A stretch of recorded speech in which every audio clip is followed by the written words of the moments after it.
Hello, little spooks! I'm Kimberly. And I'm Lexi. Welcome to the Guarded by Demons podcast where we discuss all things horror. I almost just choked on my own tongue. Oh my god. I'm okay. You sure? Yeah. Keep going. Alright. Sorry, I almost died. Alright guys, so it's May. And that means there's a new theme this month. And We during missed the month last of week. May, we did. We'll get into that right now. We will. But during the month of May, we'll be discussing horror video games. And today, we'll be talking about original versus remake with Capcom's Resident Evil 4. Yeah. 2005 and 2023. I know you're excited about these. I am very excited about this. I am also a little disappointed because originally my cousin Adam was supposed to be on this episode, It's okay. but he's going through some medical emergencies and he could not join us. Sadly. Yeah, he's not doing too well, but it's okay. It's all right. Yeah. So we missed last week. We sure did. Do you want to explain what happened, or should I? Well, if you heard our last episode, you would have heard that we said that we are going to watch Silent Hill Yeah. from 2006. Oh my god. And we need to be so honest with you guys. We did not get far into the movie. We didn't even get 10 minutes into the movie. We did not. It was literally bad. 8 minutes. It was like, I remember precisely, it was 8 minutes and 49 seconds. Yeah. It was almost 9 minutes. But we Oh my god. we had to pause it at a certain point. We'll get to that right now. Yeah. But we had to pause it. We looked at each other immediately and we were like, we cannot watch this. We didn't even get to that conclusion yet. Like, where we paused it, where the main character and her daughter are like driving somewhere. And this is so dumb for it to be the breaking point for us, but it was so funny we had to share it. They stop at a gas station, right? Yeah. And it's also like a restaurant, which is not uncommon. Like when we go get the Christmas tree, we stop by at that little convenience store that's a gas station, and it's like got food in there you can buy. You get burgers and pizza and shit. Yeah, like, that's not uncommon. Tell me why the hell this is also a fucking tattoo parlor. And they're not two separate buildings or establishments. They are three things in one. And you and I both lost our minds over it. Yeah, because it was after you pointed it out, and I had to like immediately pause it. Yeah. I was like, what the fuck is that? Because one, I'm blind and I didn't notice that, so I noticed it so there's fast. that. I didn't. Oh my. And the thing is like after you pointed it out, we had to pause, think about it for a bit. And then we had a whole ass conversation of how economically bad that would have been. And if also it was real. unsanitary. And exactly. Like, it was so fucking bad. It was so and funny. I cannot believe that was our breaking point for this fucking movie. Yeah, you literally looked at me and you were like, you don't want to do this week, do you? And I'm like, no. And you're like, good, me neither. Like, oh, so we have that. At least it came out as a little funny story, because I thought it was hilarious. Yeah, pretty much. Like, I'm gonna be honest, I only picked the movie because I did not want to talk about two games in 2 weeks, you know? With that both have extensive stories and characters and stuff like that. I could not handle that. No. So I was like, okay, let's do a movie during the month, and we chose Silent Hill, and it ended so badly. I'm pretty sure there's gonna be like people that actually enjoy the movie and like, are gonna be like, you guys only got 8 minutes into it, you didn't give it a chance. No. And your breaking point was a goddamn gas station combo. And I'm like, well, yes, but also I'm gonna be honest, early 2000s kid acting is not great.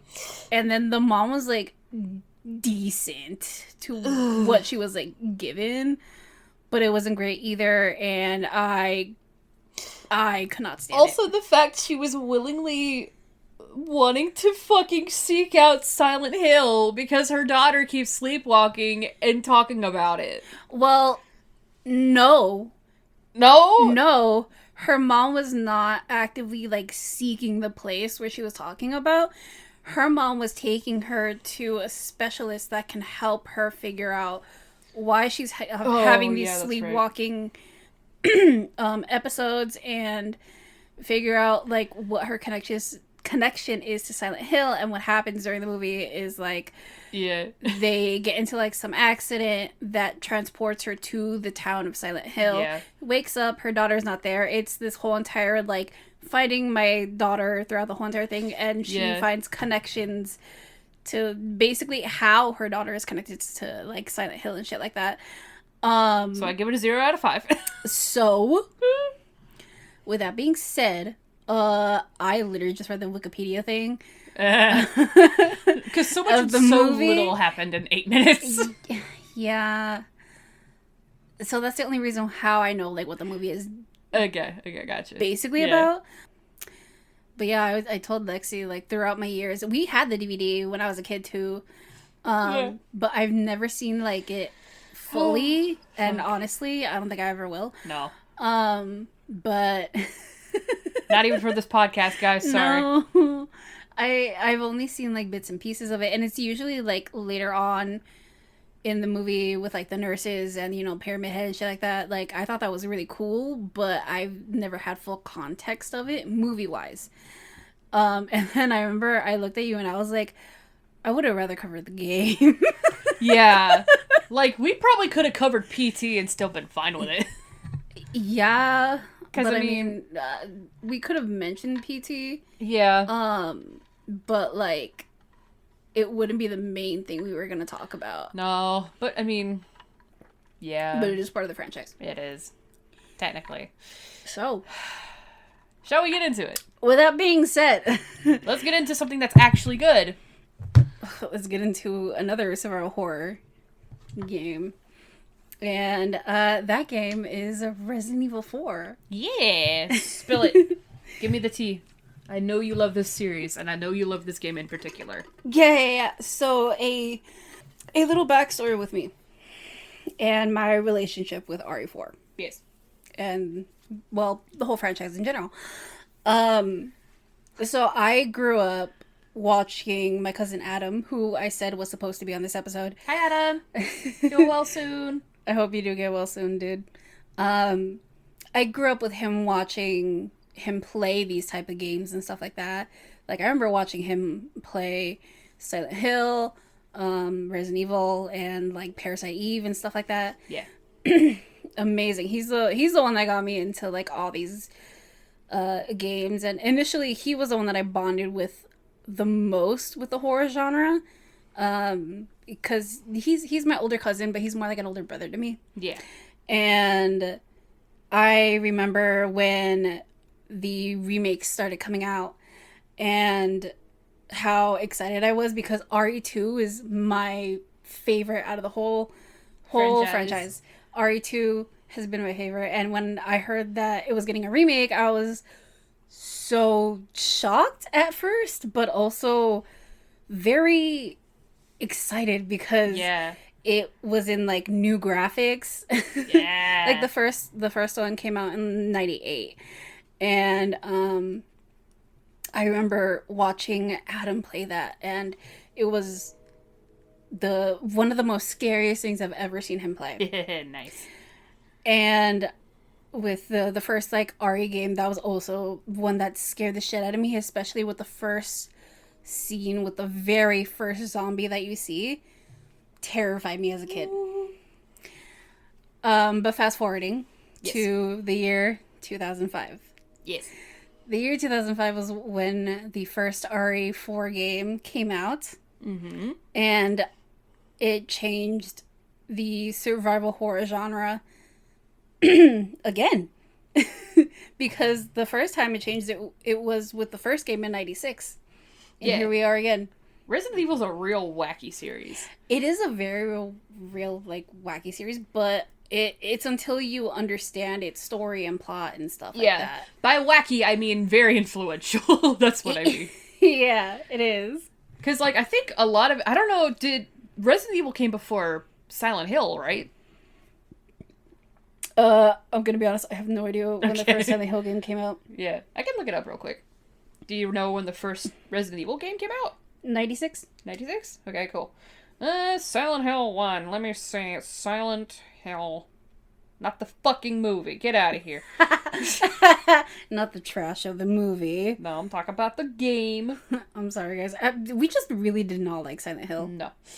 Oh, Silent Hill came out in 99. Yeah. So, yeah. Wow. Wow. We have a cat in here. She's asleep next to me right now, and her leg is up in the air. That shit is so funny.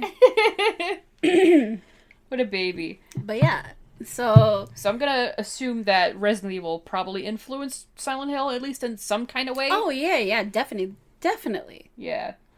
Because Resident Evil, I don't think anything had really been created like that yet when it first came out. No, it didn't. Nothing like that had ever come out.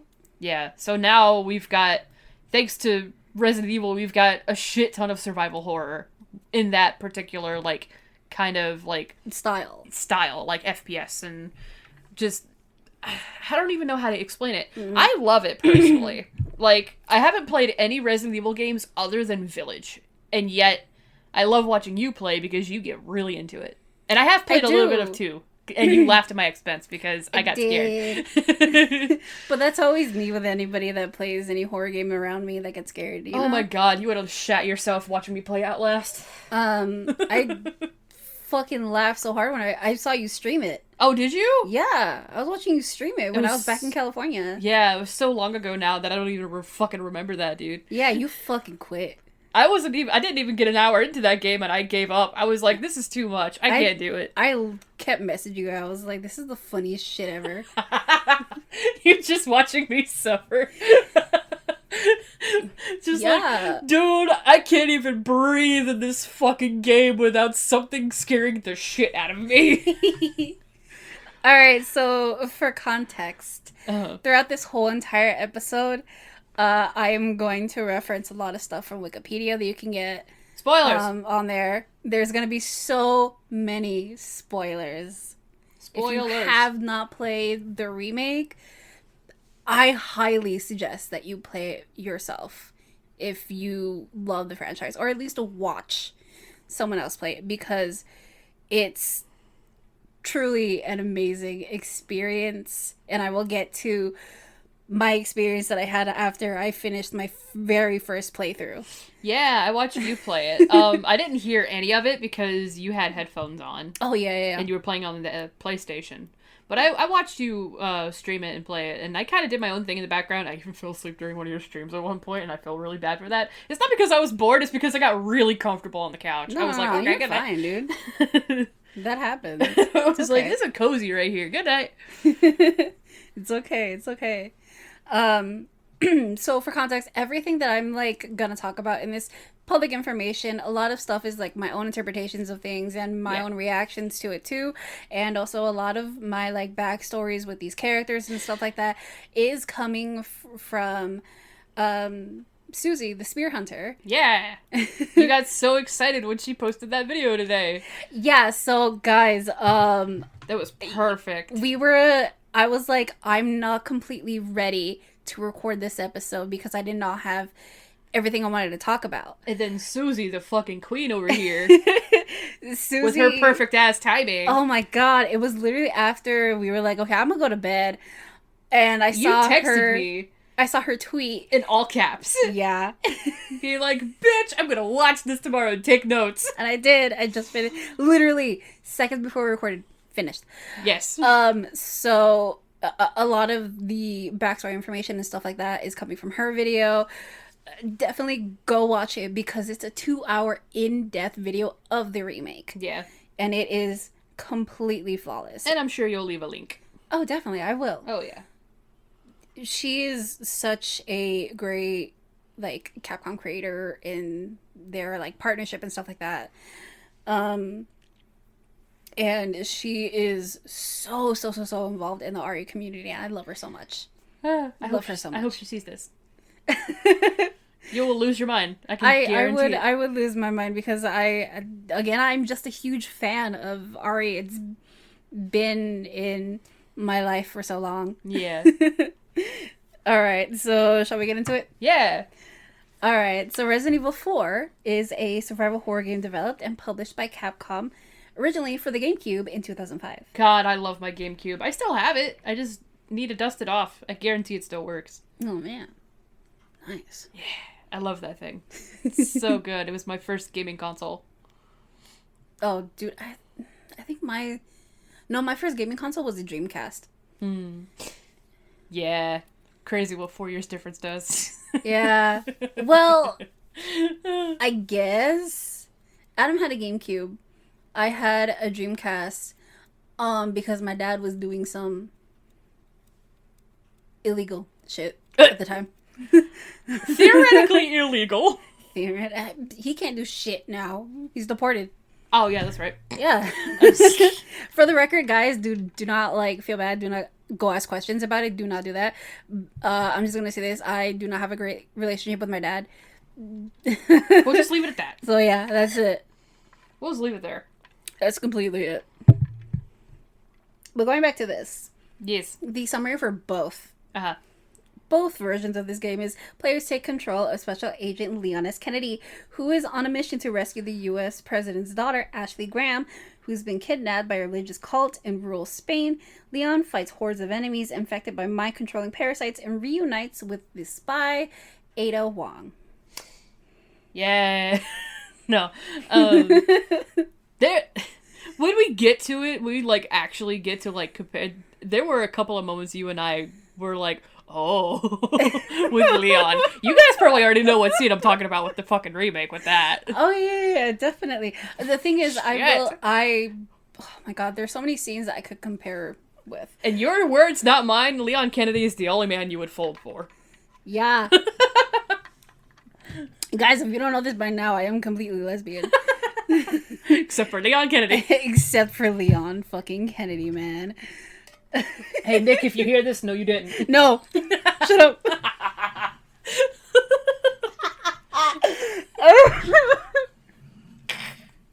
It's okay. It's okay. He probably fucking sees this shit all the time. Yeah. Respectfully, sir, I really do love your performance as Leon. I'll get to it when I get to it. Yeah.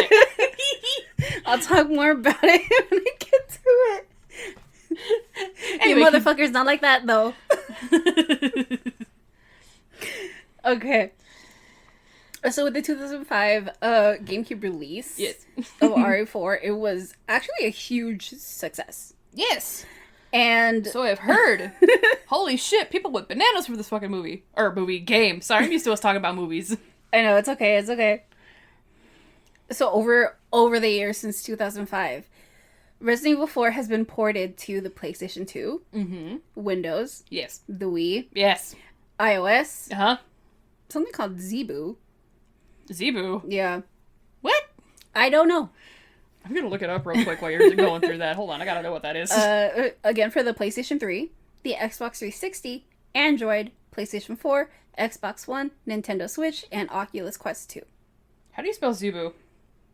Zeebo. 2 E's? Yeah. Oh, Zebo. Yes. Zebo the clown. That's from Are You Afraid of the Dark? Stop. Excuse me. Okay, I didn't mean That's to put... not what we're talking about today. But yeah, this game has been ported so many times throughout the years. I have never seen this thing before. It's a console. It's a weird ass console. I guess. I don't know what this thing is. Damn. Alright, anyway, continue. So going into the backstory. Wait, I'm sorry. The Zebo was targeted at developing markets such as Brazil and Mexico. So it's Oh, that makes more sense. not American. Gotcha. Okay, that makes more sense. Yeah. Okay, continue. I'm sorry. All right. I was curious. I was just curious. So development of Resident Evil 4 began for the PlayStation 2 actually in 1999. Mm-hmm. And 4 proposed versions were discarded, and the first attempt was actually directed by I'm gonna butcher these names. Let me see. Okay. They're Japanese names, right? Yes. Okay, where are they at? Hideki Kamiya. Yeah. But series creator Shinji Mikami. Yeah. I hope I got those right. Sorry if I butchered the hell out of those. Actually, yes, you did.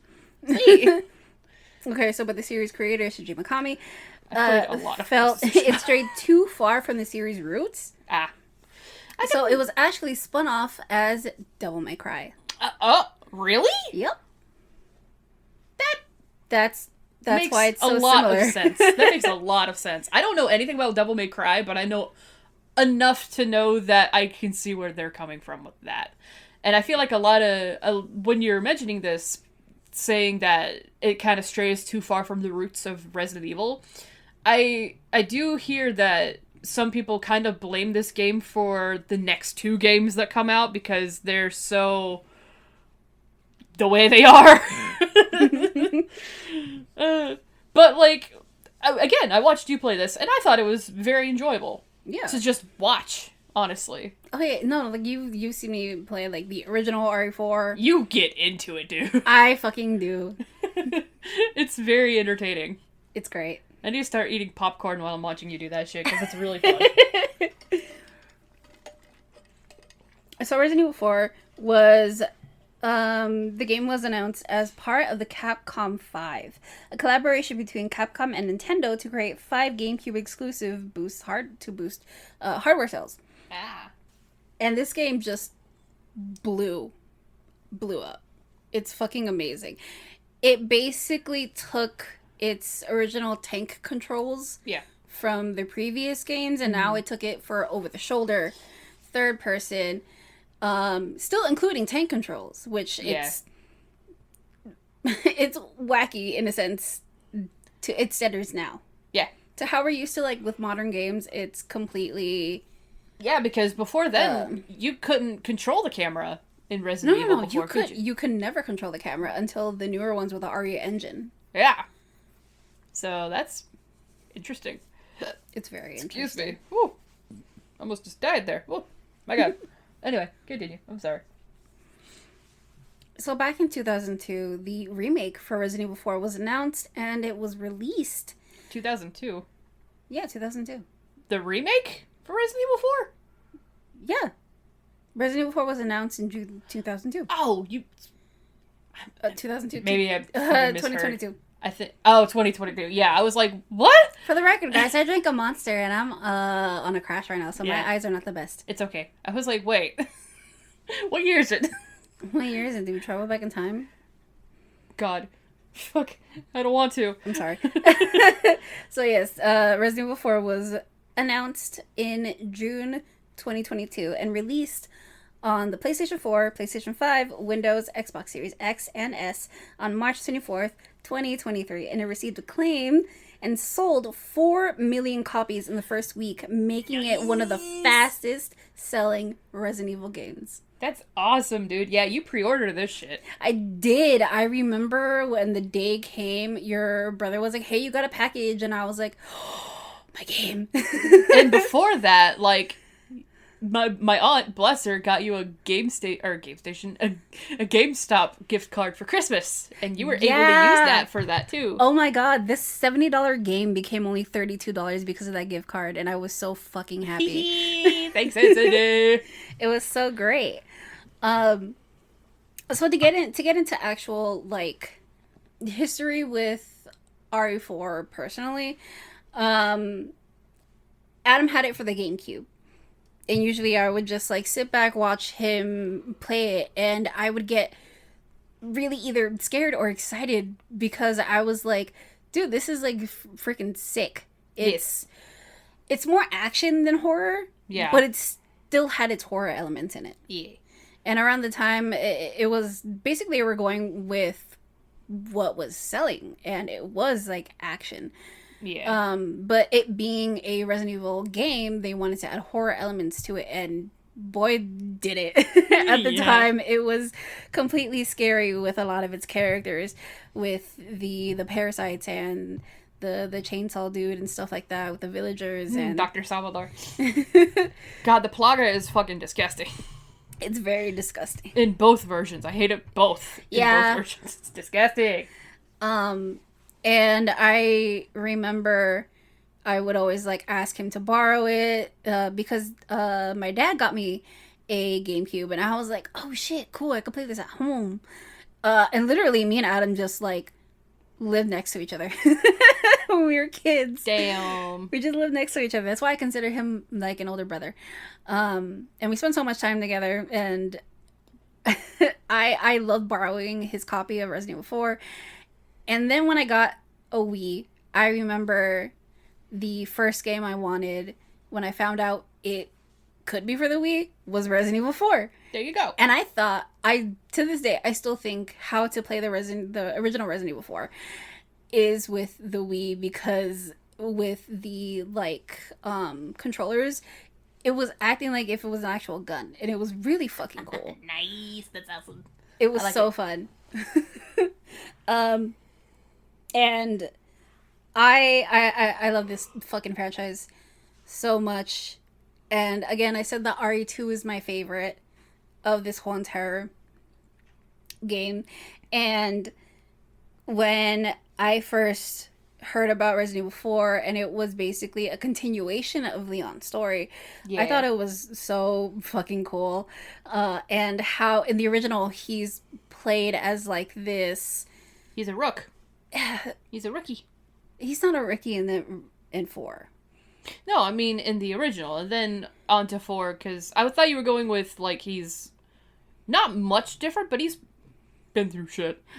Yeah, he's been through shit. If you want to go with the differences with, like, RE2 in the original, he's more of someone who is very sarcastic in a way. He carries himself differently than the RE2 remake version. So in the first one, he is still someone who wants to save everyone that he can, and he still wants to protect people and do what's right. But when you see him in Resident Evil 4, he's become more cold, he's become more sarcastic, he's saying a lot more like one-liners. He's a smartass. he's a huge fucking smartass. Oh my god, he's a smartass. It's fucking hilarious. It's very hilarious. I fucking can't, dude. It's just he's played more as an action hero. Yeah. In the original RE4. Doing all those unnecessary backflips and shit. Exactly. Well, to be fair, in the remake he does too. I mean, that's exactly what I was talking about anyway. Yeah. It's really funny. I like it a lot. Out of context, it looks really fucking funny. Right? Because it's like, you could just dodge like a normal person, but you're like, nah. No. What backflip? You gotta be dramatic about it.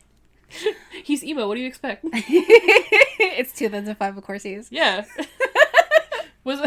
You think he listened to My Chemical Romance? Probably.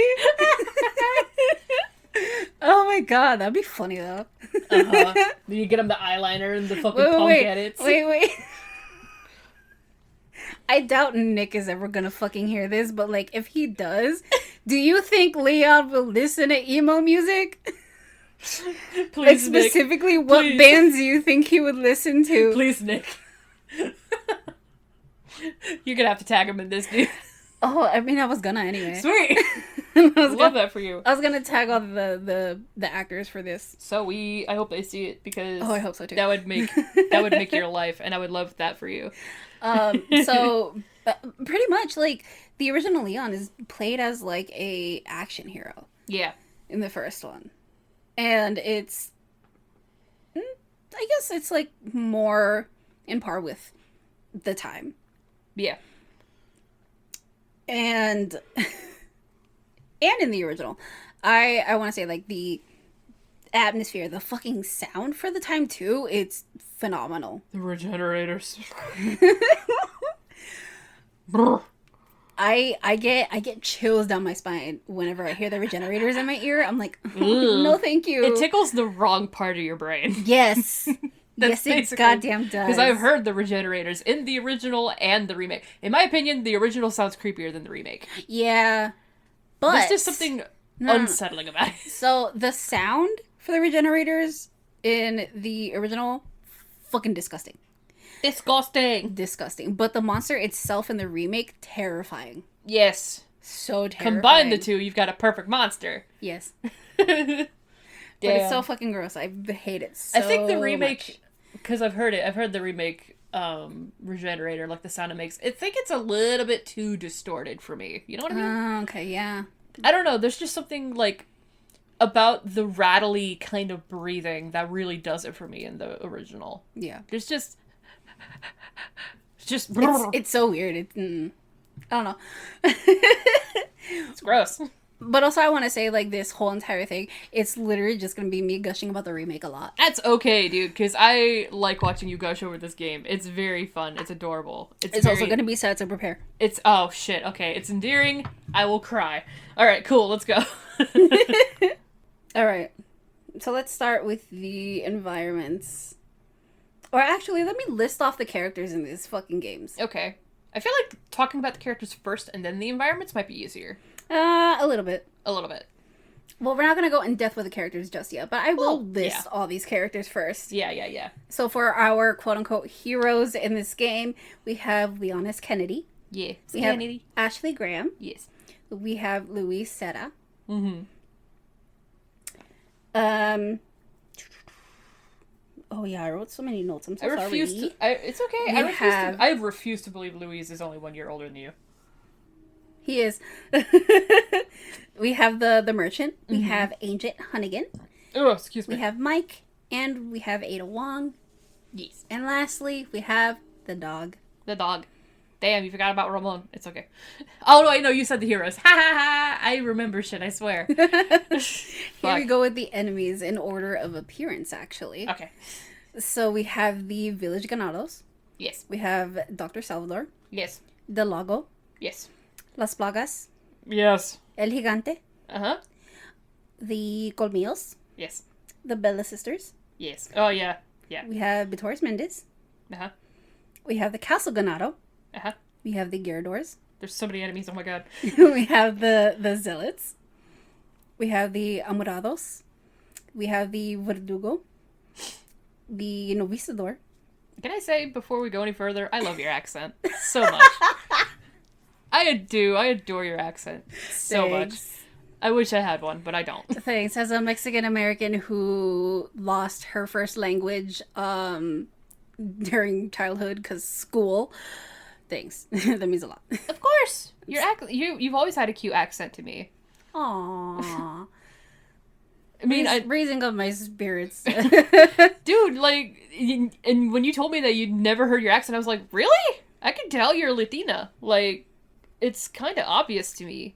To be fair, you're used to your own voice, so I mean. That, and like, I grew up in East LA, and the majority of it is Hispanics. Yeah. So. Yeah. Of course I'm not going to hear my own. Yeah. But yeah, no, I love your accent. I've always loved your accent. Mm-hmm. Thank you. It's cute. Back to the villains. Sorry. I had to gush over your accent for a second. I'm sorry. It's fine. So we have the Soldier Granados. I'm just trying to butter you up a little bit. We have the Spiky Brutes / the Bull Mask Brutes. Oh, yeah. They wear, like, animal heads, right? Yes. Brr. We have Jack Krauser.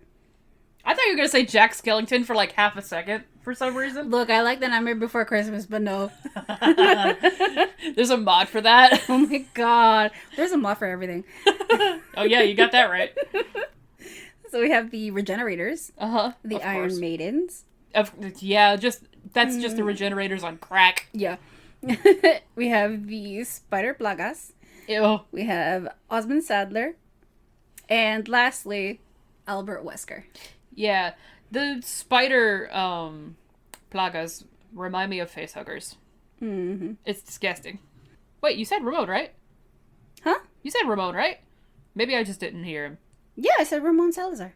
Okay. Oh, that's right. His last name's Salazar. I only heard Salazar. I was like, okay. I'm so sorry. You're fine. It's late. It's okay. It's after 2:30 in the morning. It is. It's okay, man. I'm trying my best. All right. I mean, so with that, I think we can start with the beginning comparisons. Okay. Knock yourself out, dude. You have the floor.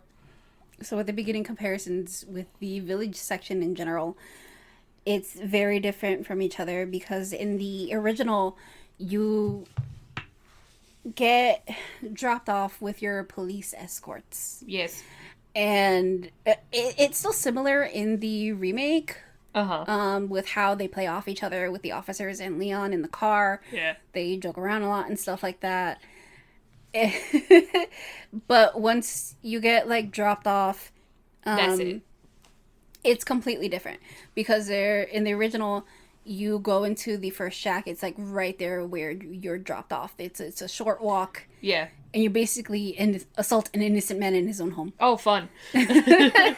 That's basically my take because even though, yes, he has like a hatchet and he's gonna like get you, that doesn't happen until the gameplay starts. Yeah, but that's his house. Exactly.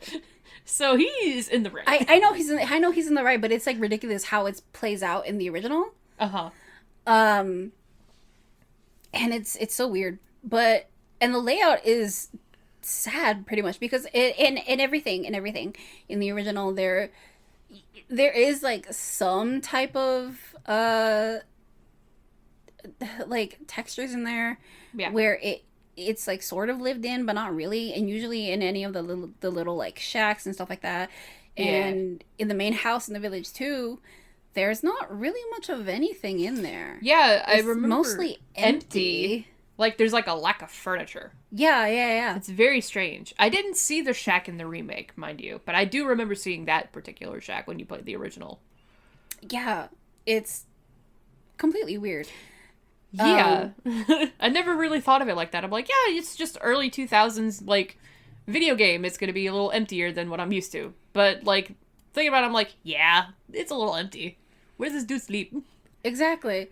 Because, like, when you go upstairs, it's just, like, a little, like, area that you walk through just to get some ammo, and you jump out the window. There's no bed. There's nothing in there. There is nothing in the house. Except for, like, a fireplace. Damn, he sleep on the floor. Damn, dude. Or probably sleeps on the table. Yeah, I guess. Either one. Whichever's comfy that day. In the remake, there's, like, a longer, introduction. There's a longer introduction, a longer walk trying to find the officer that went off to go fucking piss, basically. Yeah. He went to go take a piss, but he got captured by the villagers, and we see him later in the shack, and he's dead. Damn. But the pathway to there, it's more eerie, it's more dark, it's longer, and you get a sense of what the environment is. It's real foggy. Oh, it's very foggy. And I'm sure it was on purpose. It heavily reminded me of Village, of Resident Evil Village. I'm sure it's on purpose because I know that original Resi 4 had major influence on particularly Resident Evil Village, from what you told me. Yes, it did. It's beautiful. Watching you walk through that, because I watched you do the demo. I think that's where, like, the demo is like that beginning section, right? Yeah, the demo is the beginning. It's the whole, like, village section. Yeah. Pretty much. So it's like, it reminded me, obviously, of Resident Evil Village. And, like, particularly when you first go in through the woods and see the castle for the first time, or when you go up to the Beneviento house for the first time. Mm-hmm. That's kind of like a mix between those. But obviously, it's its own thing here. Yeah. But, it looks beautiful. Imagine we had a PlayStation 5 for this. Oh my god.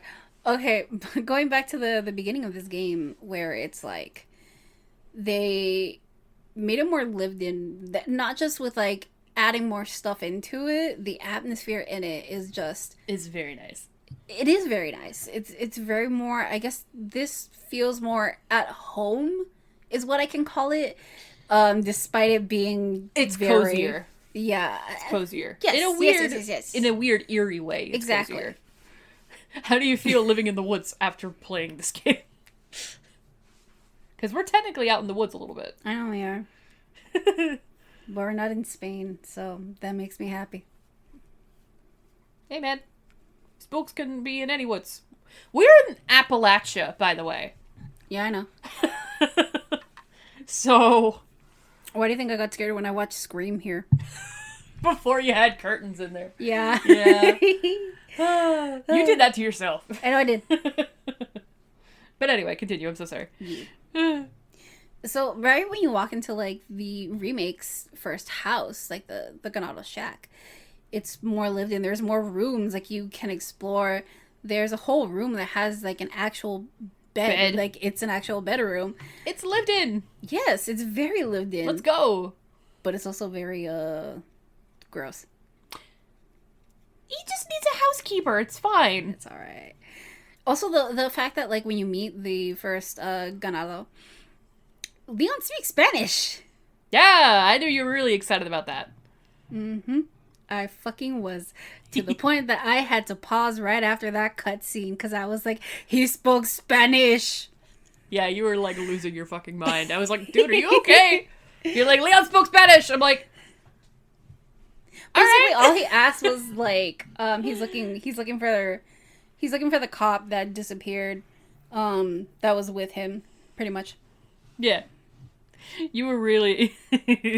It was great watching you get that excited about it. It was fucking funny. I was. I really fucking was.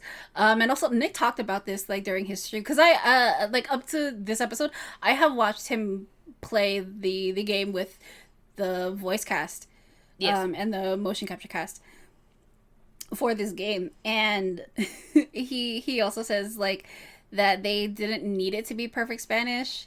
No. They just needed something that would work. And he was completely fine with it. Yeah, which works, honestly, because it's not Leon's mother tongue. Exactly. So it's perfect. It was great. But this one is more justified with him basically killing the ganado, the first one. Oh, y'all. Because as he looks around, he picks up the badge from the officer that was escorting him to this place. It's covered in blood, but as he's distracted, the ganado comes up to him, trying to hit him with the hatchet that he has, and Leon just fucking kicks him into the wall, breaks his neck. Suplexes that bitch. Holy shit.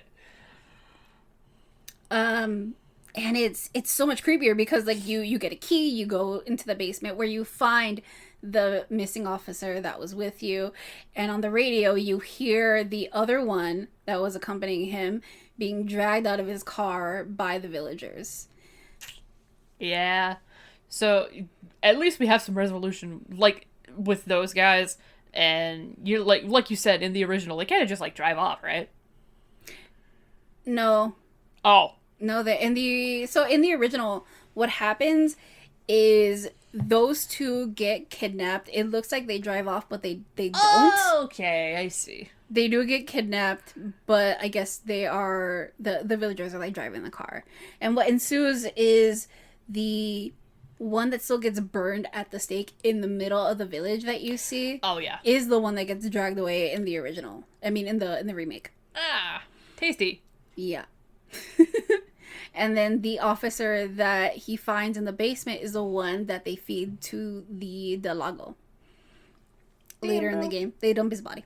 Damn, bro, that's fucked up. Yeah, but yeah, and that's just leading up to going into the village. Yeah, and when you go into the village, it's completely the same in the remake. Yeah, from what I've seen, yeah, it's pretty, like... Would you agree that basically it has the exact same layout? Yes. Okay. Yes, it has the complete exact same layout as the original. It just looks better. I mean, honestly, yeah. It just looks way better. It looks more lived in. It's not like even like the textures and stuff like that with the assets and stuff. It's just like in general, it looks in better. general, it does look more lived in, and it does look like people have lived there for years. Yeah, like it looks like a desolate village in the middle of Spain. Exactly. But there's changes. Yes. There is changes. In the original, you were able to basically hide out during the during the village section. Yeah, you can't hear. Up in the clock tower. You cannot hear. You cannot in the remake. They did that shit on purpose. Well, technically you kind of can if you stay by the ladder and just shoot them while they're coming up. But like if you go reach for whatever the object is on the other end, once you get it, you fall through it.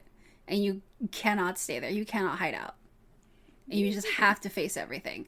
And I remember when I played the demo, I was so scared because I was not expecting that. I was like, oh, I can hide out here, it's fine. No, you can't. No, you cannot. You fucking fall through. You got duped. You got duped hardcore.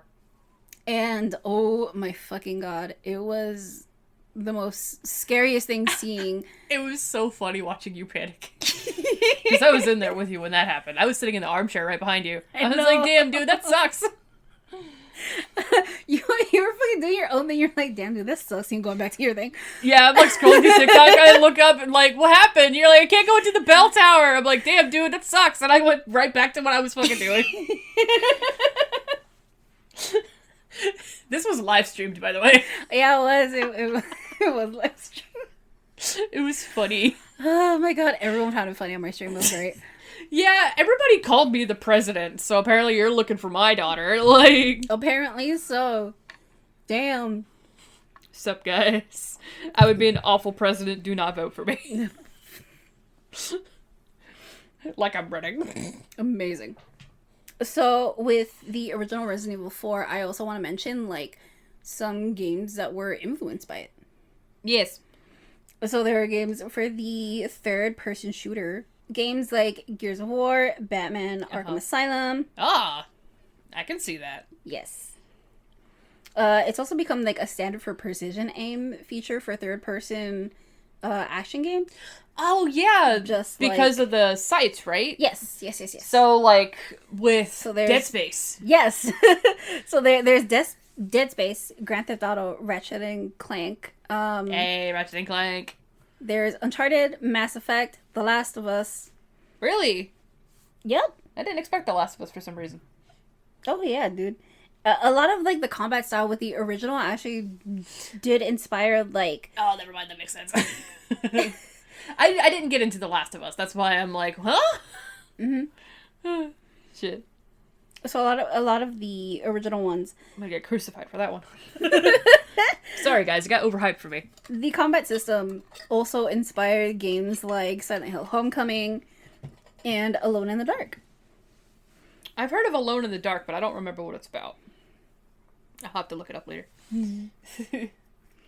If I remember. Hi, baby. My cat is all snuggled up to me. Hi, baby. So with the with The Last of Us, when they took cues from like Resident Evil 4 and protecting the tension and action, the Dead Space designers Ben and Wright stated that their game was originally intended to be System Shock 3 before the release of Resident Evil 4, inspired them to go back to the drawing board. And then BioShock was actually influenced by Resident Evil 4, including its approach to the environments, combat tools, its game design, tactical elements. I've heard a lot of good shit about BioShock. And its gameplay-fueled storytelling, and it's an inventory system, and its opening village level. And then there's actually the environments for Bloodborne. Uh-huh. I know a lot of Dark Souls fans are going to be real excited about that one. Mm-hmm. And then Corey Barlog cited Resident Evil 4 as an influence on the God of War series, including God of War 2, and particularly God of War 2018. Oh my god! I'm sorry, I love 2018 God of War, and obviously Ragnarok. Please tell me Ragnarok is also part of this. No. Damn it! I'm gonna assume it is, though, because it's got the same fighting style. So it was influenced by Resident Evil 4's combination of poised camera, exploring, scavenging, and Uncharted director Bruce Starley called the RE4 village sequence the best opening fight in a video game. Dude, I'm sorry, I'm geeking out right now. I've been on, like, for some reason, recently I've been on a God of War Ragnarok high again. Mm-hmm. And that makes me so fucking happy. Like, because it's interesting you say that, because, like, I'm thinking about it, I'm like, yeah, the whole over-the-shoulder kind of thing. And Ragnarok, and, like, just God of War in general, I can't say anything about the first three, but 2018 and Ragnarok are really interesting, because if you notice, they literally never cut from there's never any cuts. Like, It doesn't fade to black or anything. And this is not relevant to it at all. I just think it's really cool. Like, it's all one steady cam. It, like, keeps up with everything. There's no cuts. it focuses on the characters in one fell swoop, and it doesn't cut, and I love it. And obviously the combat style I fucking adore. Oh, I'm sorry. I had to go on a little tangent because I fucking love God of War. No, you're fine, dude. You're fine. It's okay. Again, I've only played 2018, or I haven't played 2018. I've got it, but I haven't played it, and I've only played Ragnarok, so I can't say anything about the first 3, or however many there were. But oh, that makes me so happy. Thank you for pointing that out, because my little heart. Oh, You're welcome. thank you so much. I need to get you into at least Ragnarok because I think you would like it. I need to play it for you. Kind of like how you play Resident Evil for me. And as we talked about earlier with Resident Evil Village. Yes.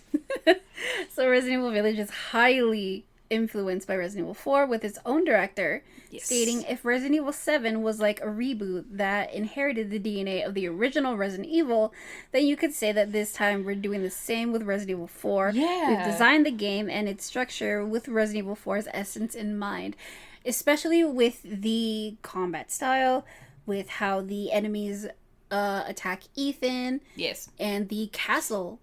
Yeah. Yeah, there's a lot of...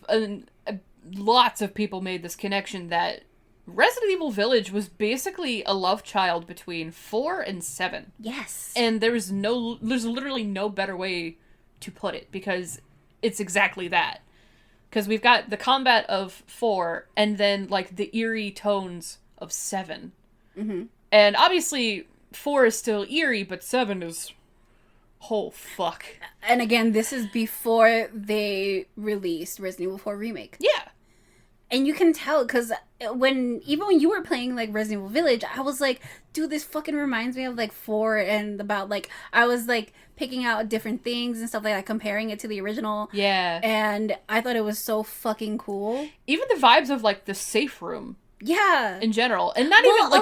a lot of the safe rooms in, like, in the Resident Evil franchise emit, like, this very... calming music, and, like, it's just... obviously just, like, a safe place to be. Safe room. Yeah. But, like, in particular, because I know that 7... you don't really feel safe in that safe room, I'm sorry. No. But in Village, that definitely has early Resi vibes.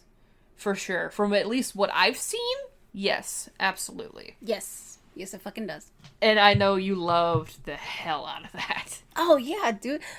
Again, like, I love watching people play Resident Evil 7 because it gave me the same fear that the first Resident Evil game did back in 2002 when I played that remake. Maybe I'll play it sometime for you so you can watch me shit myself. I've never played it because I'm terrified to play it. I sadly cannot play it because the inventory system is so tiny and I cannot see it. Yeah. Also, it's just, like, dark, too. It's dark, but you could adjust the brightness. That's true. I'll play it for you sometime if you want to see me shit myself. Yes. Maybe I'll live stream it. It's just funny. You just like watching me suffer. I do. I love you too, buddy. I love you too. I do. Fucking sadist. Jeez. It's funny. Leave me the fuck alone. You and my mom would laugh at my pain while getting scared at shit any day of the week. Yeah. At least you'll admit it. She'd admit it too. I mean, yeah, I was gonna say, I was like, your mom would admit it too. I don't know why. You guys love watching me get scared. It's funny. It's because you know I panic as fuck. I mean, me too. You saw me get scared with the remake. Yeah, you scream when you panic. I don't really... I scream sometimes, but I'm, like, frantic. Like, I do, and I felt so bad because your mom told us to be quiet, and I was like, ah. Oh, whoops. It's not the first time, though. I remember I played Until Dawn at my friend Maria's house, and I screamed, too. Well, we all screamed because it was scary, obviously. And then her mom told us to be quiet because she's trying to sleep, and I was like, yeah, sorry. Whoops. Tries not to scream anymore. Fails. Miserably. But, like, back to this village... there's like the monsters that you basically the enemies that you fight are the village ganados and Dr. Salvador. Yeah, I want to make the comparison to Resi Village as well. Like, I kind of got the same vibes with the Lycans with them as well. Yeah, because not quite no, as possessed, but no. like... But the thing is, I loved Resident Evil Village because of its village section. It's just a main hub. It's Yeah. very nice to go to. I like going through the village. It's very good. It is very good. You're making me want to play it again. God, it's such a good game. I've played it several times. I love it. It's one of my favorite, like, horror games in general. But with the original and remake of Resident Evil 4, in the original, you're just basically, you have only two options to move: back, forward, and you can't really turn or anything. You can't move the camera. And the enemies, when they're, like, you know, going towards you, they're a lot more slower and everything. You're able to aim and stuff like that. Of course. But in the remake, you can move the camera while you're running, walking in the environment. So you can see at all angles. And the enemies are very, very fast. They're more aggressive. They are more of a danger than they were in the original. Especially the villagers and the chainsaw man. Yeah, can we talk for a second about how fast the fucking regenerators are now? Holy shit. No, because we'll get to that when we get to the regenerators. Oh my god. I got scared for you, dude. I was like, no fucking way. And I'm the one that had headphones on. Yeah. I still got scared for you, though. I know. But the thing is with these enemies, I was so blown away, especially with the combat that you can do in this game, which you can stealth kill these enemies, and you can parry with your knife. Yeah. But this time your knife is it's no use when you can't use it anymore because it has its own little health bar. It's got a little depletion bar. Oh, you missed it. You forgot an enemy, dude. You forgot an enemy. The fucking chickens. Oh. The little chickens will kick your ass. No, because you're right. So there was one time I was playing, I think it was the demo. The fucking chicken killed me. So I was getting ready to heal, and the fucking chicken pecked my foot, and I died. Talk about the straw that broke the camel's back, dude. Yeah, whenever, like, and this is relevant, I promise. Whenever, like, I play a game that has, like, chickens or something in it, like, recently I was playing Slime Rancher, and you can, like, feed your slimes chickens if they eat meat. Oh my god. I did it, and somebody, I think it was my friend Jolt, I think. It was either Jolt or Core. It was one of those two numbnuts. I don't remember which one it was. But they were like, you have committed crimes against Skyrim and people. What say you in your defense? Because that's just, like, a thing in Skyrim, where if you accidentally kill a chicken, you get a bounty of 5 gold on your head. And I just think it's funny that chickens have become, like, such a thing in games, and I love it. And I love that you got killed by a fucking chicken. That fucker jumped up, scratched your ankle, and you went, okay, good night. Apparently. Damn. It's too much. Good night. But yeah, with the first section of the first section of the village. Yes. That shit is so fun. Sometimes I just, like, run around in circles, and they don't hit me when I don't feel like doing anything, you know? I'm just gonna run around in circles and, like, not do anything. But this time, there's a little barn that has, like, a cow in it. A cow! You can shoot the lamp that's above it in the remake, and it will get mad when it's on fire, and it will, if you lead it, it will start to kill off the ganados. Yeah. Does it burn to death at some point, or does it just catch on fire and go out at some point? I think it burns to death. No! Yeah. That's so sad. Yeah. I know you feel guilty every time that happens. I do. It's okay. There's nothing I can do about it. It's a game. Yeah. Nothing you can do. Exactly. But my dude, I remember my chat was like asking me, why are you so obsessed with the chickens? Because I would get so excited when I saw the chickens. You and I would both be like, chicken! I was always like, guys, look, the chicken! I blame unpacking for my half reasonings. My chat was like, kill the chicken, or don't kill the chicken, and I was like, not gonna kill the chicken. They killed the chicken. And then the one right next to it laid an egg right after. You're like, wait! Yeah. It was funny. It was great, man. It was great. But besides the chickens, back into like the gameplay mechanics of this, it's it hits different. I remember I was so blown away. Even though I had played the demo multiple times before the game came out. Yeah, you played it for like 4 hours one sitting. Yeah. 4 hours straight, right when the demo, like a couple days after the demo came out. And it didn't even feel like it. No. Was it not the day of? Because we were cat sitting. No, it was not the day of. It came out like 3 days before we were cat sitting. Oh, I see. Yeah, and I was like, God damn it, I have to fucking wait. Yeah, because you just wanted to play it on that nice ass TV. Yeah. It was worth it. It was worth it. But the very first, before the title card comes on, it's the most amazing thing ever because you're in mid battle fighting everything, and the first time you hear the bell, it's like, holy shit. Because the villagers that are like trying to attack you just immediately stop once they hear the bell. And what does he say? Where's everyone going? Bingo? Yeah. Fucking Leon. So Nick said that they tried a bunch of different lines, but none of them sounded right. Oh. And then when they went with the original, it sounded perfect. Gotcha. Yeah. There's a lot of one-liners and stuff like that. Leon's a fucking nerd. He is.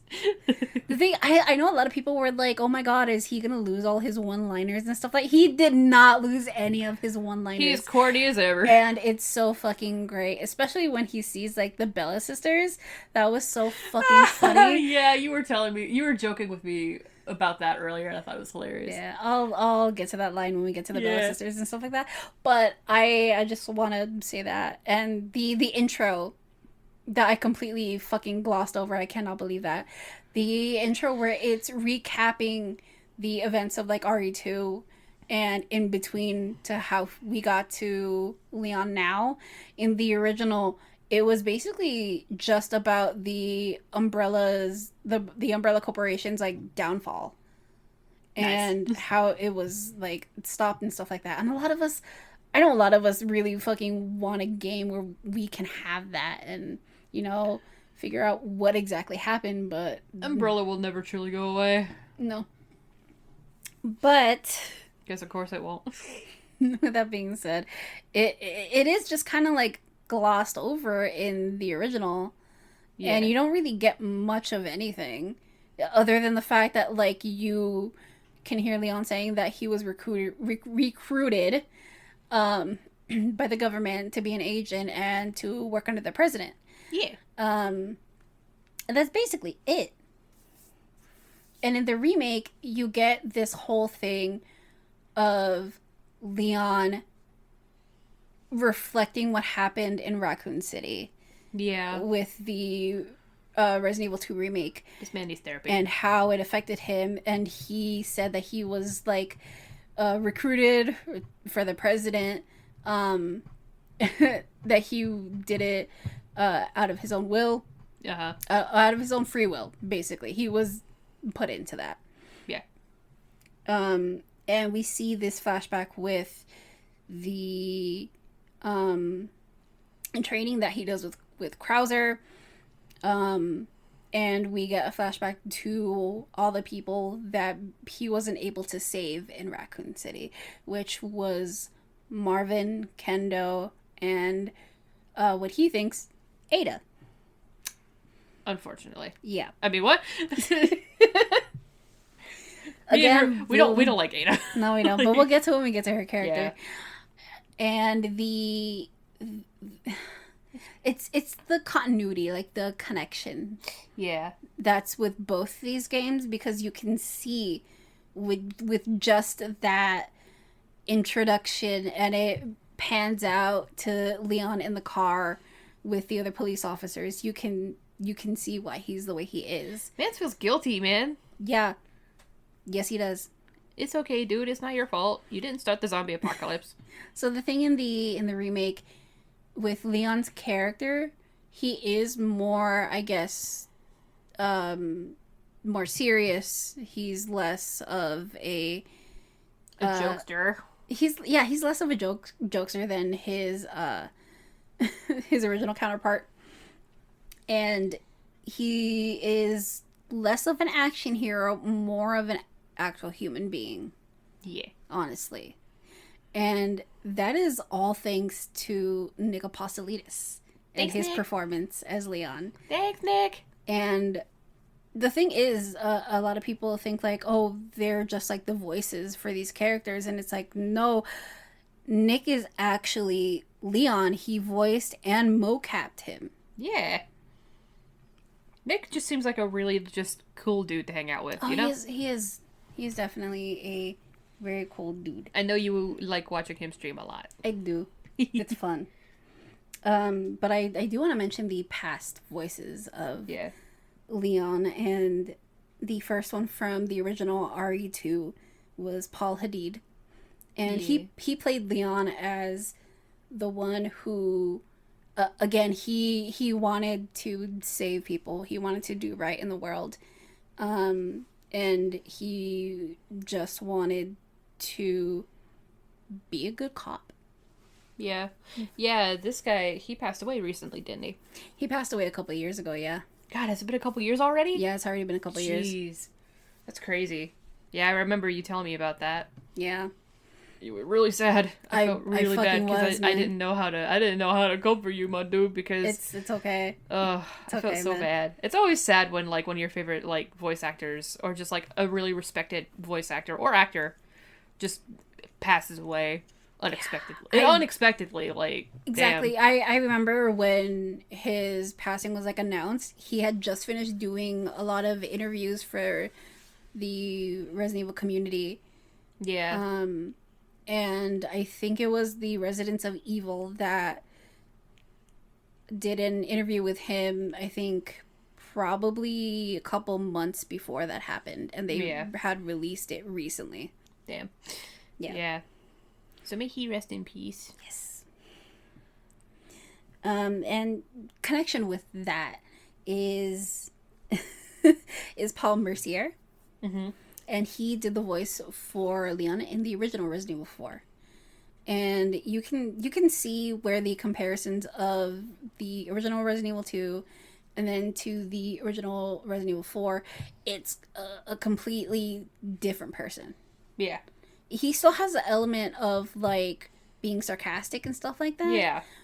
He's much less, at least from what I've seen, puppy dog.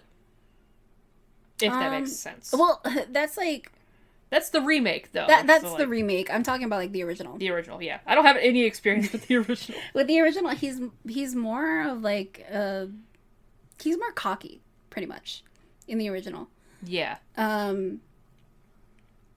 And honestly, they have done great with his character and stuff like that in their own ways. But I want to focus on Nick and his version of Leon. Okay.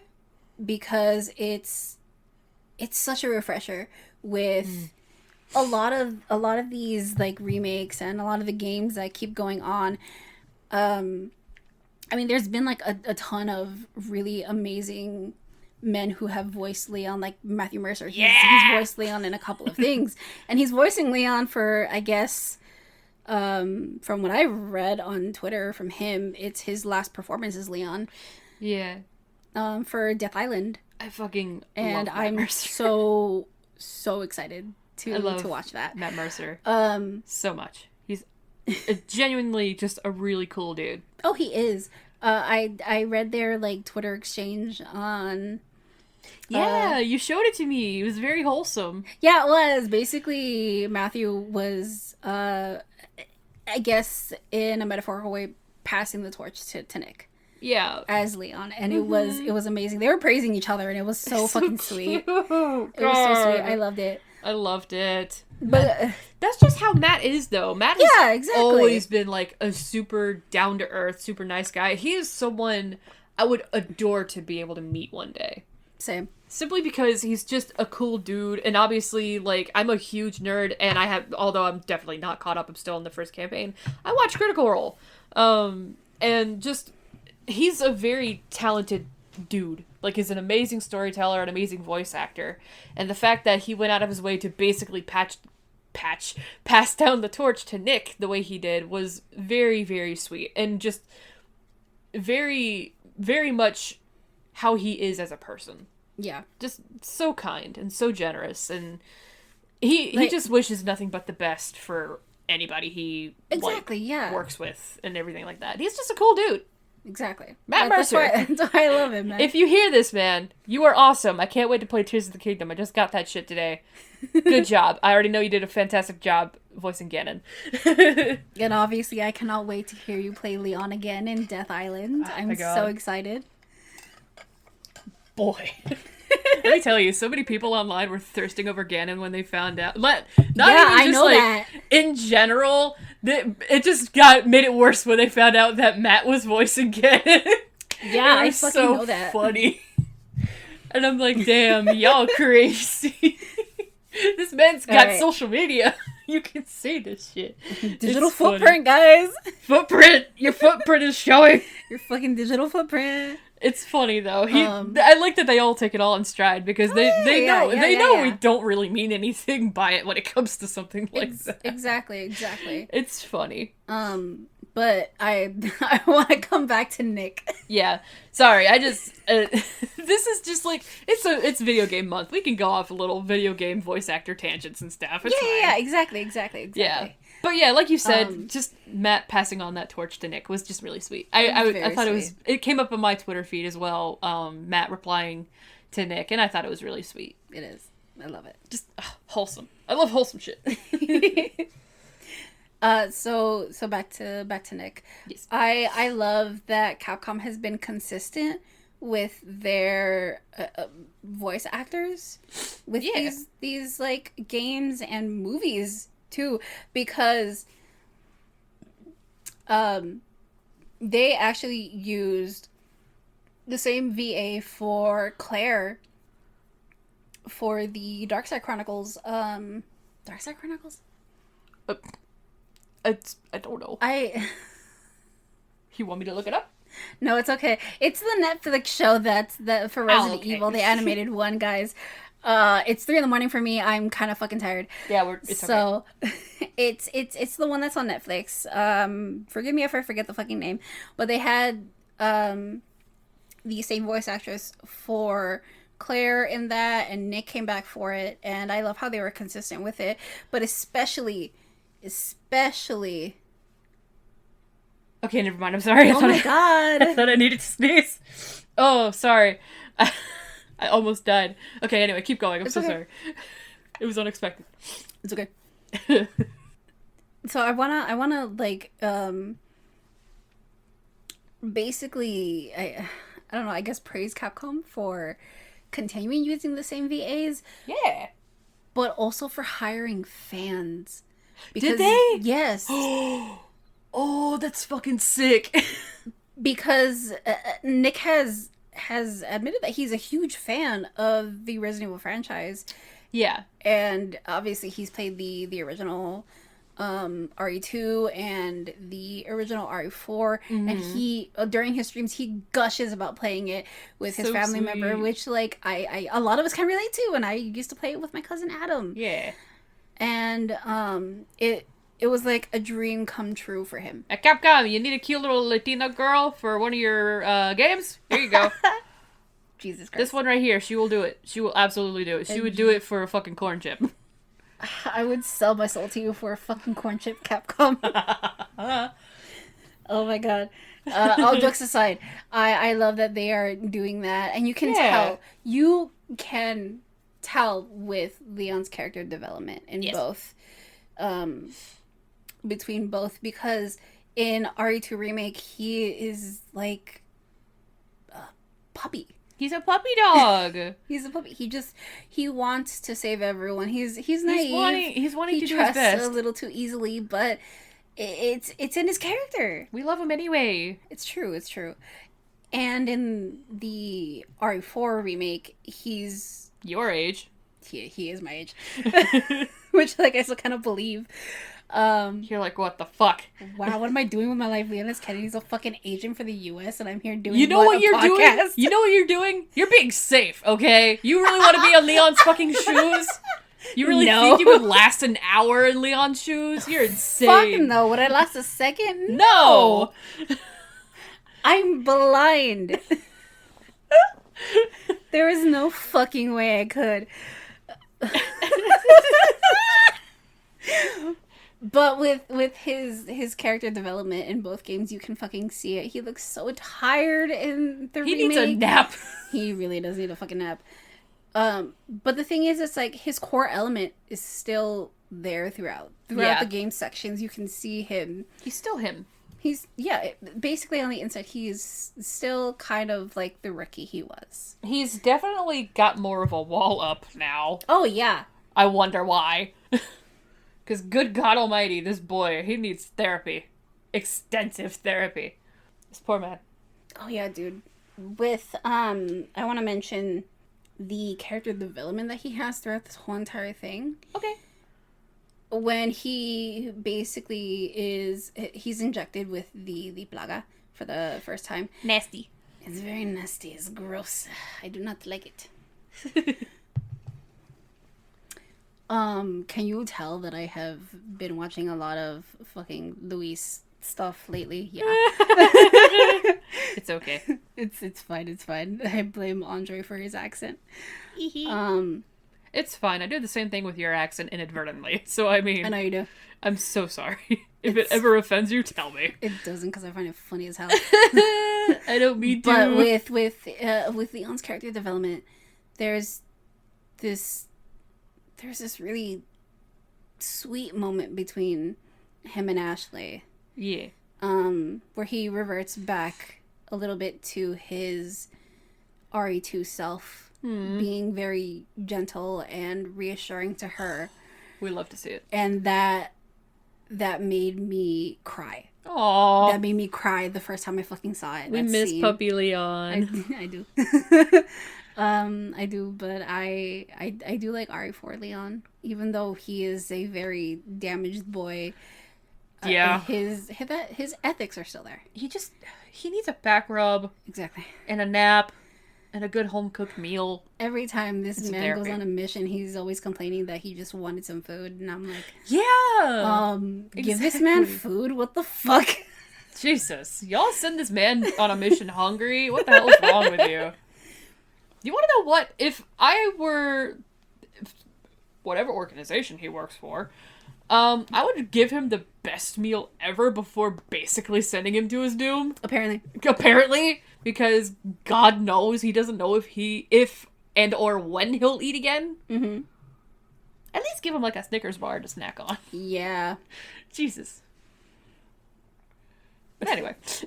So when he is injected with the plaga, it's good. Sadler is able to give him visions. And the thing is, at first you think it's just like a vision. Yes. That it's not like real. Uh-huh. But as we go into the church to finally rescue Ashley, they both have these visions and we find out that it's in real time.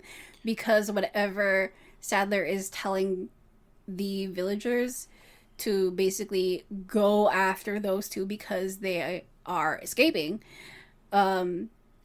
Ashley and Leon can both hear him real time. And see him in the visions. And that's when we find out, like, this is really bad. Yeah. And that's also where we find out that Ashley is infected herself. So, like... Oh, yeah, she's, like, starts coughing up blood and shit, doesn't she? She does, yes, she does. Yeah, I remember seeing... Like, I caught a glance of that when you were streaming. Mm-hmm. I was like, oh, that's not good. And then I went back to whatever I was fucking doing. It's okay. So, obviously, I'm going to be, like, scattered with this. I want to talk about a bunch of different shit with this. Dude, it's okay. I mean, we're just comparing the old versus the new, so, like, it's... Yeah, wherever exactly. you see a point and you want to talk about it, just knock yourself out, man. Exactly. I know you were kind of rushed with your notes. It's no big deal. It's fine. But when that scene happens in the original, it's not as... emotional.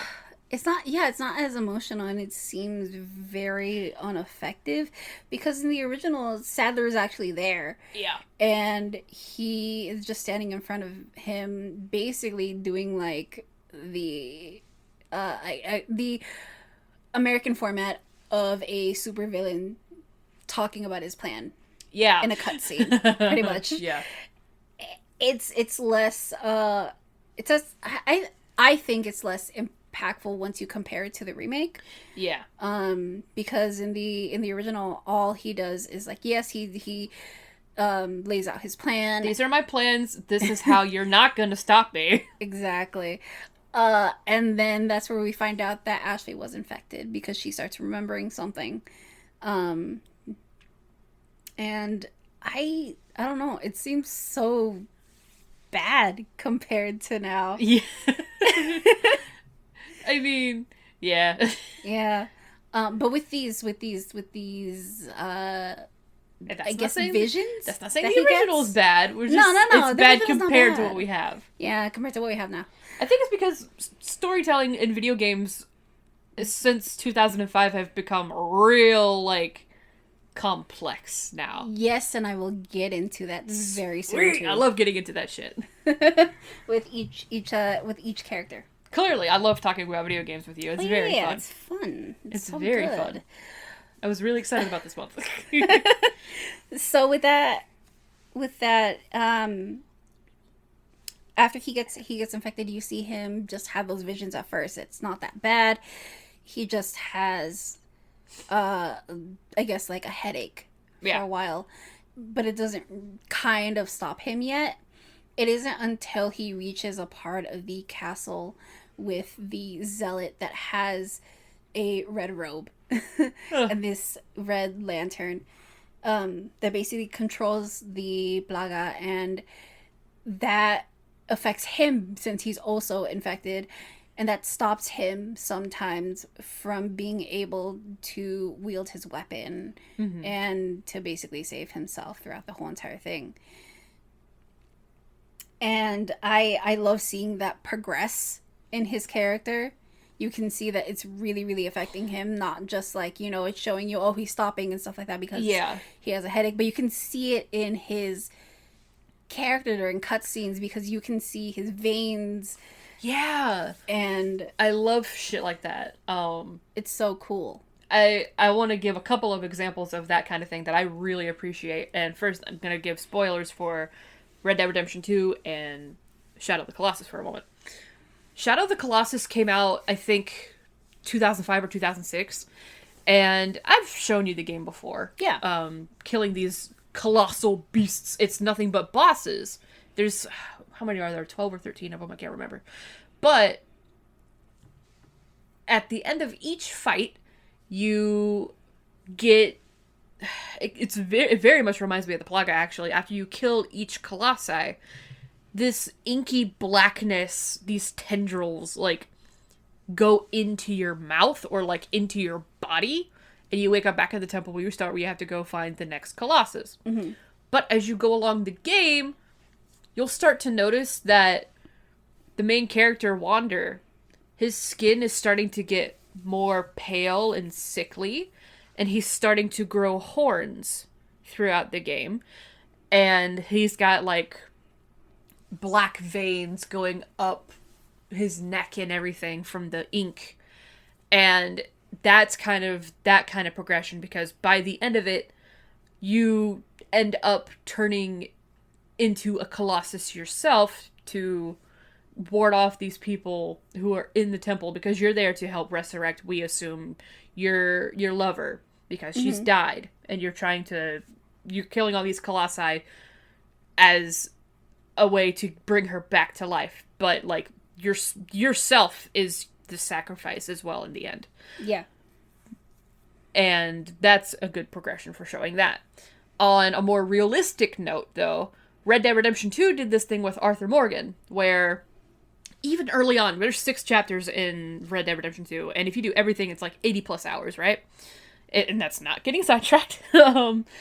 But in chapter 2, you're collecting debt from people who, like, owe your camp money, because that's just how...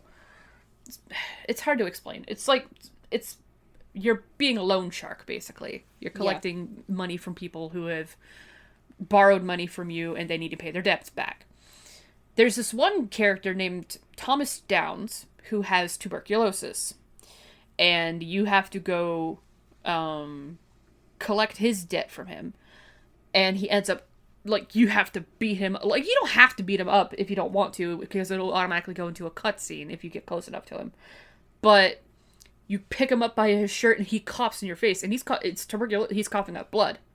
The blood gets in your mouth, and you don't even think about it, because, like, he's just a spur of the moment. But later on, in, like, chapter 5, I think, you get diagnosed with tuberculosis. And, like, you'll even notice early on is still chapter 2, within the same chapter that you get coughed on, Arthur starts to, like, cough, and you'll think nothing of it because he smokes. Mm-hmm. But as you progress, it gets worse, and it comes to a head when he finally, like, falls over in the street of one of the cities, and he has to be taken to the doctor, and he gets diagnosed with tuberculosis. And from then on out, he's constantly coughing blood, and, like, his appearance, his eyes are getting more sunken, and his skin's getting more pale, and he's getting weaker, and your health is going down more often, because, like, this game encourages you to, like, eat so that your health core doesn't go down, so you can survive. And that's just, like, how it shows the progression, is how Arthur is looking and how his health is doing. So I like it when games do that, because it's very subtle, and you don't notice it until it's clearly too late. Mm.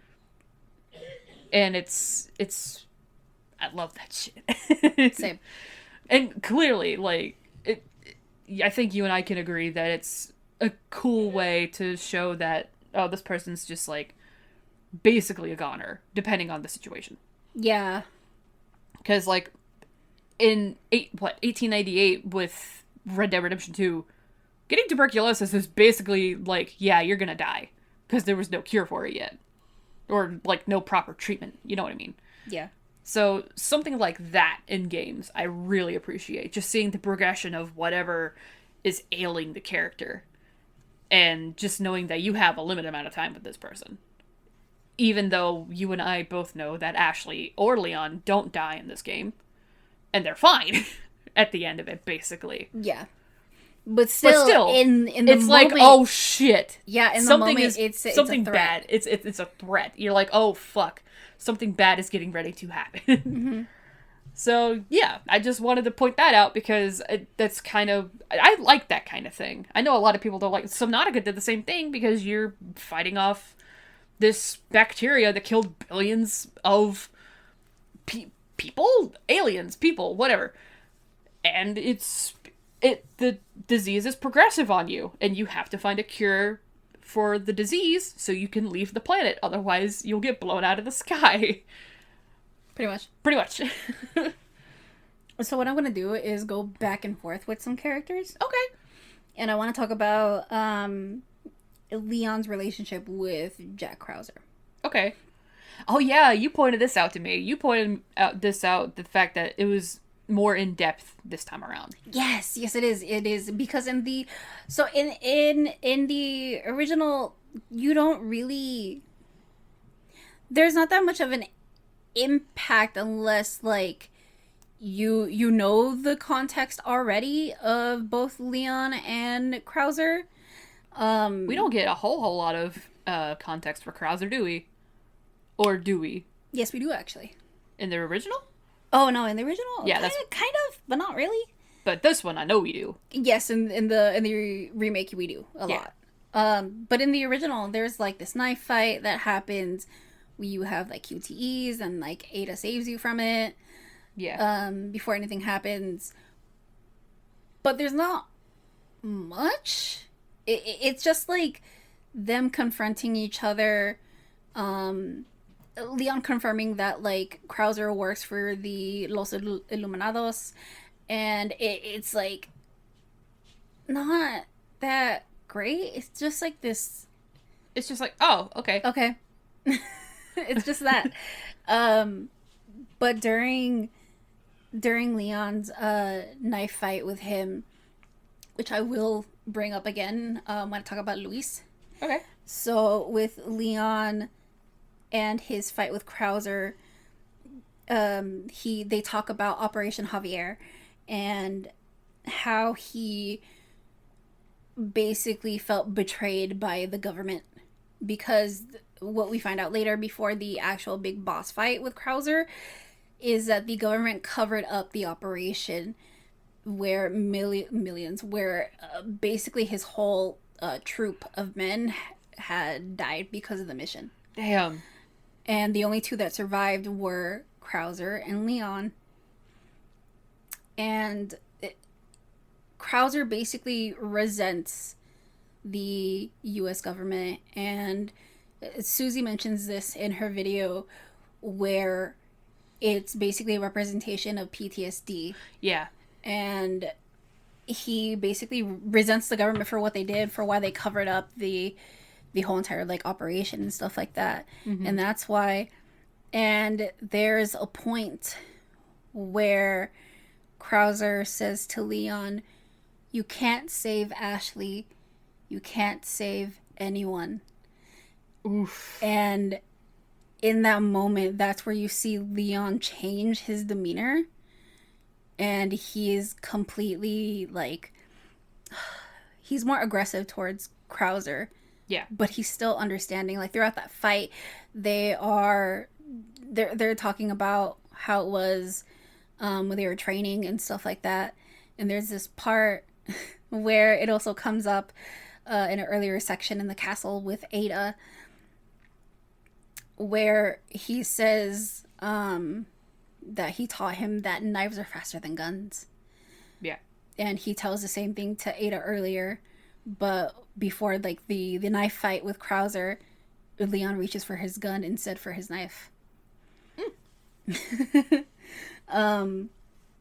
But in that moment, you see Leon's demeanor change completely, and he wants to, I guess, not in a way like prove him wrong, but he wants to show that he can do it. Yes. And he wants to prove himself. Yes, he does want to prove himself. And towards the end of the fight, when Leon is able to basically defeat Krauser, it's one of those moments where... Sorry, I lost my little section here. It's okay. Find it again. You got it. I found it. You did it. Sweet. Throughout this whole entire fight, Krauser keeps calling him Rookie. Never by his name. Damn. And it isn't until the end of the fight where Krauser realizes that he's not going to get out of this alive. That's when he starts calling him Leon by addressing him by his name. And that is where you cried. That is where I cried. He addresses him as Leon, and while he's lying there on the floor with his own knife next to him, and Leon bends down to grab it, and we get this whole flipped scene from earlier, from when Leon saw him in the vision of his knife. He looks down at Krauser, and Krauser says, "Do what you have to do," as Leon stabs him through the heart with Krauser's own knife, because he acknowledges that Leon is the better person that Krauser was training him to become after that. Good shit. And you can see Leon's reaction after, and the way he basically closes his eyes and just sighs. Yeah. You can tell that it fucking hurts him. Yeah. You can tell that it has a really huge impact on him. Yeah, and why wouldn't it? I mean, they've got history together. Yeah. Like, good history together, from what I understand. Kind of. Respected history with each other. Kind of. And this is a really random question, but Krauser's name is interesting. Is Krauser Russian? Or do you know? He's American. I guess guess I should have figured that. It's just his last name sounds, Yeah. like from across the pond. This is why I asked. It's okay. I was just curious is all. It's okay. But I love that. And the contrast between the original fight and this one, it has more of an impact, because like in the original fight, it's like supervillain threatening the hero and stuff like that, and his fucking line before the fight even starts is "Prepare for your death, Leon." Jeez, cheesy. Very cheesy. But that's how it is. That's how it is with both Leon and with Leon and Krauser. And like I'll come back and forth with like Leon with every other character that he interacts with. But the thing is, it's like I want to highlight that part because up until the point, every character that he's met pretty much dies. Yeah. And you can see that it clearly affects him. Yeah. Yeah. Yeah. This man has seen too many people die. As much as I love the original, it's good for its time, but there's not much of like any emotional impact. Yeah, there's not much of emotional impact or anything with it. And that's fine. Because like you said, it's for the time. And that's completely fine. And it's still a great game. Oh yeah, for sure. It's just games have evolved so much since then. The writers for this game fucking phenomenal. I love them for it. And we'll get back with Leon, but now I want to talk about Ashley Graham. Yeah, Ashley's way different this time around. Ashley is way different. She's not getting kidnapped left and right this time, I don't think. Yeah, she is. Well, I mean, she is, but like not annoyingly. Not annoyingly. You know what I mean. Yeah, I know. But with Ashley's character, comparing her to her original self, it's night and day. Yes, it is. She is a completely new character in the remake. Yeah. In the original, she's significantly less annoying in this one. Just saying. Again, like a lot of people pointed out that it doesn't help with her voice actress for the original because she's supposed to be in her early 20s.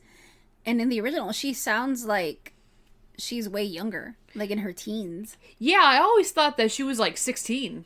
No, and she's in her early 20s. She's a college student. Yeah. I'm like, and you told me that. I was like, huh? I thought she was like 15, 16 years old. No. She's a college student in both. It was like a president's daughter. Oh, yep, she's a kid. Yep. No, she ain't. No, she's not. She's a whole ass woman. Yep. What the fuck? But in the original, she's more of a, I want to say like set piece. Huh. Because it's like... That's a bold statement, and I agree with you. Yeah. where she's just like, she's there to get captured, you rescue her, the whole entire, like, thing. Yeah, the original is kind of just like an escort mission. Yes, when you get her. Essentially, yes, that's basically it. And lots of people really don't like that kind of thing. No. Because it's annoying. It is. But it was fun. It's still fun. That one is a different case because I know it's a lot more fun, and that's just like how the game is. And a lot of people obviously love the original RE4, but as a gamer, no.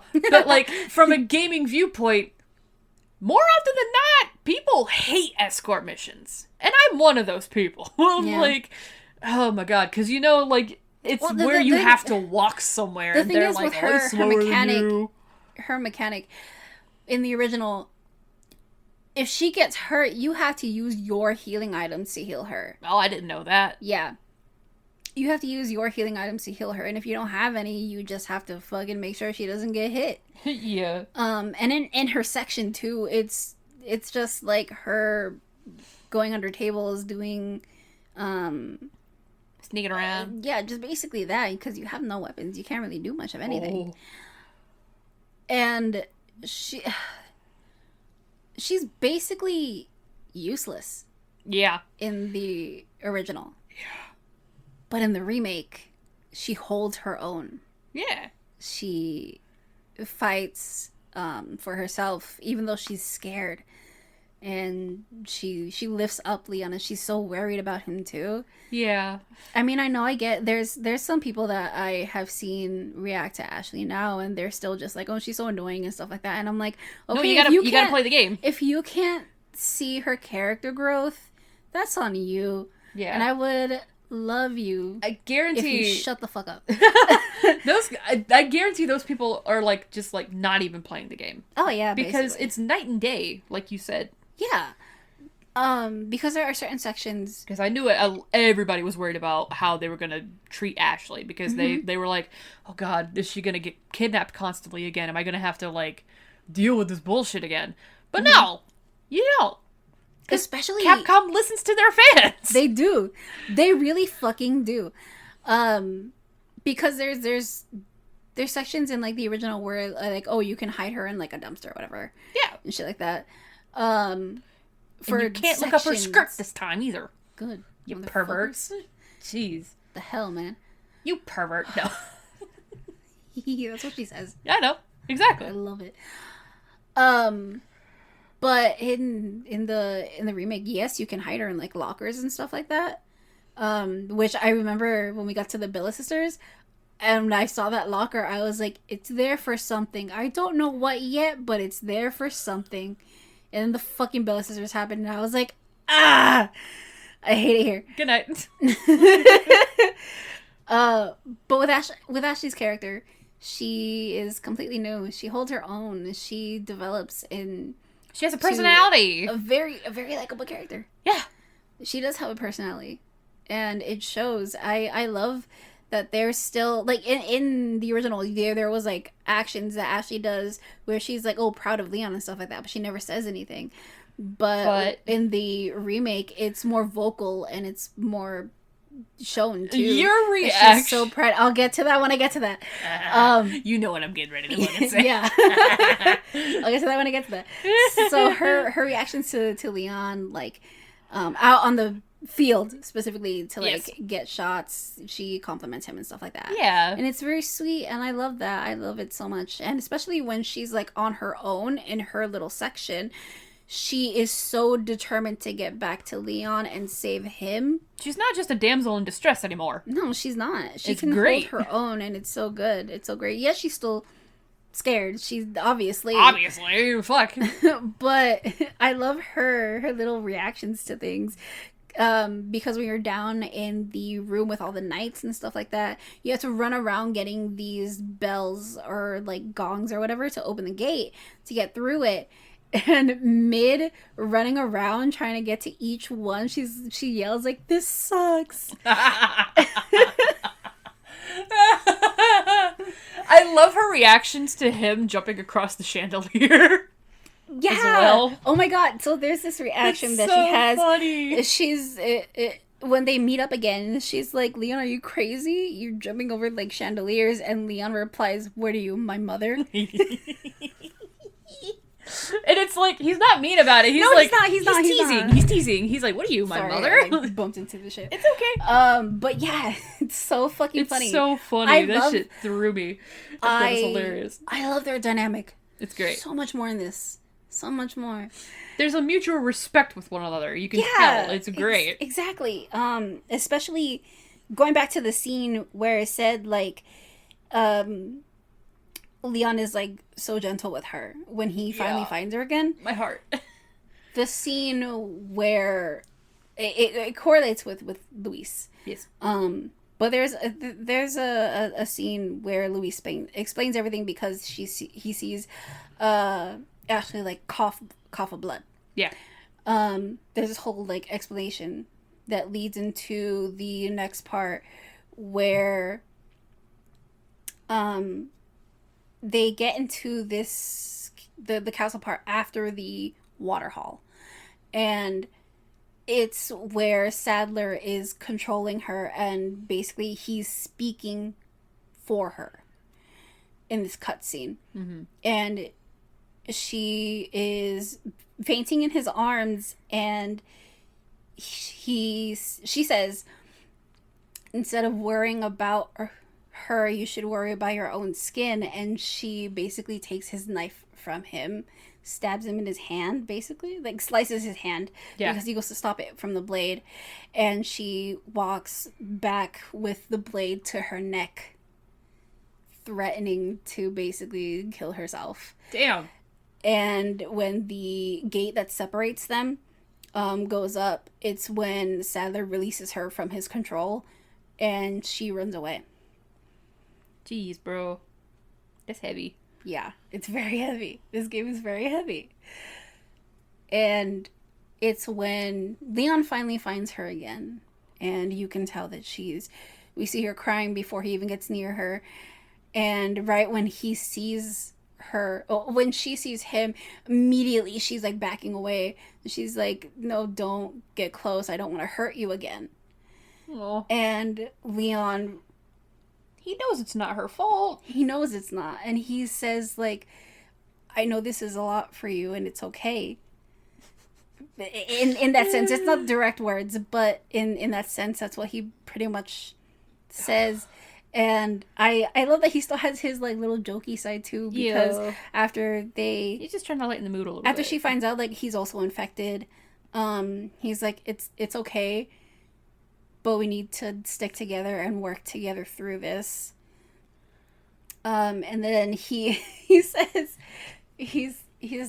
next time give me a warning before you think you're gonna slice my hand.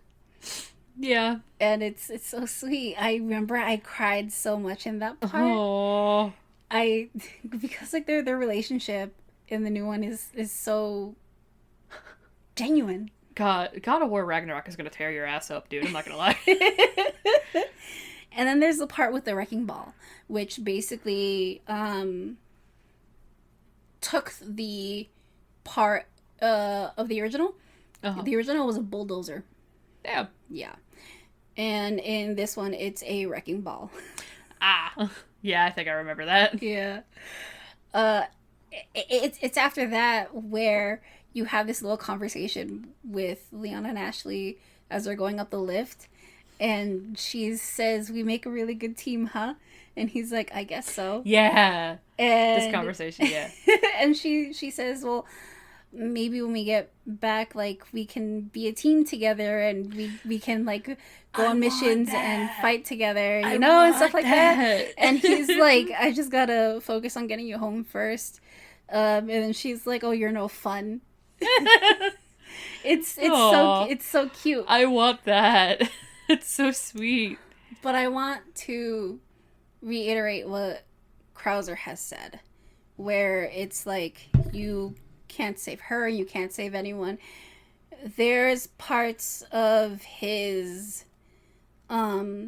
equipment that he uses, and the equipment that he uses, the knife that we use throughout the whole entire thing, it's Marvin's knife. Yeah, I saw people on TikTok putting that out. I was like, oh man, that's sad. Jeez. It's Marvin's knife from RE2, so he carries it with him. And the gun that he has, that is Joseph Kendo. And in the RE2 remake, it's Robert Kendo that he meets, where he sees him and his daughter is infected. And that's where you hear, like, you know, the gunshot. You can already tell what's happening. And he tells Ada, like, that's why I became a police officer, to protect people like him and his family. Yeah. Also, I'm so sorry. This is so irrelevant. You said, what was his name? Joseph Kendo? Mm-hmm. I thought you were going to say Joseph Quinn. I was like, what? Wow. No. I'm so sorry. Not. Sorry. It's okay. But his gun, the Silver Ghost. Ooh, that sounds badass. Is, that's why it's short for SG. Ah! I like it. Picasso. The engraving on it says Kendo, and that's for Joseph Kendo, which, again, it's Robert Kendo's brother. Yeah. And according to the lore, Robert owns a Kendo's gun shop in San Francisco. Dang. Yeah. That's pretty neat. And that's why he was able to get the gun and stuff like that. And then there's a moment. I was getting ready to ask you something and the question escaped me. Fuck. It's okay, dude. It's okay. I bet I'll think of it again soon. Maybe. If not, it's fine. Just enjoying the conversation. It's great. No, but yeah, to come back to the conversation, the reason why he has like those objects he carries around with him, because he wasn't able to save them, and he feels like remorse for it. Yeah. And at the end, the last thing Ashley tells him is, "Thank you for saving me." Aww. That's so sweet. It's so simple. It's such, like, not a cliche thing, but it's like, the thing that you would say, but like, it means a lot. It does. So sweet. Especially to him. After everything that has happened, and he I know. wasn't able to save her. I know you cried like a little bitch. Oh, I did cry like a little bitch. It's okay. I did cry like a little bitch. I love that games can make us cry, though. Mm-hmm. That's why I love them so fucking much. Dude, Skyrim has made me cry.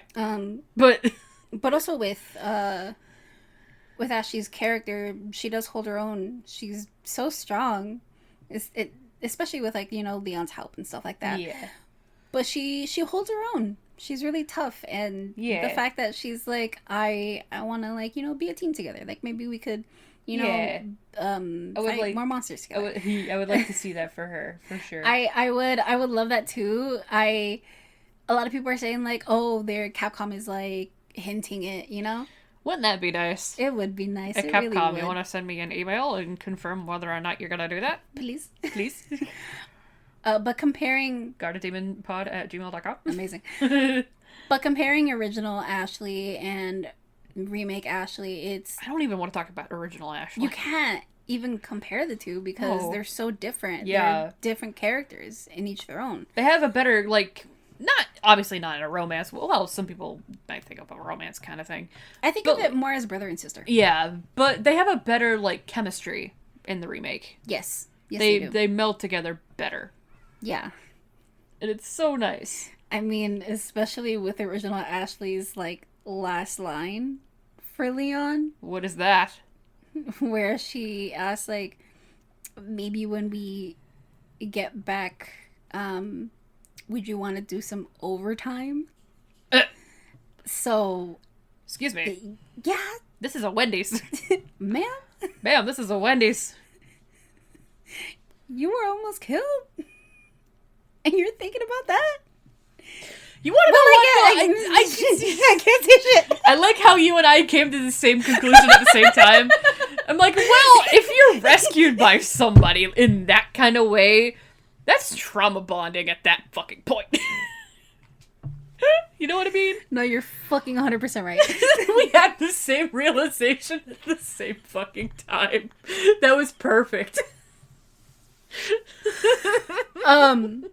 But we're not wrong! No, we're not wrong. But also, if you had to compare the two, I love the remake. Yeah. I love the remake so much. You would say you like the remake more than the original at this point?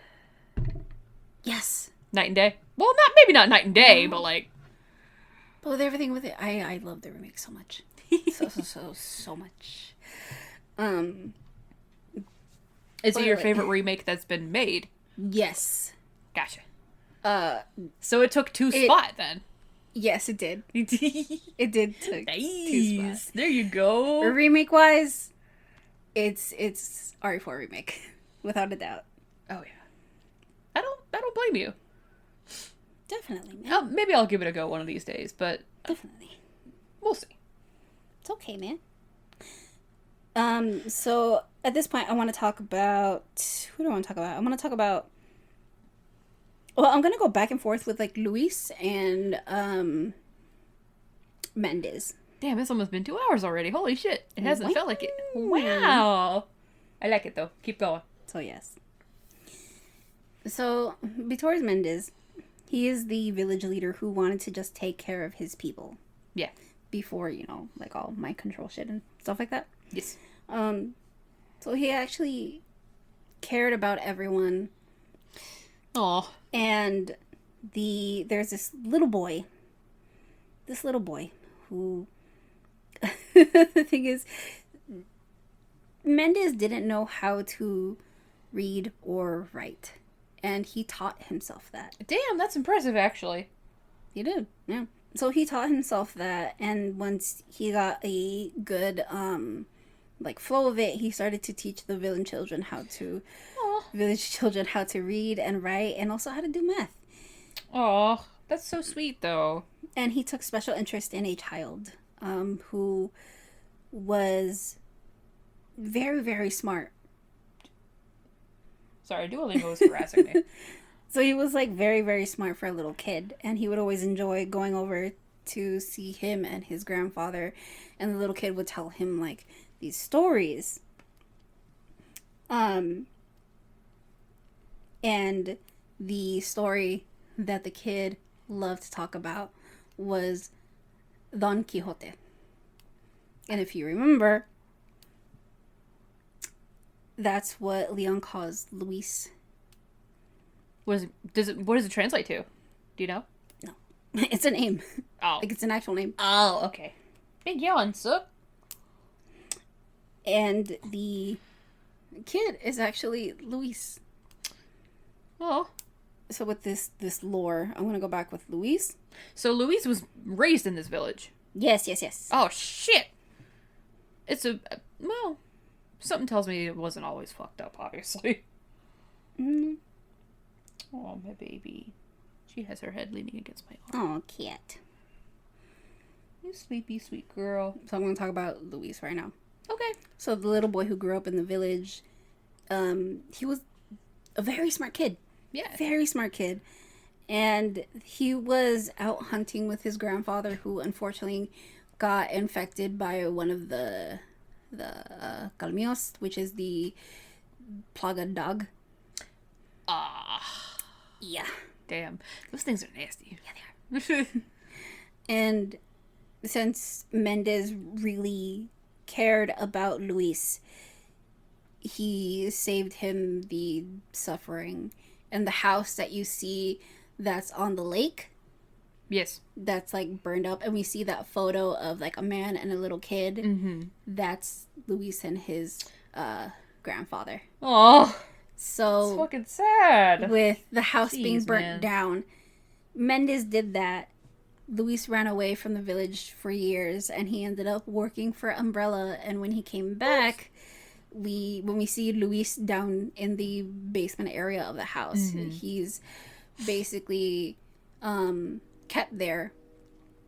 Susie says that her approach to this is that Mendez couldn't handle what he did, or like he couldn't help Luis. So basically, with the sad part is like with the mind control, he locked him away in the basement Oh. That's so sad. when he found him again, like in the village. The mind control thing is real confusing for me. How does it work? Is it like a hive mind kind of thing? Yes, Okay. pretty much. So, Village. Like, kind of like Village. Specifically with Donna and her dolls, because that's all a hive mind. Yeah. Which is gross. But really So- cool. So in the original, the original Luis, he just works for Los Iluminados. I swear to God, it sounds like you're getting ready to talk about the Illuminati whenever you say that. I'm like, wait. I mean, Is it too far off? no. That's all he does. And then he also says that he was like a cop in Madrid. But in the remake, he still works for the cult. Okay. But he also worked for Umbrella. And we find out that he was part of Team 6. And Team 6, it created another famous tyrant in the Resident Evil franchise. And if you know, you know. He created the Nemesis that knew stalks Jill Valentine in RE3. He made that thing? Yeah. Jesus. He watched too many alien movies as a kid. And here's the thing with Luis. Remember when I mentioned the story of Don Quixote? Yes. So as a kid, Luis really, really loved that story. Mm-hmm. And Susie has like this summary in her video, which I wrote down. And the summary of this story is: the story tells of Don Quixote, who researches and is obsessed with the concept of chivalry by reading tons of romanticized books, and it molds into his personality. Yeah, I see where this is going. Thinking that he is a brave knight and that he has to save the princess, and explores the countryside with his partner, Sancho, getting into battles with these creatures, and even imagines 2 windmills as 2 evil giants. Aww. Which reflects them battling in that siege section in the house with all the ganados, and with the 2 El Gigante fights that they face down in like the boiler room and stuff like that. And there's the continuation of the story where Don Quixote eventually falls out of his delusions, and he lives his life with his actual name, Alonso Quijano, up until his death. And you can see the reflections that Capcom has done with that story as inspiration with Luis's character. Because in the section, in the mine section, after Leon gets out of the elevator, there's this whole like cutscene, and he says, then we know what we have to do, and he gets this like fucking pipe thing, whatever, and he says that we must rescue the Princesa Dulcinea, which is basically just the sweet princess. Aww. And you can see where it ties in with Don Quixote, and with Luis's death. Yeah. Which I know tore your ass up. It did. In the original, it's so fucking funny. It's funny in the how does he die in the original? I'll tell you right now. So, okay. Comparing the 2 characters up till now, up until his death. I'm gonna be so for fucking real. I didn't even hear about Luis until the remake came out. I didn't even know he was a thing. Yes, he is. In the original, he's just working for the Los Iluminados, and he's still working with Ada, but not to like that degree. Yeah. But he's just what I can compare him to is like a goofy sidekick in the original. Yes. Yeah, he's flirtatious. He's goofy, but there's not really much of anything with his character when he just runs away from Leon, after some scenes, but that's it. Yo. And then in the remake, the scene where, in the original, they are like handcuffed to each other, like back to back, Yeah. That talk that they have, where Leon tells him that he used to be a cop in Raccoon City, and Luis says like that's the place with the viral outbreak, and you get like context with that. It's kind of there, but not as much, and it's not really like impactful between the 2 characters or the story or anything. Yeah, I think what they did with the original RE4 is that they kind of wanted it to be a little bit of a mystery. And it's that way here too, but they're a little bit more upfront with it. Exactly. Which I appreciate. It's so good. With the remake, with that whole scene, they're not... They are essentially tied together, but not like back to back handcuffed. There's this like rig that's on the ceiling, and they're both handcuffed. So whenever Leon moves, Luis moves.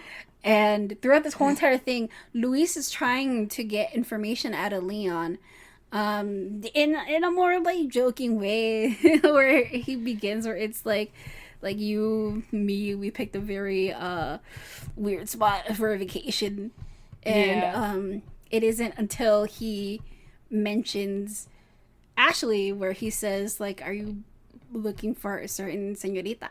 Yeah. And that's when Leon, like, pulls the chain. You and I both had a reaction to this. I was like, whoa, ooh. Wait a minute. Wait a fucking minute. Everyone had the same fucking reaction. You cannot lie to me. I should go find a compilation and send it to you. See if there's... I've seen some. It's funny. Will you find some for me then? Because I really like to watch people's reactions to that shit. It's funny as hell. Because we all reacted the same fucking way. We're like, are we into this? It was after that fucking scene that I had to pause my game and I had to be like, I need a moment. You and I were both like, oh my fucking god. And mind you, I wasn't hardly paying attention. I just happened to look up at the right fucking time. Yeah, you did. I was like, oh shit, what the hell is happening now? The fuck are we playing? That aside, during that whole entire thing. It's hot. Damn, Leon. I can understand why you would fucking bend for that man. This holy shit. Anyway. Is your face red yet? Just a little bit. It's a little bit. Cute. Oh yeah, your face is fucking warm. Oh yeah. I know. Anyway, keep going. I'm so sorry. But yes, during that scene, it's completely different from the original because... Yeah, it is. Bitch. I love it. Listen, I had to do it, man. It's too easy. But it's completely different because there's this whole, like, Luis being more, like, playful with his words. More taunting to Leon while that all is happening. Yeah. And Leon is just trying to fucking get out of it. He's like, get me out of here. I got a job to do. But during that part, he has none of his gear. None of his gear. And I'm just, like, pissed off. Damn. Because I'm like, damn it. What the fuck? But as, you know, like, there's a Ganado that comes in. He goes for Luis first, which Susie pointed out in her video that there's a certain thing where it's like, oh, they want him more dead than they want Leon for certain reasons. I never... Well, obviously I didn't notice, but I wonder if you... Did you notice? Yes. Nice. I did. Because I was like, oh, they're going for him first. Oh. But during that thing, I love that, like, oh, he gets the key, he frees himself, but he doesn't give Leon the key at first. Kind of like taunting him a little bit with what he's saying to him, and before he just throws him the key. And he leaves. Yay! Bye! And I love that. And Luis's sections with Leon, I fucking love the sections that they have him. Did they do the minecart section together? Yes, they did. Sweet. Yeah, I thought so. So that is where we have the section where you have to, like, do the railing. You have to fight. You good? Yeah. You have to fight with him in, like, the mine section to get dynamite to blow up this big ass, like, blockade that's in front of you, or else you can't, you know, go into there in the next section. And it's so fun to be able to play with Luis, especially with the section when there's a whole cabin section. Yes. The cabin section.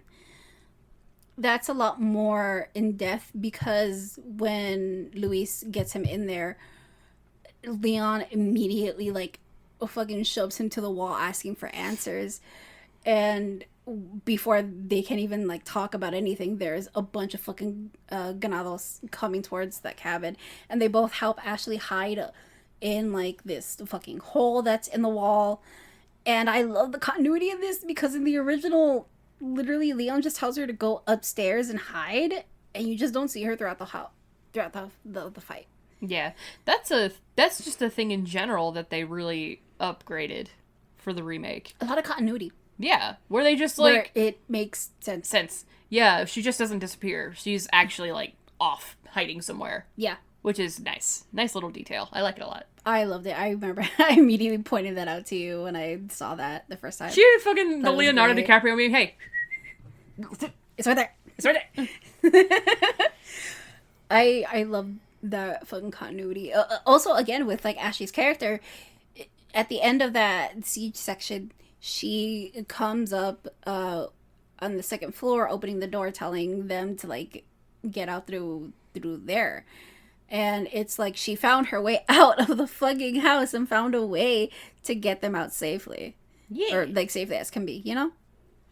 And I love that. And that's when we have that section where Ashley starts coughing up blood, and this is where we find out She's Louise. infected. Oh, what? No, we find out that she's infected with Leon when she gets her from the church. Yeah.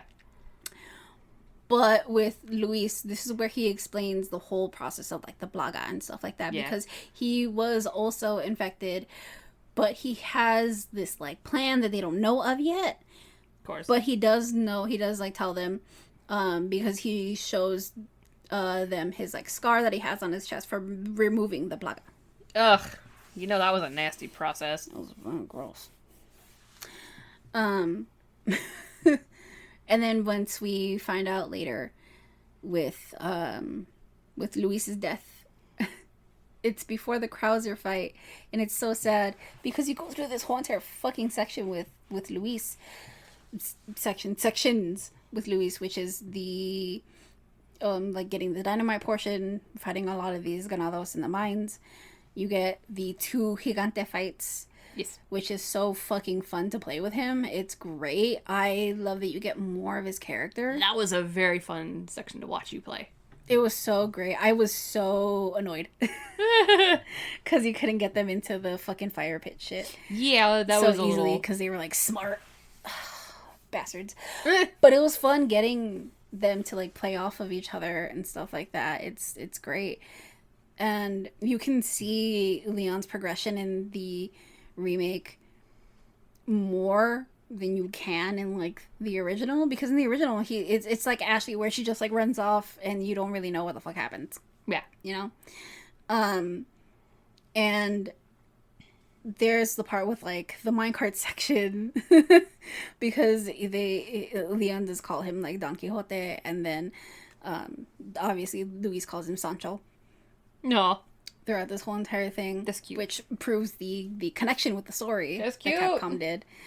And it's the whole like you can tell that their relationship is growing. Whether or not Leon likes it, there is a bond between them. Yeah. And it clearly shows at the end of like the section with the bugs, the Novistors. Yeah. There's at least mutual respect for one another. Mm-hmm.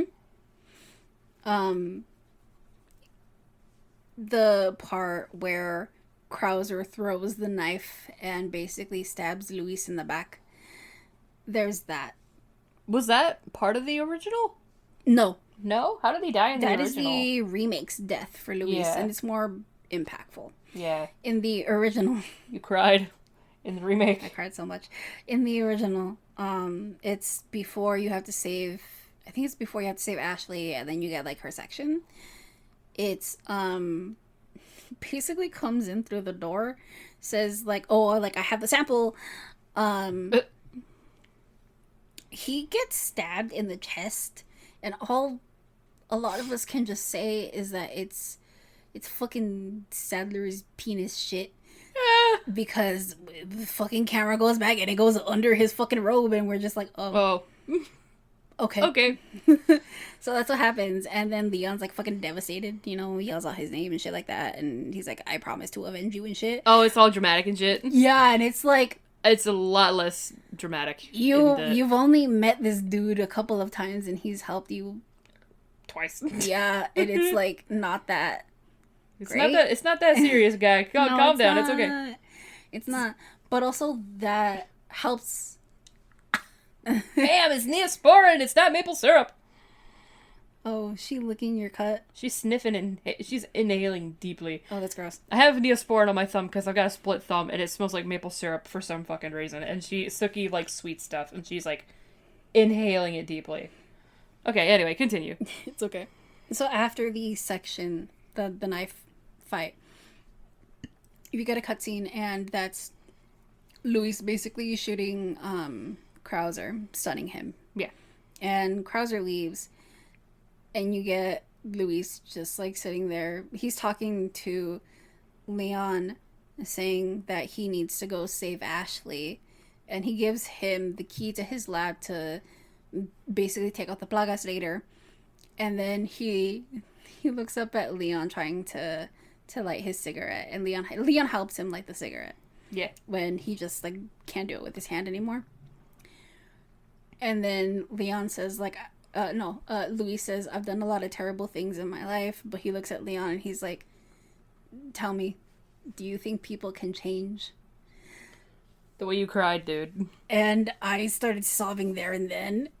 Yeah. And then after he gives Leon the key, Leon gently puts his lighter back in his hand and like, closes it and shit like that. And his last line to Luis after the Krauser fight is, "You were a fine knight, Don Quixote." Oh. Damn, man. That's fucking sad, bro. And God of War is gonna tear your ass up. Maybe I should play 2018 first and then do Ragnarok for you. So I could get the full impact. The thing is, with Luis, you find out that since he had the sample of the amber, that means when he was talking to Ada, he already had it and didn't give it to her. And there's this part that Susie says in her video that Luis never gave Ada the sample because she thinks that he thought it was probably better to survive with Leon and Ashley after seeing them go through this whole entire fight and everything, like seeing what they've gone through so far. Yeah. And he thought that it was a better idea to go with them instead of giving Ada the sample. I have to agree. But that's just because I don't like Ada. And that just was a lot for his character, man. He is a sweet guy. He is a very sweet guy. It's great. He's a dorky himbo who's got a heart of gold. He does. He really does. We love our dorky himbos around here. Yes, we do. But we also love our resourceful and smart women. Yes. And the resourceful and smart men, too, though. Yes. Mostly the himbos, though. Yeah. It's okay. And that's... Fuck, man. I love his character development in this fucking... Yeah. Because like you said, his death game. in the original is... It's not... funny. It's fun. It is funny, honestly. Like, I'm not gonna lie. It's very funny. It's very corny, but it's for the time. But this one, you're like, oh... It's basically the end of the chapter. My chat kept asking me if I was okay because I was silent, and then they just heard me crying. They just heard me sobbing. They just heard me fucking Even I was like, dude, are you okay? I was like, no. Like, jeez, man. I cried so much for Luis. And Andre Pena, the one who does the voice and mocap for Luis, I love that during the cast live stream that Nick did, he admitted that he kept asking Nick that like, oh, they got like another dude to do the voice, right? Like, I'm just temporary. They're not like, I'm not really the one that's doing this for Luis. And the casting director and everything had to tell him like, no, you got the role. You're doing Luis. Aww. Because he couldn't believe it. Bless him. And I thought it was so sweet. He's done a lot of more stuff with like Resident Evil. He cosplayed Dr. Salvador, and I thought it was so funny. I got Jeez, sorry. He has a YouTube channel. And then I recently saw his current like unboxing video of like a Resident Evil backpack and one of the Cerberus plushies that he got. And I commented that I loved his portrayal as Luis. He did an amazing job bringing the character to life, and I love what he's doing with like the RE community, and he's being so open about it, and that how he's so excited. And that I just hope that he had a great day and he liked my comment. Aww, so that made sweet. my day. It's the simple things, man. It is the simple things. I love when I'm able to tell the people that I look up to how much they mean to us. Every time you mention Dr. Salvador, I am constantly reminded that I pulled that when we played Fuck, Marry, Kill. Oh yeah. All those months ago. It's just funny. That was very funny. I was like, oh my god. Well, I'll be safe. It's fine. It's great. But yeah, just comparing the two, it's obvious that a lot of the remake characters are going to be better than the original ones. But again, they are good for their own time. It's okay. It's okay. Shit happens. It is. It does. It's fine. It's fine. It's okay. We got this. Hey, babe. My cat, she sniff. Yeah, so. Hi, beautiful. And with a lot of the other characters in this thing, with the merchant, he's still the same. What are you buying? Oh yeah, there was something about the flames and why they're purple. You want to tell me that reason? I'll tell you that in a bit. Okay. Because I'm gonna talk about that too.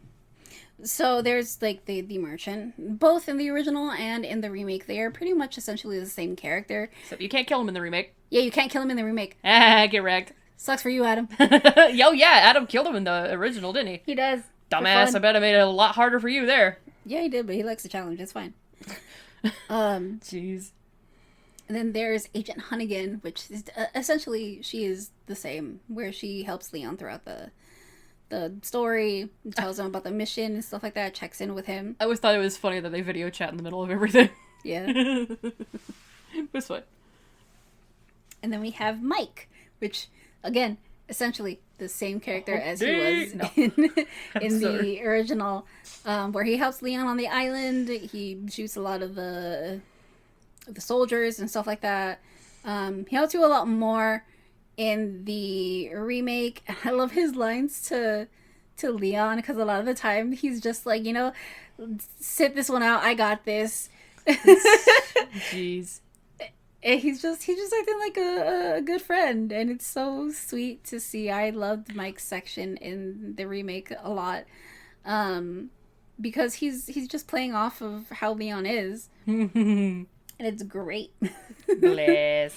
There's this part where he says, in the island section, there's this like machine gun tower thing, and he says that he was like hit or something, and that he can't really like do anything, so he needs Leon to destroy it so he can actually do something.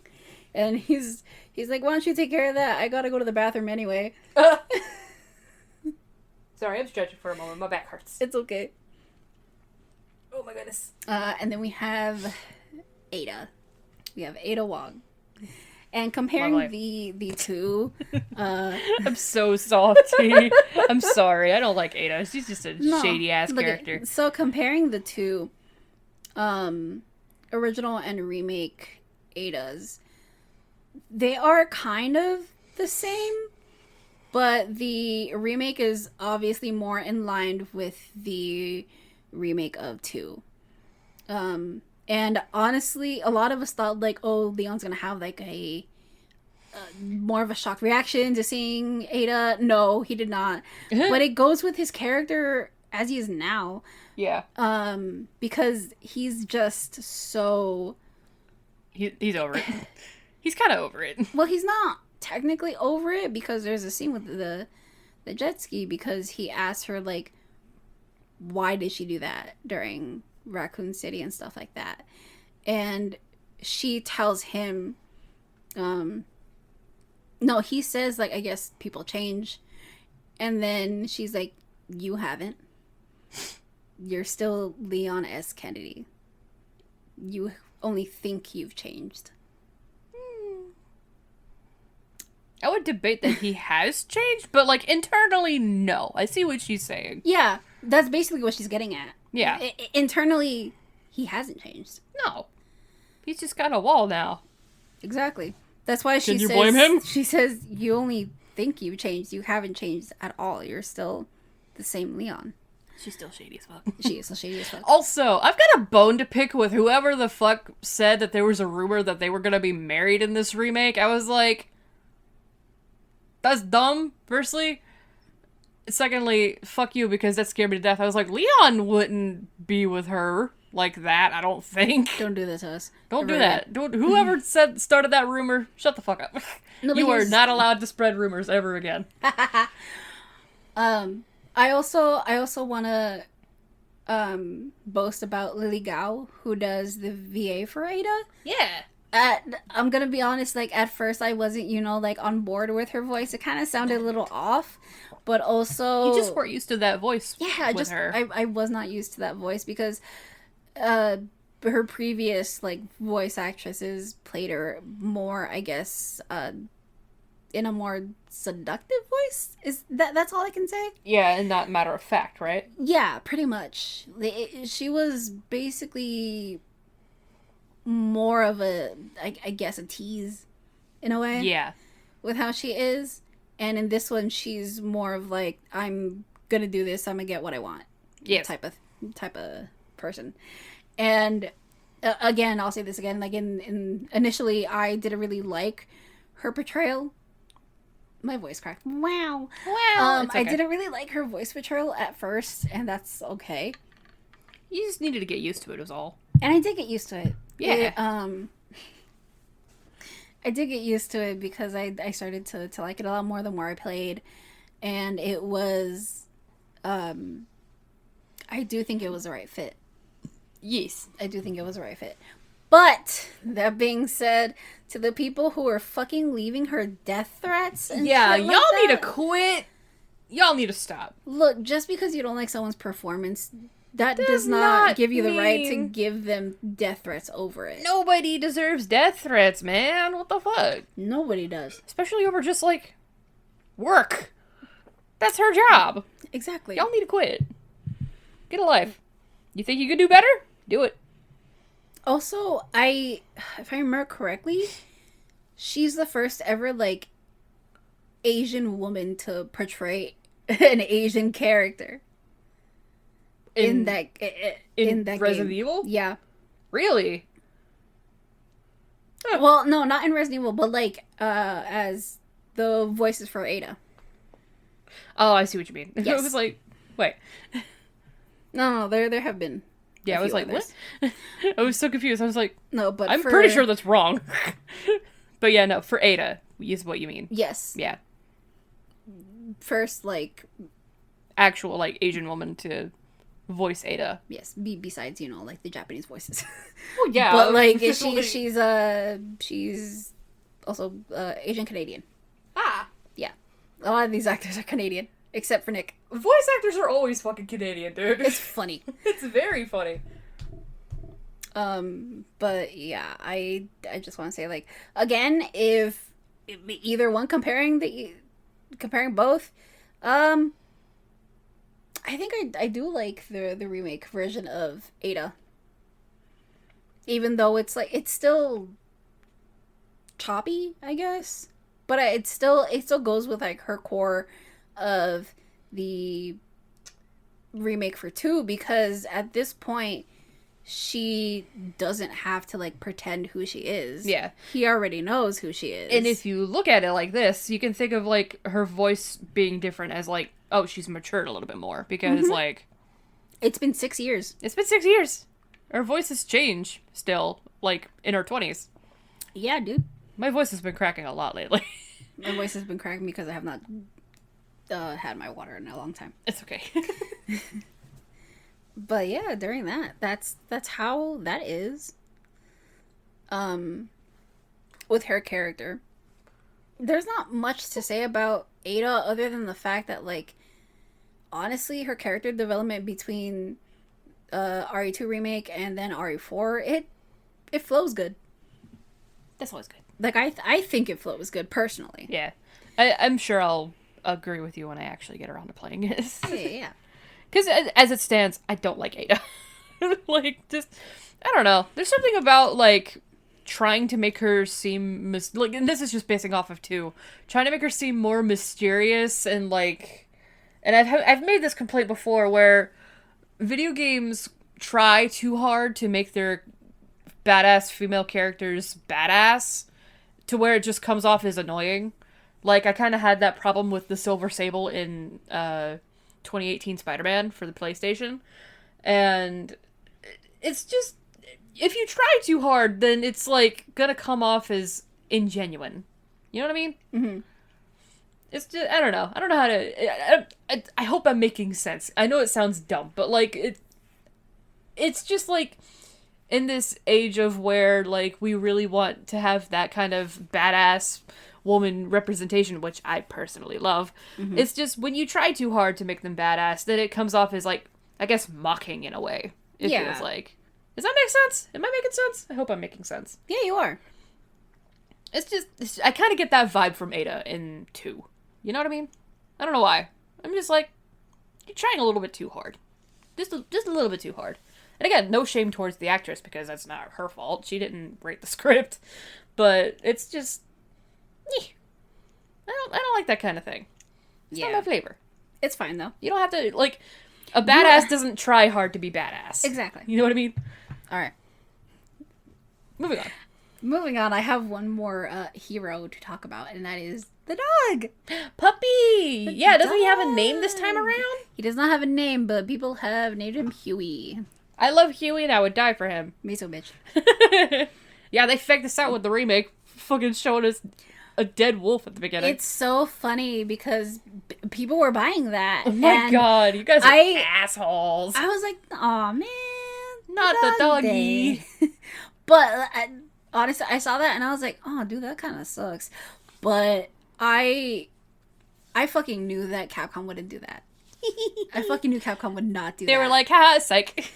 So in the original, you save the dog like in the very first chapter. Good boy. He's so cute. It's after you leave the initial first shack of the Ganados.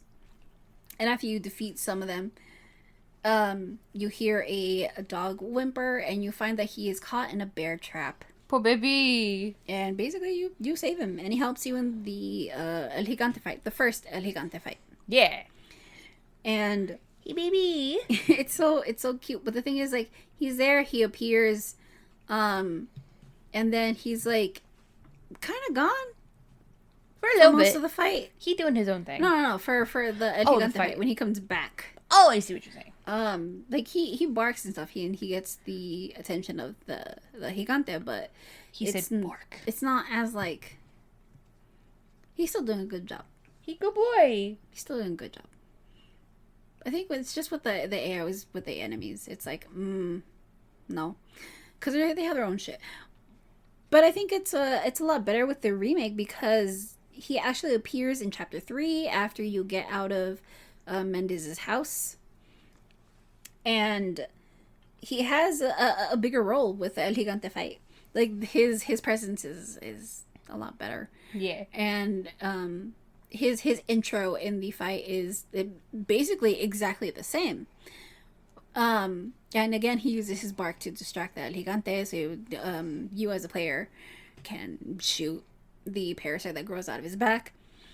And there's a part where he's able to bite the Gigante's ankle, and I love that because after that, the Gigante just runs into a wall and he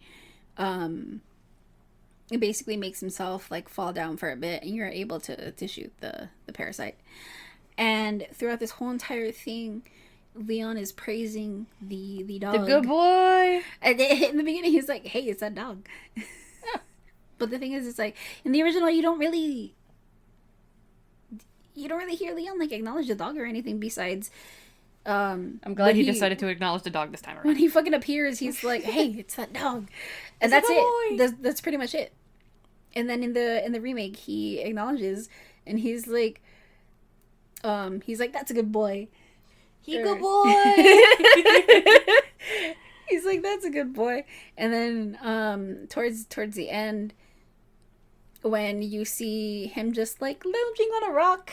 Well, after you... Yeah, I think that's majestic as fuck. It's so cute. I was like, I want the dog. Please let him be your buddy throughout this whole entire thing. His last words to the dog is, "Thanks, bud."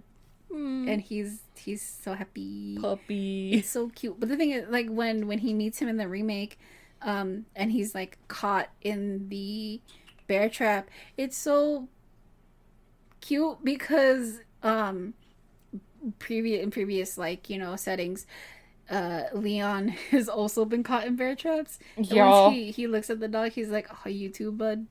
Aww. Well, baby. And when he finally, like, you know, releases him and he runs off, Leon looks at him and he's like, "Take care of yourself." Oh, stop. It's so fucking cute, man. My heart, bro. We wanna do so. So that's all I have for heroes. Okay. And here we go with the villains. Cool. The enemies. We had the village ganados, and they are fucking faster. They are more aggressive, especially the women ones. It's always the women ones that are more like aggressive, which like I get because yeah. But with the characters in the original, they're good for their time. Again, I will come back to saying that they are good for their time, and the fact that like once they get closer to you, they start going slower, so you're able to aim at them. And then there is like that grab mechanic that they have, where yes, they do get a little faster, but it's pretty good. I mean, for like the original, but in the remake, it's times 10, honestly, because their grab is more deadly, and if they grab you, they can let another ganado like fucking stab you with a pitchfork, or which is just heaps of fun. yes, they can fucking gouge out your eyes too, which is also heaps of fun. But between those two, they're more fucking terrifying. God damn it. In the remake, it's so scary. I'm just like, oh, please don't fucking attack me, because they have like had the first like initial grab. She went outie. She says, "I don't want to be in here. Don't come yelling." So in the remake, they're like more terrifying because they have this initial the first initial grab, and then when they can't get you in the first one, they fucking book it to you during the second one. And they can fucking get you, man. They can really fucking get you, and it's terrifying. Like, what the hell? Oh my god. And they're a lot smarter too. I don't like that. They are a lot smarter. I don't like that. It's gross, bro. But that's what makes it fun. It's scary. Yeah. It's scary. It's scary. And then we have Dr. Salvador, which is the chainsaw dude. He can one-shot you in the original. He can do it. Could you kill him with a door in this one? No. Aw, lame. I knew you could in the original, and I thought that was funny. Oh, I mean, do you know the person who did it? No. Because I follow his YouTube channel. No, you just told me about it, and I thought it was fucking hilarious. Yeah, his name is Dante Ravioli. Nope. Don't know him. He goes by that on YouTube. He's the fucking person that did it. Oh my god. And I'm just like, you fucking defeated him with a door. That's fucking fun. My guy, you got a chainsaw. Use that shit. It's funny as hell. Oh, sorry. You good? Yeah. Sounds like it hurt. No, it didn't. But it's fucking amazing, dude. It's so scary. You were freaking the fuck out just playing the demo. I was. For the record, like, both original and remake, completely scary. In their own way. Yeah. Completely scary. Yeah. Fucking hate both of them. You're like, I'm not having a good time with this right now. No, I'm fucking not, bitch. You're like, this is fucking stupid. Like, but in the remake, there's just a bunch of like, he can either saw your head off, or fucking plunge that shit into Leon's chest, splitting him in half. Fun. That shit's scary. Very fun. It was fucking scary the first time. I was like, oh my god, what the fuck? Yeah, you could parry it this time around, right? Yeah, you can. You can parry a lot of the attacks that they throw at you. Fun. Oh, it's so fun, dude. My voice cracked so much there. Holy shit. It's fine. It's okay. I haven't Damn. gotten, like, that system down yet to parry. Parrying can be hard in games, to be honest. Yeah, but it's fine. It's okay. But once you get it, it's so satisfying. Oh, it is. It is. Ugh, I'm looking at you, Ghost of Tsushima. Your parrying system is fucking phenomenal. But with both the original and remake, they're both fucking terrifying, honestly. Yeah. I fucking hate chainsaws. Fuck that guy. They're both fucking terrifying. Unless it's Bubba. Yes. We love Bubba. We love Bubba. We love Leatherface. We love and respect Bubba. We will adopt him and give him a loving home. Yes, we would. So the next villain I want to talk about is the Lago. Yes. Which is a fucking lake monster. Ah. Yeah, the Lago just means lake, right? Yeah. Yeah. It's fucking cat, man. So if you play the original, it's also in the remake where you shoot the water and he comes out and fucking eats you. That is also... You were so hesitant to try that shit, dude. I was like, man, just do it. Let's get it over with. I find that when you die, like, and you're like playing something for the first time like this, and you're so scared to die, just dying and getting it over with makes it so much less scary. In my opinion. But I know you hate water. No, it's true. I do hate water. I fucking hate it. I hate it. But I was also like on a streak where I wasn't dying yet, and it was my first playthrough, and I was like, do I want to do this? Do I want to have a death on my thing, on my first fucking like record, but from the fucking lake?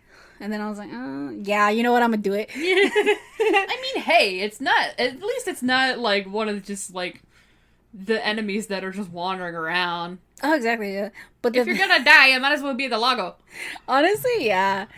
But I love how both of those things are in there. It's so fucking good. Jeez. And his... I mean, of course they were gonna add that. It was just like... Yeah. Natural. It's infamous at this point. Exactly. It's fucking hilarious. Exactly. And watching people do that shit blindly without knowing what's gonna happen is the funniest shit ever. I love it. Oh yeah, it's great. I love it. It's funny as hell. Speaking That's how you prank somebody right there. For real. Speaking of the Lago, I realized that I skipped over something with the merchant. Oh shit. So with the merchant, you get the shooting range in both. Yeah. And in the original, you get like these points and stuff like that to get like certain guns and things, but you're only rewarded with like headshots a lot of the time. Yeah. And in the remake, it's so advanced because it's a whole pirate theme. Dun dun dun dun dun dun dun dun dun dun. I'm gonna get copyrighted for us. I'm so sorry. It's pirate themed, and Susie mentioned in her video that she thinks it's confirmed that the merchant is a pirate because it makes sense because he does not have like a Spanish accent or anything. And the fact that his whole thing is like pirate themes and shit like that, it's really fun. But if you enter there with either Ashley or Luis, you will be rewarded. They both basically either... They are giving Leon eyes, okay? They fucking are! Oh, they fucking are. Ashley looks so cute in her outfit, dude. I swear to fucking God. Okay, so... You're so gay. I was. Okay, so let me just say this. They basically, like, cheer Leon on and, like, basically praise him for his, like, accuracy and shit like that. But they also belittle him whenever he shoots, like, the sailors. Damn, and I think it's cold, so man. fucking funny. And I fucking love the fact, I will say this, that it's completely different from the original. It doesn't feel like a little tedious thing to do. I mean, the shooting range is like optional. It's completely optional. You do not have to do it. But you sure as hell had a lot of fun with it. Fuck yeah, I did. I wanted to try to get S rank or S plus rank on most of them at least. You know, trying my fucking best with it. And during those things, you get tokens that you can use on a little It's like one of those little machines that you put a quarter in, it spits out a gumball for you. Yeah, it's like a gumball machine. Yeah. Pretty much. But the thing is, with those like little charms that you get to put on your briefcase, each of them has like a set of things that you can like enhance with your character and stuff like that. Like it can make Leon either go faster, your accuracy with your guns increase, or you get like either bigger ammo drops, or you get like crafting materials more and stuff like that. But the little like charms themselves, each of those charms that you get, they are the original models from RE4. Oh, are they? Yeah. I didn't notice that. That's so fucking cute. They are the original models from the original game. What a cute little Easter egg. That's a little thing. I remember that because I got Ada's and she's wearing her original outfit, and I was like, oh, it's a little funny. I thought that was cute. And then I saw everyone else's that were doing that, and they had like the original Leon, they had the original Dr. Salvador. Just all the OGs, man. It's so fucking cute, man. You get like OG Ashley too. It's so fucking cute. It's adorable. I love that little thing. And I love that you get like a mini striker. A mini striker that makes you move faster, and that's a little nod to Resident Evil 4's speedrunners, because they use a Dipman glitch. When you apply the striker at a certain point in like the game, you can basically like run around the fucking area. Basically. And make him faster. Oh, no! Make Leon faster, pretty much making sections like a breeze. I gave myself whiplash. It's Jesus. funny. Make myself dizzy by accident. Wow. Whoops. Sucks for you, bitch. I love you too, dude. Damn. But it's fucking fantastic. Because clearly you can see that Capcom fucking listens to the fans and stuff like that. It's so good. I love that. Yeah. Las plagas? Oh my god, the fucking plagas. So, let's talk about this nasty, wriggly shit. It's gross. It's disgusting. It is gross.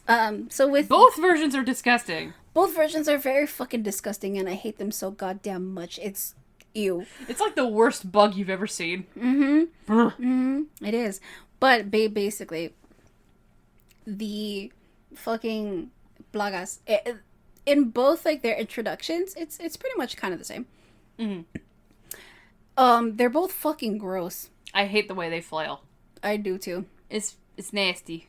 It's gross. Basically, these plagas, you can kind of see them during the day, especially with like the first fucking ganado that you see in the house, where Leon breaks his neck. And he gets up later on after you're gonna leave the basement. He comes back down to you. You can kind of see the parasite like moving around on his neck, trying to get out of him. But then at night, after you, I think it's before. No, it's after the Lago section. After you use like the fucking speedboat and shit. You encounter one of them, and they are subject to light. You can kill them with a flashbang, pretty much. Oh. Yes. And I want to go over that with certain lights. So, I'm so sorry. It's okay. I hit you in the arm. Oh my god. I'm a horrible co-host. I'm so sorry. Abuse. I'm an abusive co-host. I'm so sorry. Schmack. No. It's okay. It was an accident. It's fine.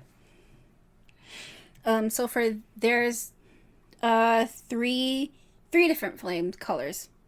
So we have blue, which is the one that Ashley uses a lot of the time to stop the knights from either hitting Leon or in her section where she has to go through them.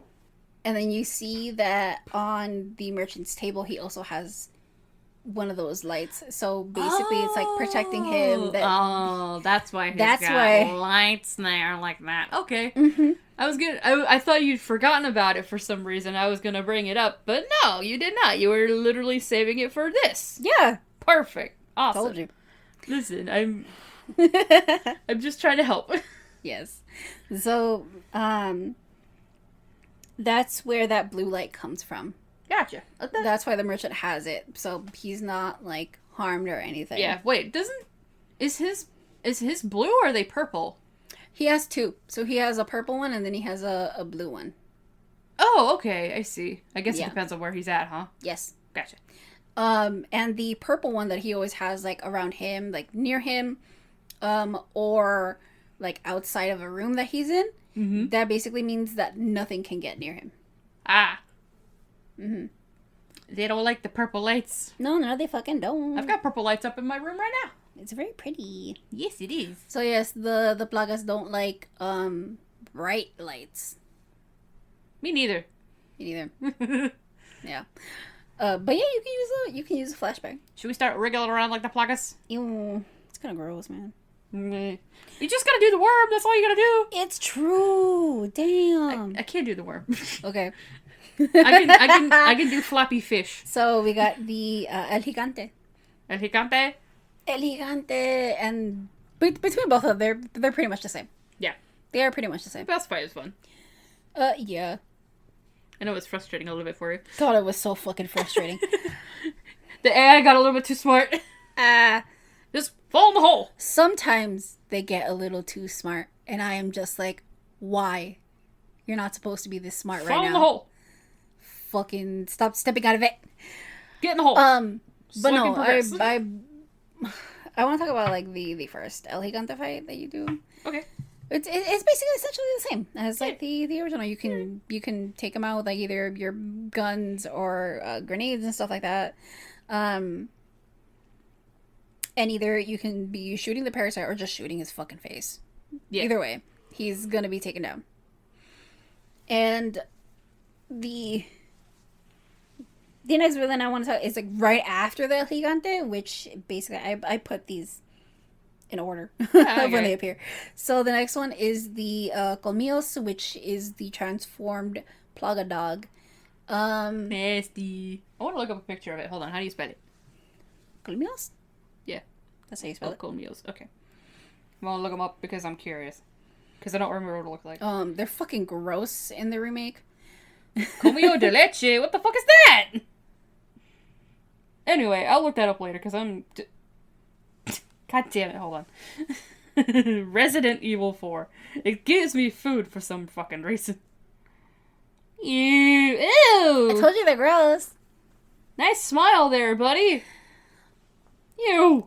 I wanna know what the fucking food was though, hold up. I'm gonna be honest, I don't think they're much of like a big ass threat in either one of them. Colmillos is fucking Spanish for fangs. That's why they've got big teeth. Wow, dude. I'm dumb. I didn't You're know not that. dumb, you just don't know Spanish. Duolingo is failing me. It's fine, dude. Oh, it's also known as tusk, fang, or dog tooth. So, yes. Also, I don't know why these popped up. What is that? It's like Cheetos. Oh, it's vampire Cheetos. That makes more sense. Wow. I'm dumb. You're fine, dude. It's okay. I should have picked up context clues, but you know what? It's fine. It's okay. I'm trying my best. But yeah, going back to this, comparing the two enemies in like the original and remake, fuck, the original is fucking fast as shit. He's speedy. They're fast as fuck. I mean, in both of them, they're fucking fast as fuck, and I hate them both. But that's just because I'm blind. I don't know if you're blind and your reactions are delayed. Yeah. It's okay. Me too. I think one, it's in the El Gigante section, where like all the fucking crows are. I threw a flashbang, and I was getting everything, and I think there's 2 or 3 of them in there, and one bit me, and I was like, what the fuck was that? My ass! I'm like, who the fuck bit me? And I turn around, and there was like 3 of them running around everywhere, and I'm like, oh shit, I didn't even notice. It's so fucking funny, man. I mean, comparing the two, they're both essentially the same. But when you go, it's before the castle, the fucking church. Is one faster than the other? I think the original's faster than the remake. I'm sure you like that a lot. Yeah. I mean, it's still fast enough for me to not fucking notice, obviously. Obviously, it's But okay. like, they're a little less fast. They in look the spooky, remake. man. They spook. But comparing the two with like their appearances and shit, the remake is fucking terrifying. 10 out of 10, no. Absolutely not. 10 out of 10 would not keep as a pet. Damn, not even No. if you got his little twofers out. No. Damn, I'll he's keep just the a good other boy. dog though. He's just a good boy. Go give us some food. He's just hungry. Are you like, I could change him?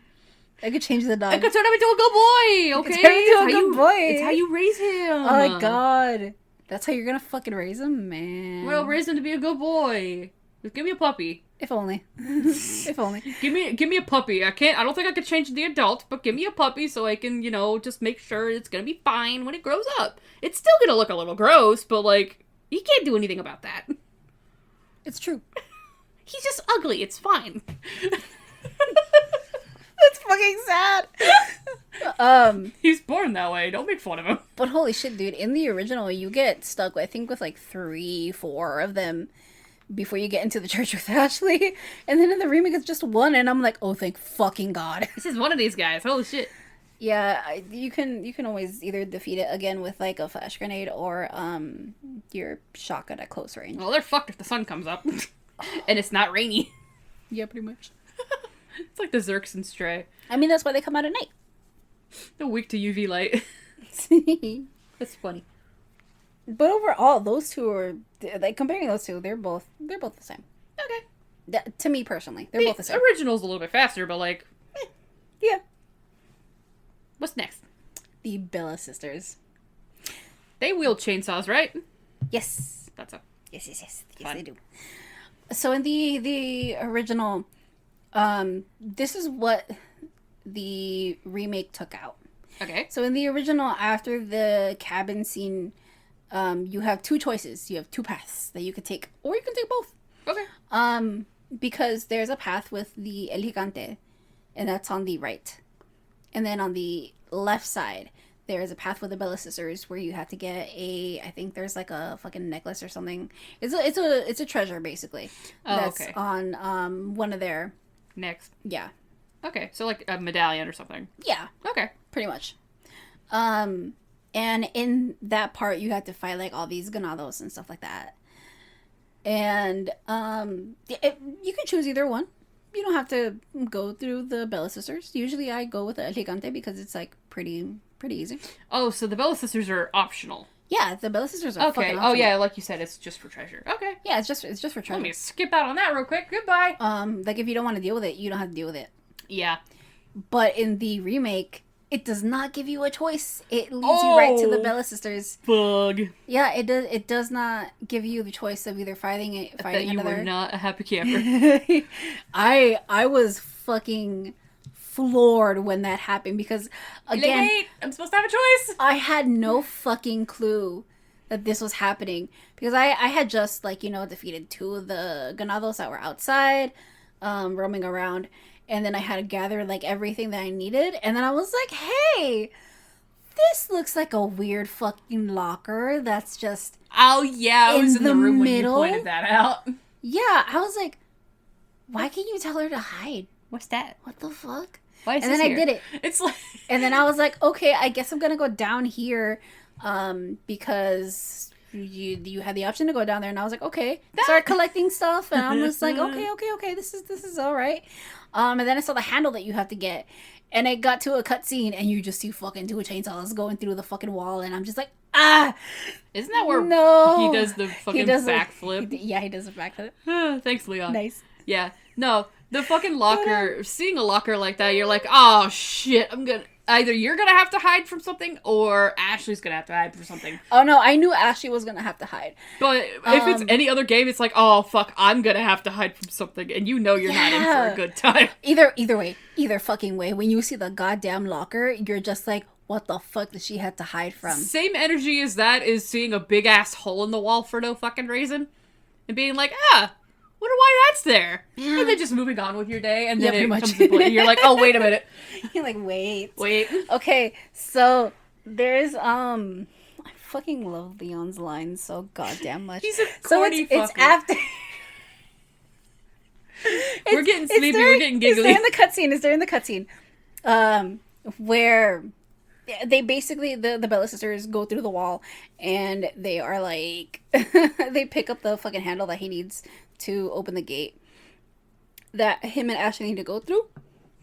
And he's like, sorry, I didn't know that was yours. And then when it gets to the gameplay part, fucking Leon is like, sorry, I'm a one-woman man. So Leon's not Polly. He's like, no, okay. His direct line is, I'm flattered, but I'm a one-woman kind of guy. Such a And dick. I remember that distracted me so fucking much the first time it happened, and I fucking died. That's fucking hilarious. I fucking died. So Leon is not Polly. Sorry. Sorry, guys. But you can headcanon him as one, so like, there you go, do with that what you will. Everybody headcanons him as bisexual, at least, so I mean... Yeah. Me too, bitch. Me fucking too. But, I fucking love his lines. I will say that I got so fucking frustrated with Ashley's mechanic because you have to press one of the analog sticks. Yeah, she kept to getting call out her. of the way. She kept getting out of the locker. She kept coming out of the locker because I kept accidentally pressing it. Oh. And the thing is, it's like I didn't notice until she was in danger, and I was like, "What the fuck? I thought you were in the locker." So there's You were like, get in there. Get in the fucking locker. Every goddamn time. And you were there when I was doing this. Yeah, it was. That's why I was like, every dying. time. Every time she got out of the locker from upstairs, I'd be like, get in the fucking locker down here. Get in there. Ashley, get the fuck in there. Oh my god. I was so fucking terrified. It was funny. Because you had to deal with like all these ganados that were right there, and then you had to deal with the fucking chainsaw women. And Ashley's just in the fucking middle of it, and you're just like, get the fuck in the locker. It's very funny watching you panic. But overall, that change, I liked it. I liked it because it gives you more of an insight with like an enemy type. And you get more of them when you fight with like Luis in the mines, because there's like, you have a Dr. Salvador and you have like chainsaw women right there, so there's that, and it introduces you to that enemy type instead of giving you a choice of whether you want to go through there or not, which I like a lot. It's so much better. It's so good. It's spooky, bro. Oh, it's very spooky. It was funny watching you get so frustrated at that shit, dude. Oh my god, you were like not having it. I was not. I was so frustrated. I was just like, I'm fucking done. At one So point, tired. I was like, I'm fucking done. I don't want to do this anymore.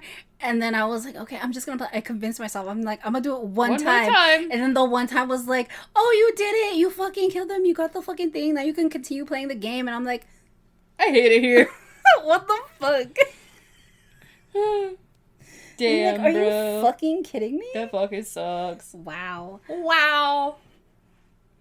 So I was gonna talk about Mendes, but I had already talked about Mendes with Luis, It's okay. and it's okay. It's okay. But comparing the two, I think I feel more bad for the remake Mendes than I do with like the original.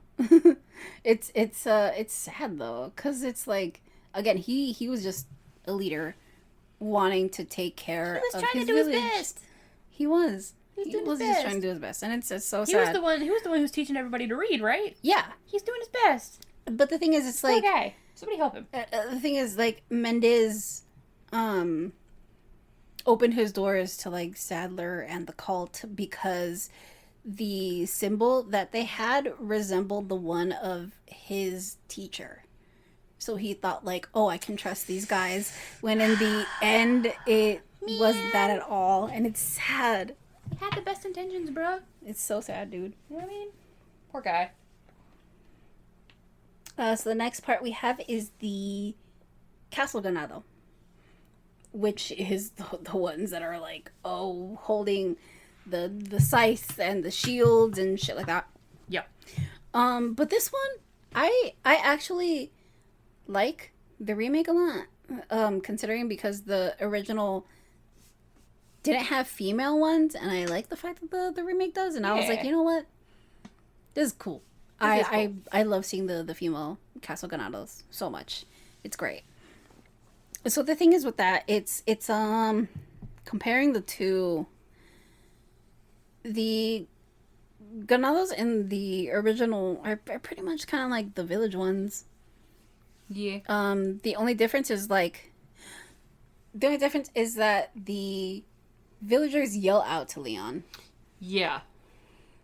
The castle ones, they are usually always like chanting stuff, and it's fucking weird.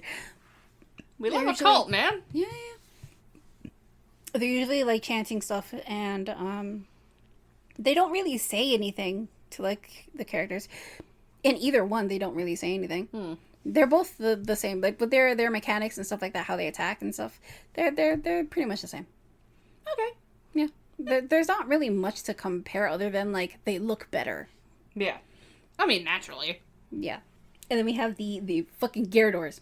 The fucking You sound so blind excited. Wolverine. You sound so excited. Like, I hate these fucking things. Yeah. So both in the original and remake. Poor bitch. Oh my god, I'm so fucking terrified with both of them. No matter what, I do not care. They're both scary.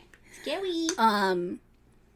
And they have the fucking cutscene with the remake. Fucking Leon shines his flashlight in his face, in the Gyarados' face, and he's like, you can't see me, and then he fucking like moves around. It scared the shit out of me, and I was well, yelling. No shit, Leon. His hearing's gonna be advanced now, you dumbass. I was cursing at the fucking TV, like, Leon, what the fuck? Why would you talk? He's a himbo. What do you expect? I thought it was so fucking funny. But that shit scared the fuck out of me. Like, I'm not gonna lie. I thought I was gonna piss my pants. Yes. You screamed. I did. It was funny. I did. You startled me. I was like, what? I did. That was the part where your mom told us to quiet down. Whoops. And I was like, oh, whoopsie. I'm sorry. That's when I felt bad. She told me to quiet down. I was like, what? I'm not even the one playing. I know, but I heard her and I was like, oh no, I'm so sorry. Because it's actually me who was yelling. So you're welcome. Yeah, it's okay. I guess. But comparing the two, their mechanics are pretty much the same. They're both fucking terrifying as hell, and you both have to shoot the plaga that's on his back, like a little backpack. Ew. Don't compare it to a backpack. That's gross.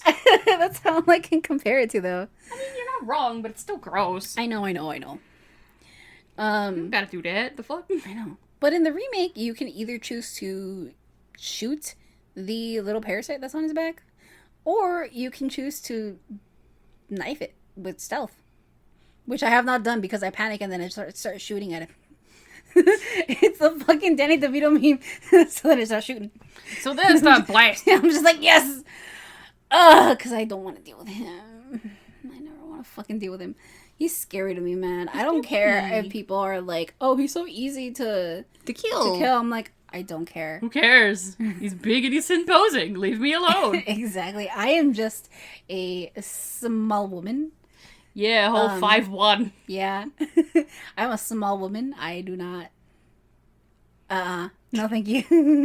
That's it. That's just You it. throw the chancla at the fucking plaga and kill it instantly. Oh my god! That's what Leon needed. He needed some chanclas. Fucking amazing. But yeah, comparing the two, it's not really any different, honestly. They're both pretty much the same with their mechanics and stuff. But you did get backstory with the the remake where it's the Gyarados is basically the executioner of the kingdom, of the castle, pretty much. Yo. But he got bloodlust and started killing people that he shouldn't have, and so what they ordered was to basically sew his eyes shut so he couldn't see anyone. Oh. Yeah. Damn. And they, well, you know, experimented on him. So there's that. That's fucking sad. Yeah. Poor guy. Yeah. So next we have the zealots, and those are like the castle ganados, but this one's the one in like the red robe. Ah, yes. They look like cult members. They are. They are cult members. They are cult members. So the last light that I want to talk about is the red one. Okay. And the red one that you see with the red like zealot, basically. Mm-hmm. That light he uses affects the plaga. So if a white bright light basically kills them, the red one unleashes them. Oh, that's not healthy. Yeah. That's probably not good. No, it's not. That's what happens. When you get into that little section in the castle, it's like after the cutscene with Ashley, where she runs away because she's being controlled by Sadler. They basically have this little like altar of a fucking plaga that's not moving. And then they have like mummified fucking cult members right there just hanging out. Just hanging out, just praying to whatever shit they believe in. Yeah. Can I pray to a chicken nugget? Technically, yes, you can.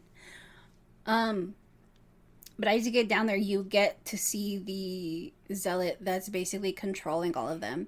You have to get his like lantern that he has, and he also appears in like the clock tower. He appears in some other sections of the castle and stuff like that.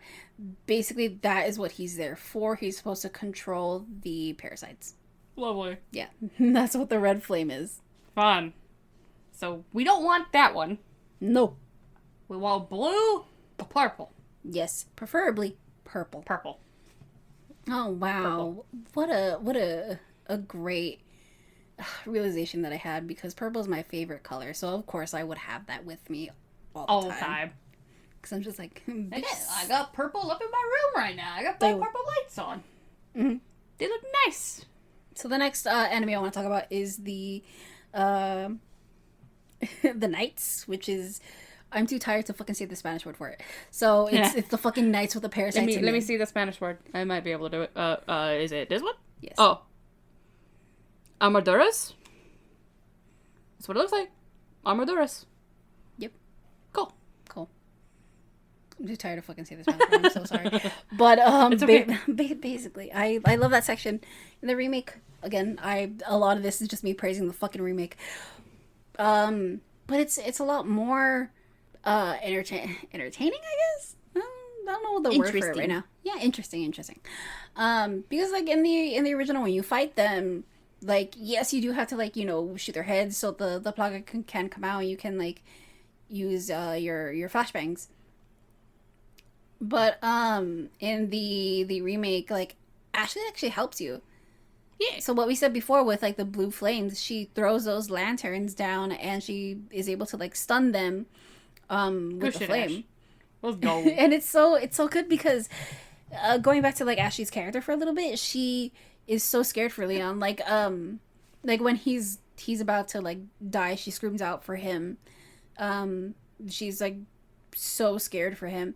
And when they're in that night section, she she yells at the knights to like get away from him and like get away from Leon. And it's so good seeing them help each other out with this type of thing. She's doing her best. It is. She's working with what she's got. But with the knights, oh my god, I'm honestly more scared of them in the remake than the original, because in the original they're a lot more still, because the only time that you ever encounter them is like the Ashley section and a little bit after that Ashley section with Leon. Yeah. or you go through like the knight's room and shit like that. But the only thing they do is basically try to hit you with whatever weapon they have, and you have to do like a QTE to get away, and that's it. Which is like, okay, I guess. Bye. Yeah, because like after you do the QTE, they fucking disintegrate. Meow. And I'm like, okay, I guess. Say bye. But in the remake, like they don't do that. They continue to go fucking after you. Say bye. And if you don't like, defeat them and shit, they're gonna be there. Good luck. Yeah. I do like the remake's presence more, especially with Ashley's section with how you have to use the blue flame to like hold them. It only freezes them temporarily, and you can't like get through them. There's this also golden one that Leon has to like defeat later on when you get control of him again. Lovely. Because you have to go back through Ashley's section. So whatever knights that are there, you kind of either have to like dodge them or fight them head on. I usually fucking dodge them because I'm like, I am a little bitch. I don't feel like dealing with that. I do not feel like dealing with them. I mean, for my second run, I did like an all merchant request thing, and I was so fucking dreading getting the knight. I was like, no thank you, I don't want to do this. And then what I did, my strategy for that was hiding in the elevator and shooting them. I mean, like, it ain't broke. Yeah, because I'm just like, no, I'm not going out there. that's my fucking thing that I did. But comparing the two, I do like the remake better because you can do more with them. Yeah. They're not just like, they try to hit you once and then that's it. Yeah. Like, it's not really a threat, honestly. No. It's honestly not a fucking threat. So the next character that I want to talk about is the Verdugo. Mm-hmm. And this shit... You just showed me a picture of this. I did just show you a picture of this. Disgusting. It is very disgusting. I told her that it's like a mix between the Predator and the Xenomorph. Leaning more towards the Xenomorph. Yeah. It looks gross. It's very fucking gross. In both versions, it's very gross, honestly. What's that mouth do, though? Yeah. Yeah. It's fucking nasty, bro.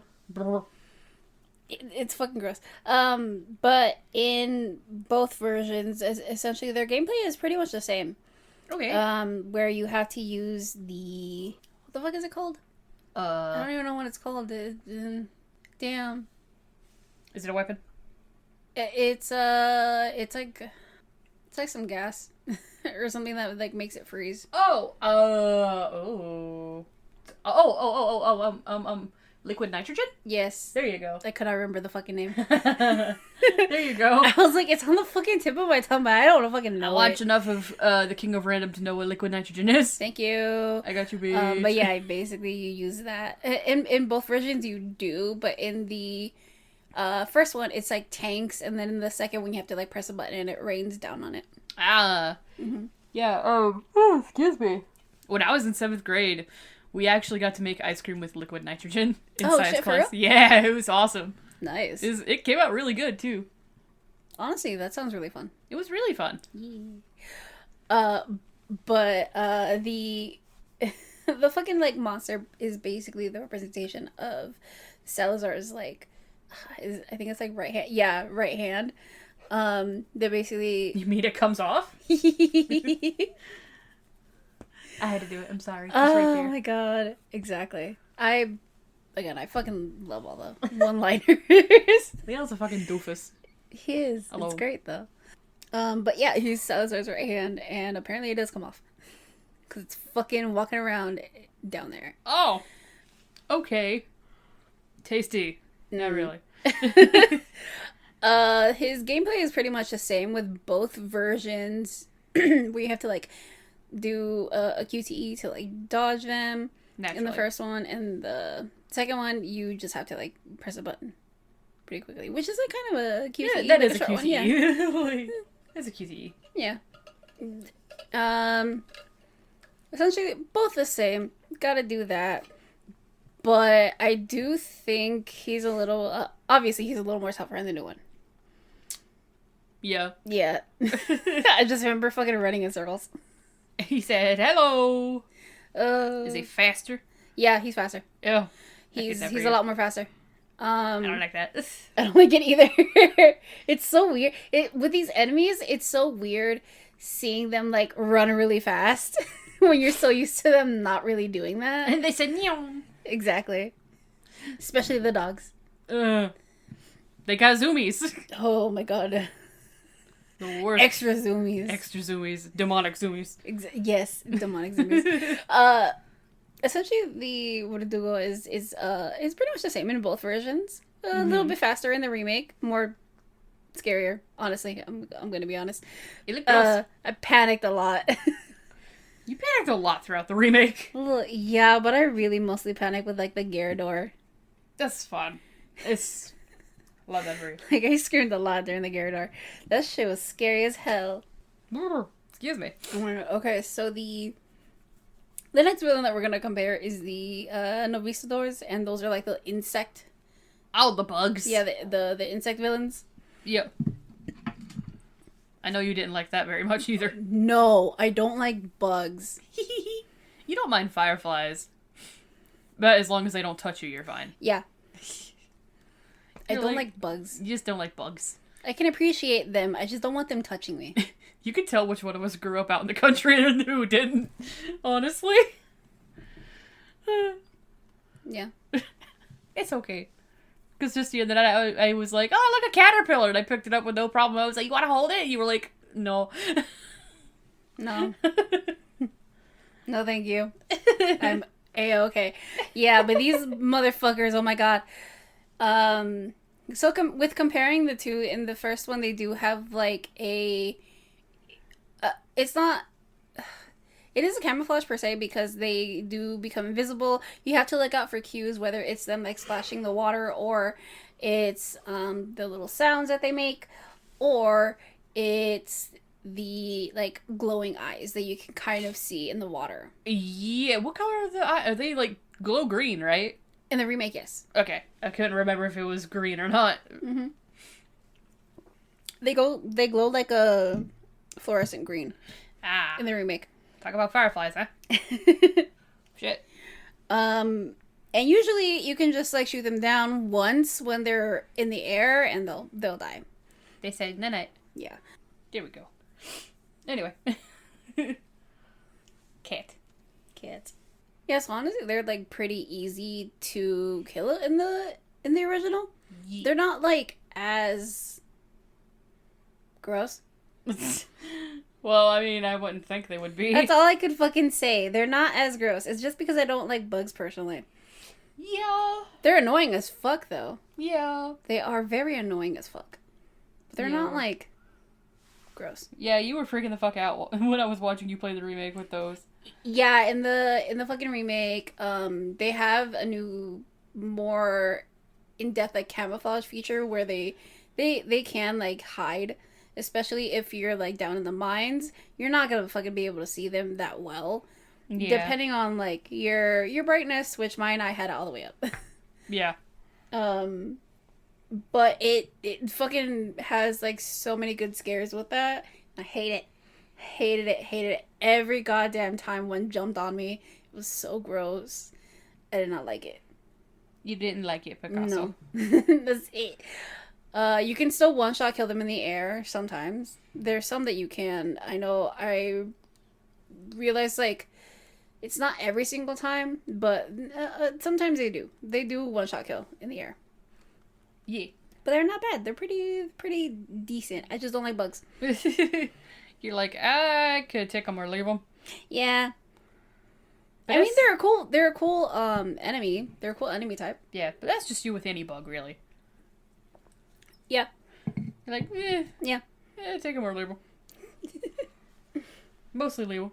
Yeah, pretty much. Because they're bugs, man. I don't like bugs. I know you don't like bugs. It's okay. The next villain I want to talk about is Ramon Salazar, the little fucking pit squeak. Yeah, you told me he was 20 and I was shook. I was like, yeah, what? He's 20, man. I was like, I thought this man was like in his 60s. Nah, he's 20. Damn, bro. Drugs are a hell of a thing. It's because in the original Leon says, "I get off my back, old man," and then Ramon says something along the lines of like that he's like actually 20, and I'm just like, what the fuck, this kid? He looks like a little kid. Yeah, he does. So a little backstory with Ramon. Fuck, man. So Ramon grew up as an evil fucking child whose family was dying of his lineage.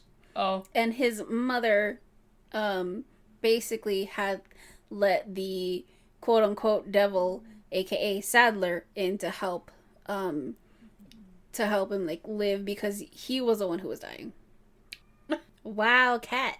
He is crying. Yeah, he is. He's okay. Yeah, so basically Ramon Salazar was the one who was dying in his family.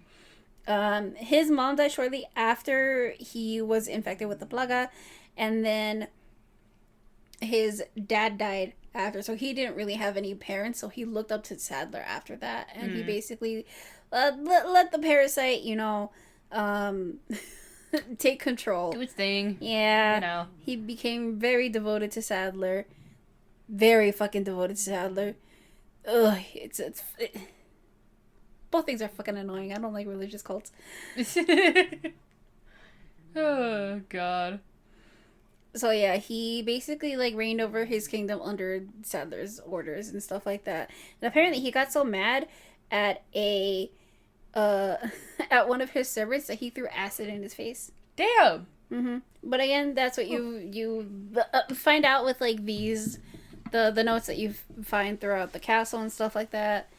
You get a lot of history about the family, and you find that when you go back to where the merchant is, there's a locked door that you have to have Ashley open, and then it's in there that it contains that little paper talking about Ramon's like upbringing and stuff like that, and how the parasite became a part of like the castle, pretty much.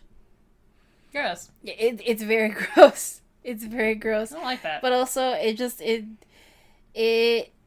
it from like the looks of it, I think it enhances how evil Salazar is. Yes. Or was. Because like with the parasite, it just became even more of a, what's the word I'm looking for?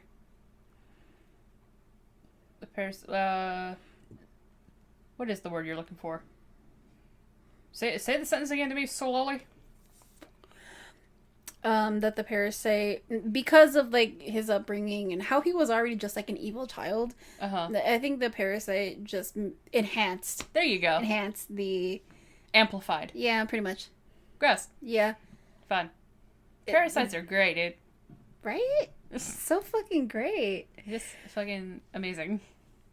I don't know, man. But it's still, like, his background's pretty sad, though. But it doesn't make me have any, I guess, compassion as like, most of the other villains in this game. In either one. Look at her. Aww. My girl. What a baby. What's the main difference between, like, the remake and the original with Ramon? Like, I know you gotta fight him, but... He's more scrawny in the original. Yes, he is. He's got a big head in the remake. Yes, he does. Yes, he fucking does. The thing is, like, with comparing his boss fights, he's more of a, linear boss, because he's just in this one spot that you just have to keep shooting. Oh, alright. Yeah. Easy target. He's just, like, stuck to the wall. Especially with that big head of his. Yeah. When he transforms, he's just stuck to the wall. And the thing is, like, his boss fight isn't really that, like, fun. Ah. Yeah. Damn. Oh, yeah. But, with the remake, it's completely different. He fucking moves everywhere. He taunts Leon and stuff like that. He's the type that basically thinks everything is a performance. He's into the theatrics. Yes, pretty much. Very much. That's his overall, like, personality. Ah. That explains the way he dresses. Yeah. This little dude over here. Mini-me George Washington shit. But yeah. That's how he is. It's gross that he basically is a more wow, I can't think of words today apparently. It's okay. He's more of like a he was a lot more in the remake. But the thing is, do you want to know what's really funny? Huh. You can kill him with 2 golden eggs. Really? Yeah. I know you can deface his portrait with 2 golden eggs as well. Or with any chicken egg, honestly. Oh, yeah. But still, you know what I mean. That's one of the things that's really funny. Yeah. It's just like being petty for the sake of being petty. Yeah. Pretty much. But his boss fight in the original kind of sucks because he just stuck to the wall. You kind of like have to move around so he doesn't hit you, but other than that, it's not really anything climactic, you know? Yeah. And then in the remake, it's more fulfilling because you have to hide because he fucking spews out like the black liquid. He has this ability to create like, I guess, like sacks or whatever like on the floor where if you go near it explodes. Ew. It's very fucking gross, man. Gross. But it's more challenging and it's more fun because he moves around. But the thing is, it's like I like the remake better. Yes. Because it's more fun. Yes. It's more fun that way. I think it's funny that you can kill him with 2 fucking golden chicken eggs. It's the same energy as killing Dr. Salvador with a door. Yeah. Yeah. Honestly. I'm never gonna get over that, man. Killing him with a fucking door. Hilarious. Oh. Wow. Uh-oh.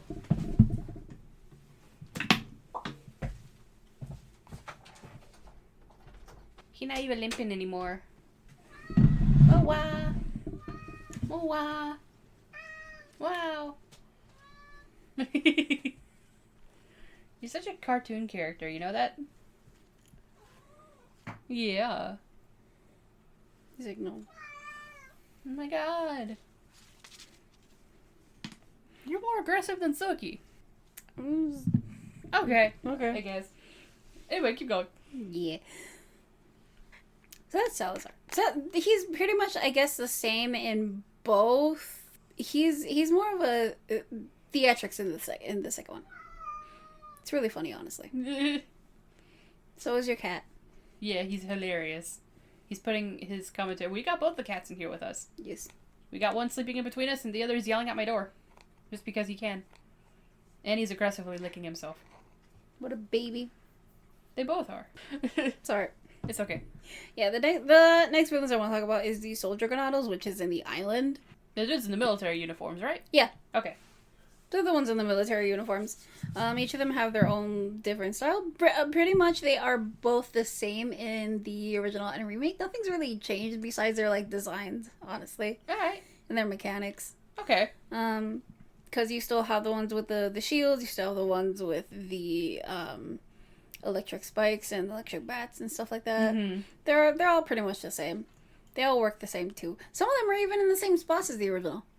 Dang. Yeah, it's funny, honestly. Dang. And then the one after that is the Spiky Brutes. Spiky. I thought you were going to say Spiky Boys. I was like, what? Spiky Boys. No, it's the Spiky Brutes, but the thing is, that's only in the original. Spiky Brutes... They're not in the remake? So, Spiky Brutes are only in the original, but their counterpart in the remake is the Bull Mask Brutes that you find in, like, the village. Okay, I see. Yeah. So that's their counterpart, and also there was a minigun enemy in the first one, and then they changed it in the original with one of the Bull Mask Brutes. Gotcha. Yeah. Damn. Those two essentially work the same, but the basic thing is that instead of those, like, spiky brutes, like armored spikes and stuff like that, you don't get that in the remake. They are replaced by the animal head wearing ones. Yeah, there's like a bull and a pig, right? Yeah. Okay, gotcha. Yeah. The bull is more in like the village and stuff like that. The pig is more in the island. Okay. Which, like, when I first saw them, I was like, "Who the fuck are you?" The fuck is this? I honestly thought, I was like, dude, did they fucking mutate an animal or something? I mean, it wouldn't be surprising. No. Bitch, it really wouldn't be surprising if that was like the case. I mean, we already got the dogs. Exactly. We got several versions of dogs. Like, I wouldn't put it past Capcom if they were like, yeah, these are actually like human animal hybrid shit that they created. I'm like, that's gross. It's man, bear, pig. That's No. gross. I'm sorry. Jesus fucking Christ, man. The joke was right there. I had to make it. Alright, so here's the thing. We have already went through Jack Krauser. Yes. Yeah, so we are gonna head to the Regenerators. Your favorite. Yay! Everyone's favorite. We know them. We love them. I fucking hate them. Yeah. So I think they're fucking terrifying in both. I fucking hate it. Hi, fan. Hey, babies. What the fuck are you doing? He itch. Oh, I thought he was gonna get ready to jump or something. I love when he itches himself. He's licking his lips. It feel good? Now he lick his foot. He's like, yeah, it does feel good. It feel nice. Yeah. Yeah. She making fun of you, fan?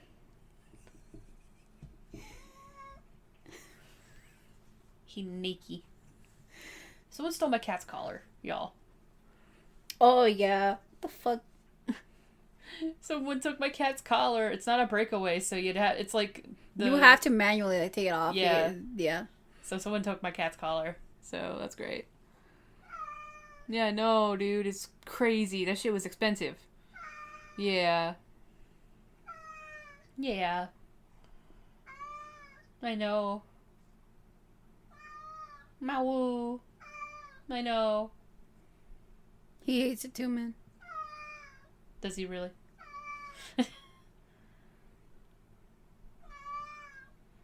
What do you want? What's the matter? Oh. Take a nap, dude. Go mimis. Lay down. Okay. Or aggressively lick yourself, whatever works. Okay, so we're moving on to the Regenerators. Yeah. We just have a cat yelling in here with us, it's fine. Yeah. So the Regenerators in both are very fucking scary. I hate the way they fucking I hate the way breathe. they exist. Yeah. I just hate when they exist. I hate the way they breathe. It's creepy. And they sound creepier in the original. In the to me. original, they do sound more creepy than they do in the remake. Which we discussed this earlier. Yeah, but we did. But I do think they are more scary in the they're fast. in the remake because they're fucking fast, dude. I remember when I was playing, I kept yelling at my screen like, "Leon, hurry up! Leon, fucking hurry up! Bitch, run! Run, a bitch!" I fucking hated it. But the thing is, I wanted to not be spoiled with the Regenerators. So you avoided them like the plague on TikTok. I avoided them so fucking much. I mean, I avoided every spoiler that was there for the remake. But the actress who voiced Ashley, Genevieve, posted a video of her streaming, and she got to that part, and I saw the part where it's the first Regenerator that you encounter, and it's like when it's stretching out its arms to get you, and it scared the shit out of me, but she paused it. It's like those perfect pause moments. Oh, it was perfectly cut. Yeah. Moment. Yeah. And I was like, just no! put the "we'll be right back" right on the screen. It scared the shit out of me. Oh man. It scared the shit out of me. And then, like, right through halfway of playing it, I took, like, a couple of days off from streaming it. And my friend Loki, who has been on the show, sent me a TikTok. Love you, Loki. Sent me a TikTok about how come the Regenerators are so thick. And the thing is, I haven't seen them. And I was like, dude, what the hell? Loki. The fuck, man? I bet he felt real bad about that after. I don't fucking know. Bro. I mean, I wouldn't doubt if he didn't. But why he looking at the fucking Regenerator's cake? It's right there. Yeah, but the rest of it's right there too. Look at it. I don't care how caked up it is. It's gross. It's so gross, but the Regenerators have booties, man. Oh my god. The Regenerators have booties. They may have booties, but I also have standards, so... Mr. X is more in my standards than that. Jeez. Look, no, I'm not saying... I don't like the Regenerators at all, but I just think it's funny that they have booties. God, we are all monster fuckers, aren't we? Jesus. Oh my Can't God. do the Regenerators, though. This is gross. Fuck no! It scares the shit out of me. They Especially both versions. When they fucking leap at you, it's the most scariest thing ever. I swear the first time it happened to me, I fucking felt my heart leap out of my chest. I hated it. I feel like when they unhinge their jaw and everything just to fucking bite your neck. Ugh. Fan. It's so gross. Phantom agrees with me. It's okay. No, he just wants to go outside. Apparently. He said please. Yeah. Anyway. So the next villain I want to talk about is the Iron Maidens. Those are basically like Regenerators, but they got spikes on them. They spiky boys. Spiky boys. Give them a big ol' hug. Let's see what happens. No. My name's Lexi and this is Jackass. Oh my fucking god, dude. No. I remember when I was doing my all run for like the merchant requests and stuff like that. Yup. You had to get one of them back in the lab, and I was so confused because I was like, what the fuck, where is it? And I couldn't find it.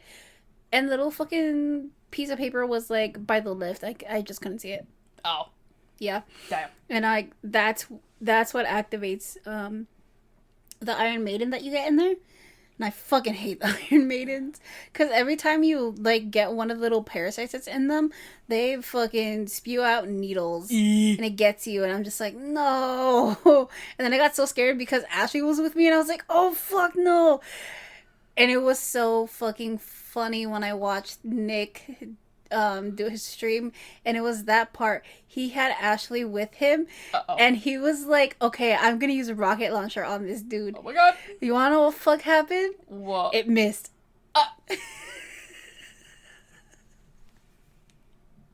Damn. I Curb your enthusiasm right here. That'd be fucking perfect.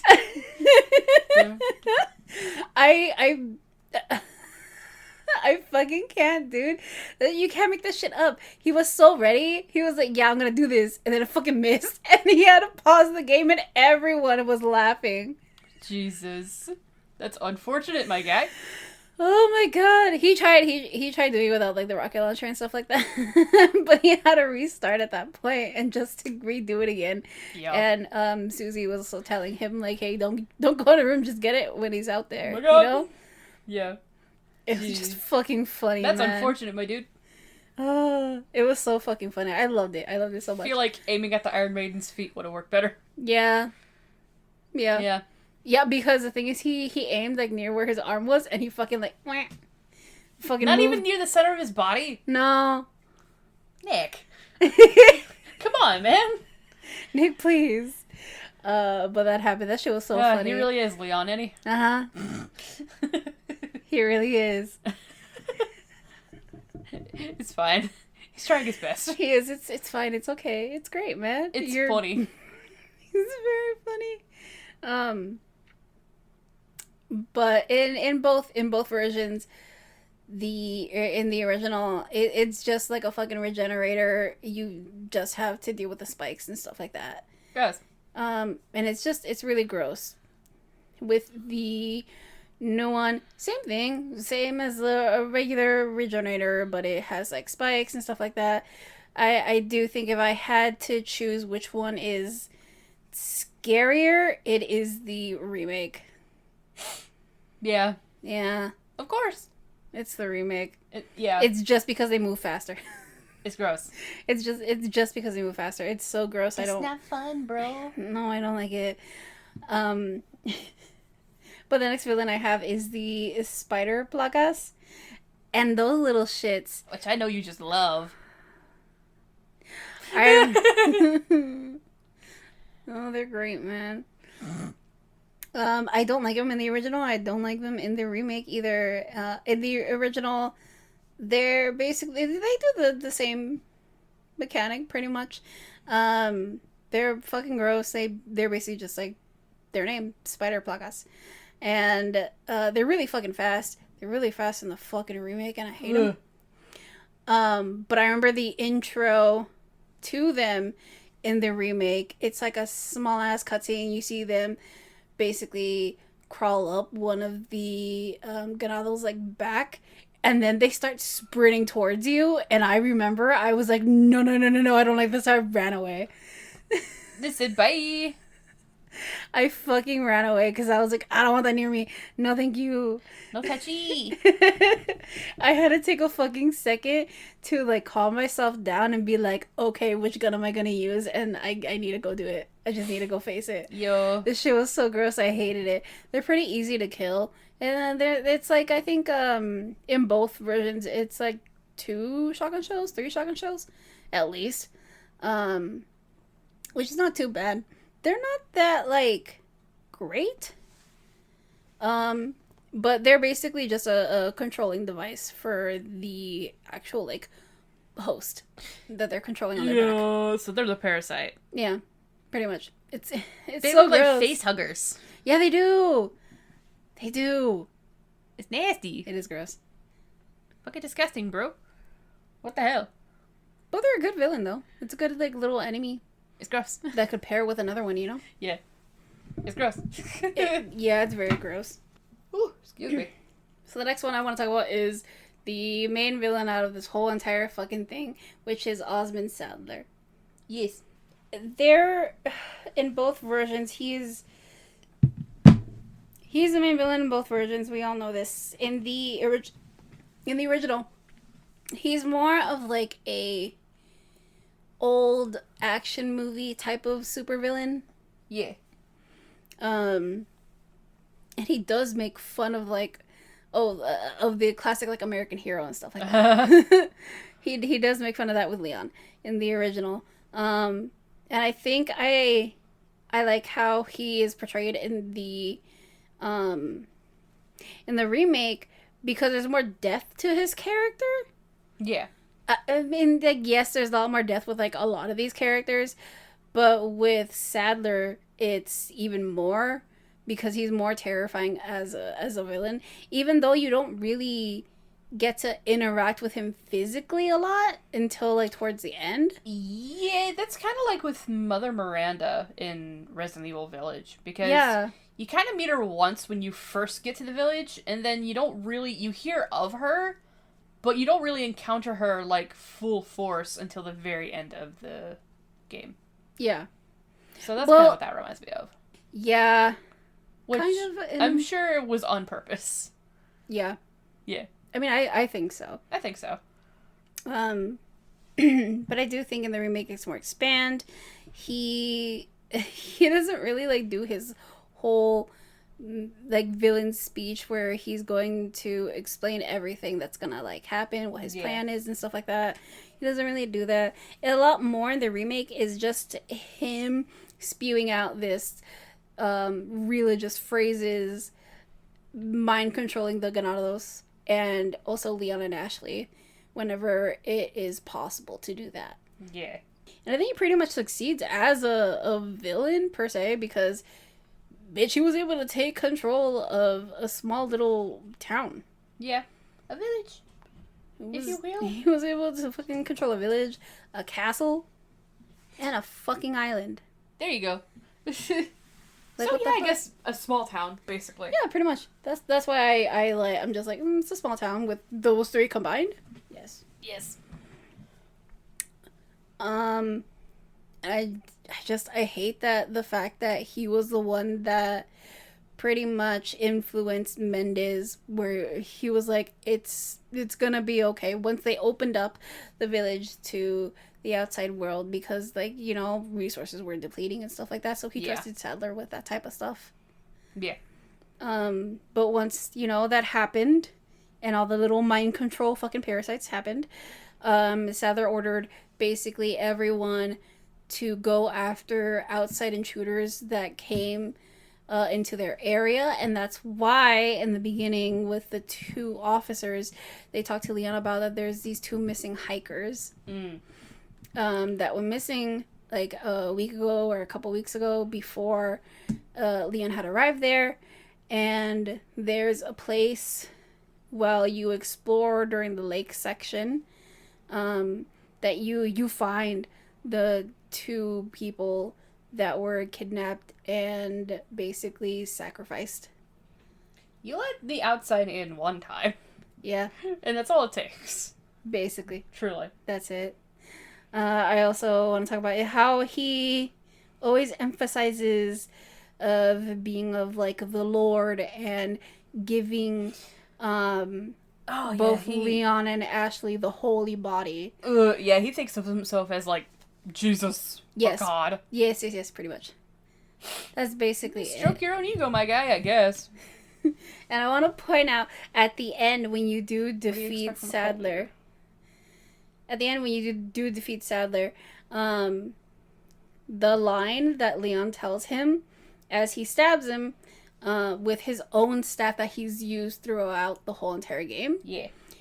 He tells him, "I'll give you a holy body." Oh my fucking god, Leon.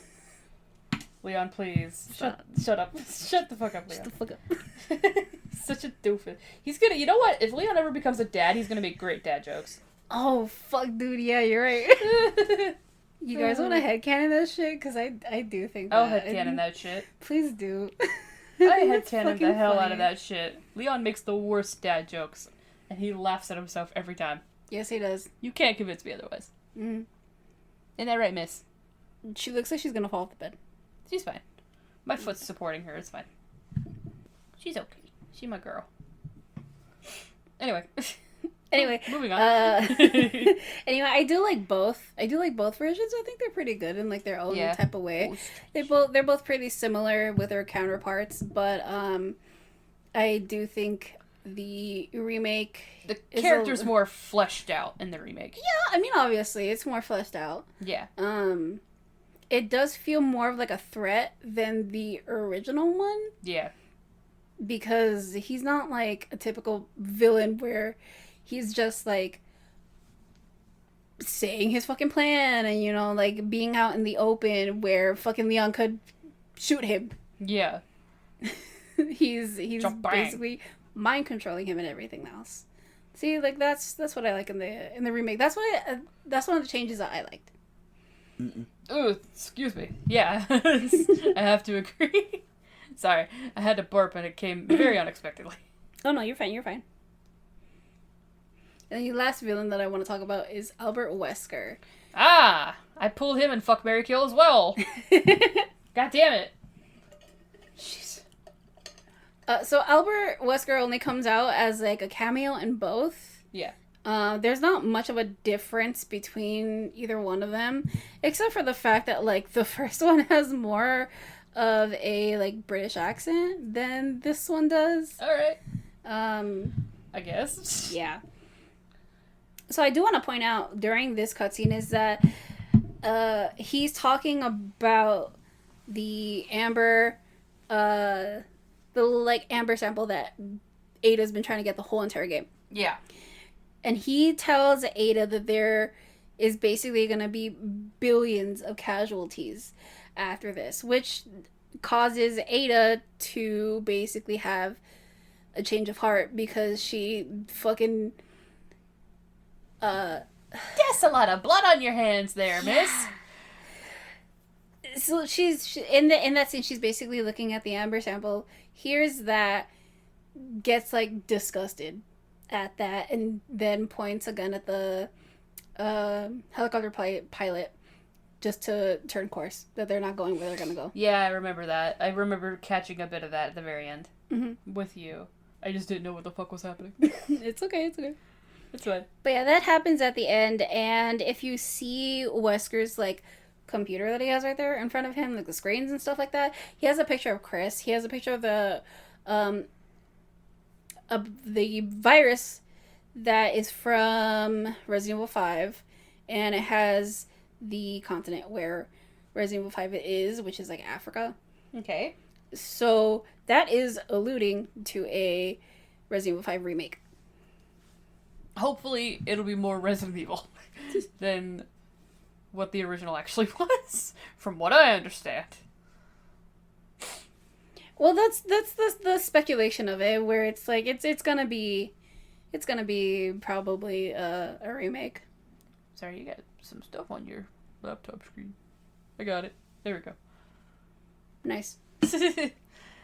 Sorry, I was sitting there staring at it. It was kind of bugging me the entire time. I was like, I gotta get this off the screen real quick. You're fine. But anyway. But yeah, that's just alluding to like a potential Resident Evil 5 remake. That'll be a remake because 5 and 6, from what I understand, did not do so hot amongst the community. Especially 6. 6 was the highest grossing. Really? Yeah. Oh. Well, alright. It was like the highest grossing game in the franchise. I've always heard bad things about 6.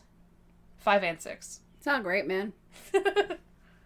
It loses touch with what Resident Evil is, from what I heard. Yeah, because both of them are co-op. I mean, you could still be co-op and still be Resident Evil, though. No. The thing is like they're Resident Evil 5 is co-op, which is not like bad at all. No. It's just when you play alone, the AI kind of sucks. Yeah. Like, it's a game where you pretty much have to play with someone else. And if you don't have anyone else to play with, then that pretty much sucks. Yeah. It pretty much fucking sucks. What happens if you don't have any friends? What happens if you don't have any siblings? Like... I don't know, man. I can't say shit because I never played it with Adam. Because I didn't like how it looked. Ouch. Yeah. Damn. I didn't like how it looked, so I did not play it. And you love Resident Evil. I do. But I don't play 5 or 6. Yeah, I don't think a lot of people do. 5 or 6 is that we're getting like off topic with this thing, but 5 or 6 is just like really, I don't like it, not just because like it's also action heavy, but the fact that it's so fast. Yeah, I saw the tutorial for one of them. I can't remember which one it was, but there's like a fucking train wreck, quite literally at the very beginning in the tutorial section. Yeah. I don't remember which one it was though. I think it might have been 6. I think it was 6. Jesus, I'm like, what the hell? Calm down a little bit. I get you want to be action heavy, but this is not even Resident Evil anymore. What are you doing? Yeah, they're both fucking zombies. What are you doing? They're both action heavy. They're zombies. They're both action heavy. It's just, oh my fucking god. It's a lot. It is a lot. Oh, whoops. It is a lot, and the thing that sucks is like you can't enjoy them unless you have other people to play with. Yeah. Even then, the games are probably not great anyway. Like the game mechanic? Oh, No. I mean, like, story-wise. Oh, story-wise. I mean, it can be improved, obviously. I mean, these games are improved by their remake counterparts. I mean, maybe if they do a remake for 5 and or 6, we have better AI technology now, obviously. But, like, maybe don't make it have to be co-op for it to be functional. Yeah. Again, our AI is much better nowadays, so hopefully that'll be fixed, and hopefully they'll probably tone it down a little bit on the action, because it's real action heavy, from what I understand. Yeah, they are. Which, I mean, I know Resident Evil is action heavy, but, like, those two in particular are, like, a little bit far, from what I understand. Yeah, because at the time, that's what was selling. Yeah. If it makes money. And then we didn't get another Resident Evil, or, like, not 7 until, what year did 7 come out? 20... damn, it's been a minute. It has been a minute. Hold on, I'll look it up. Yeah, so the thing is, like, Resident Evil 7 did come out in 2017, but that was a huge leap between 6 and 7. Between those, we would get Resident Evil Revelations 2, we got Resident Evil 0 HD Project, then we got, like, Umbrella Corps in 2016, and then we got Resident Evil 7. So you're thinking of, like, the main numbered ones. Yeah, I always thought it was weird when game franchises did it. God of War did it as well, I think. Yeah. Where they'll do that, just give it another, like, name, and then immediately jump back to the numbers when another game comes out. I'm like, now I'm confused. How many games are there actually? But then again, I'm just a little dumb, but it's fine. It's like, a lot of like the side games are you can play as like Umbrella employees and stuff like that, and soldiers, see their side of the story, what happened like in Raccoon City and stuff like that, and like other incidents that happened. Hey, sweet girl. In past games and stuff. And then other ones are just side stories of other characters.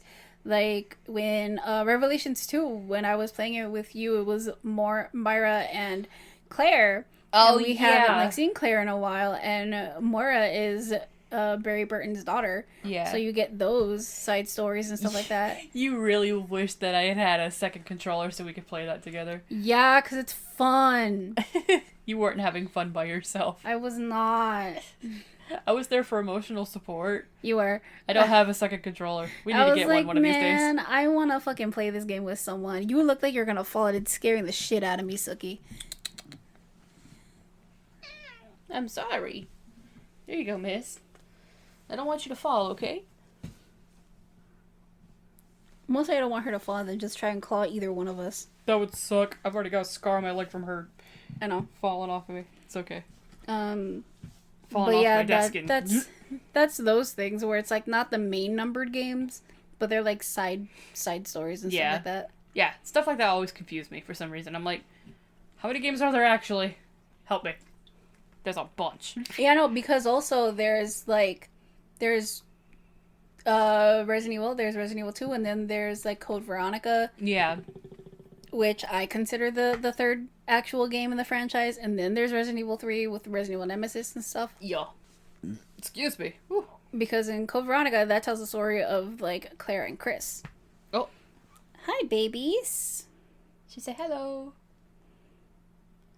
What would you like? It's okay. You're just here. She's just there. Hey, babe. What are you doing? She's like, what happening? I don't know, man. Me neither. It's okay. Hey, babe. Okay, so next I want to talk about the environments. I know we talked about like the village a bit during the beginning when we were talking about like the village section, but I want to get into a little more in depth with each section, which is the village, the castle, and the island. Okay. And there are like differences between both of them. Okay. So with the village, we have already like gone through that. It's like more lived in. You can tell that people actually had a home in this place, and you can find like more pictures of families. You can find like little stuff that kids had too. And the sad part is that outside of Mendez's house in the remake, there's little makeshift tombstones for the kids that had passed away. Oh, God, that's fucking sad. Yeah. Because during basically the Plagas infestation, the kids didn't survive. Naturally. Yeah. So that's what happened. And then there is a whole thing where the El Gigante is actually kids. Oh, no. I don't like that. Yeah, it's actually kids that were experimented on. No. And that's so sad. When you go into the church, there's this, like, in the remake, when you go into the church, there is this table that has, like, all these skulls on it, and you see that big, giant skull that's right there. That's one of the child El Gigantes that didn't get to grow into its full potential. That's sad. And then that's also why you get that little poem of basically a mom sewing its child new clothes. Oh my God. On the table. Yeah. Stop. I told you it was gonna get sad. I got sad. I know. What the fuck? I know. Hi, Soki. The baby. She is that. Look at her. Please don't fall. But yeah, that's more background on like the Gigante and stuff like that too. For the most part, like the beginning village section is completely the same. Ma'am. Ma'am. Suki. You can lay on my thighs. I just don't want you to use your claws for leverage. There you go. That's my girl. Okay, anyway. That's why I get so fucking nervous, man. It's okay. I'm used to it. She's 11. I'm used to it by now. I know. It's okay. She's alright. She knows she's safe with me. Oh, baby. So, yeah. Anyway. Yes. And so the beginning, like, village section before they get into the church, everything is completely the same as the original. Okay. Every house is in the same spot and everything. It's just it's more lived in. Yeah, you told me earlier that the layout was the same. The thing that's different is that after you get past like the first gate to go to like the windmill area, that's pretty much kind of the same too. It's just a new layout. Yeah. I loved it. Honestly, I really do. All the animals, too, are more lively than they are in the original. Yeah, those chickens will fuck you up. Yeah, they fucking will. What the hell, bitch? Pecked my foot and I died. Yup. They said good night. They really fucking did. I love how you and I were both like, Chicky! And then you died. Yeah. I'm like, why? I was so excited to see you. And then you're the one that fucking became my downfall. Damn, bro.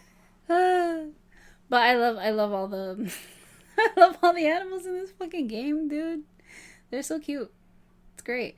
I love that the fact also the medallions are back from the merchant. Blue. They're very blue. I fucking want to buy one so bad. I bet there's one on Etsy somewhere. Probably, maybe. I mean, I think so. I'll look it up for you after. It's gonna be a lot of fucking money, but Probably. that'll be worth it. Well, it also depends on what it's made out of. That's true. Hey, babe. You do get that back from the original, and you get also other ones where you have to get like a big fucking fish in the lake. After you're done with like Del Lago, there's other things that you have to do they've been doing with the newer Resident Evil games, where you have to do like these bobblehead challenges where you get each of those things. Yeah. Like in 2, it was the little raccoon. Aww. For 3, it was the was it like Uncle Ben, Uncle Bob? The little toy store mascot. And then what was it in like Village? It was the little goats. Yeah, the little goats. And they also had them in 7 too, the little football player bobbleheads. Yeah, the football player ones. And then in in this one, in 4, they have the original model for Ramon as a little bobblehead. That's cute. I thought that was really cute. And then what else? That's new. That's what they just did with that. With the areas of like where you used to fight Del Lago, and the area that used to be... Oh no, the area where you would find Luis is pretty different. You don't find him like tied up in a like closet anymore. You find him like down in the basement and he's tied up in a sack instead. And then basically, yeah, that leads to like the factory scene, which is completely the same in the original, but the factory scene in the new one has another quest that you can do for the merchant, which is you have to find like 3 rats and kill them. Yeah. Before you get your gear, and there's that. You do have the same section where you're able to like basically rifle kill a lot of the ganados that are right there. And some of the sections also come in like backwards than they did in the original. Oh, in reverse order? Yeah, in reverse order, pretty much. Huh. Because before you were able to like get to Mendez's house, in the remake, you fight off a Dr. Salvador and 2 ganados before you get to Mendez's house. In the original, you had already gotten to Mendez's house and you get to explore that, and then when you get out, that's when you face the Dr. Salvador and the ganados that are right there before you get back to the village. And there's also the dog. You don't save the dog in the beginning. You save him in chapter 3. That's after you leave Mendez's house. Yeah, that's because Capcom wanted to toy with your emotions. Yeah, what the fuck, Capcom? Damn. That's fucked up. I didn't buy it though, so I mean, it sucks for you guys. Didn't fool you. No. I didn't believe that they would fucking kill the dog. Of course not. I didn't believe so that. sad if they would do that. Exactly. Still, that was more of like, if you know, then you know. Yeah. Kind of thing. Pretty much. Which I think so. Still sad to see a random dead dog, though. Shit. Yeah. Not the puppy. Not the puppy, man. What the hell? It's okay, though. We still got the other one. I can't remember what the community what name the community gave him. Huey. Huey, that's right. Little Huey. Love him. I wonder where that name came from. Best boy! It's related to another game. I can't remember the other game right now, though. Oh, that's okay. Yeah. What else in the village? Oh, the siege section where, like, that used to be the cabin section, basically, pretty much. It is still the cabin section in the remake. But I like it a lot better before... No, after. I like it a lot better after, because in the original, after the whole entire thing, like, oh, your time's up, pretty much, they just leave. Like, the Ganados just fucking leave. They said, oh, shit, a bell, bye. No, they're just like, let's just go. Yeah. But pretty much. They could go play bingo. Just fucking leave. And I'm like, okay, I guess that makes sense. And, you know, it works. But in the remake, you get Ashley, who basically calls him from the second floor, and she finds a way out, like, that's safer. And I love that. I love that better than just, like, realizing something and getting up and leaving. Yeah. And then that leads to the Bella sister fight, which, again, I said earlier that in the original, you get to choose which path you want to take, and you don't even have to fight the Bella sisters in the original either. Yeah, you have to here. Yeah, you do. And I was terrified as shit. But it was great. It was fun, though. You got to see Leon do a backflip. Yeah. I realized, like, a lot of this stuff is, A lot of these, like, boss fights are coming... Suki. At least I can sit more comfortably now. Shit. Well, at least you can be more comfy now that she's not in the room. Jesus. Little baby. But yeah, I like that a lot of the boss fights are just coming from, like, back to back in the remake. Yeah. Which is, like, really cool, honestly. It's like you're fucking never letting your guard down or anything. Because right after the Bella sisters is the Mendes fight. And it's pretty much, like, the same thing as the original, where he does, you know, like, stop Leon and Ashley because he, like, blocks the door. He bends, like, the the metal parts of it so they can't open it or whatever. So they're basically just trapped. And there's this whole little chase section that happens in the remake. Instead of, like, they get into like, this section before they get into the castle. There's this truck that comes towards them. They have to shoot it down. That does not happen. So they have the Mendes fight right after, and it's a lot better in the remake. It fucking sucks because it's still kind of, like, claustrophobic, but it's not as much claustrophobic as it is in the original. Yeah. Because in the original, you can't fucking move anywhere. Oh. You can't move anywhere. That shit's annoying as hell. And he is more, like, susceptible to flame rounds in the original, which is, like, cool. And then in the remake, you have to shoot these barrels of gasoline. So that's the equivalent of that. Both have QTEs for the knife.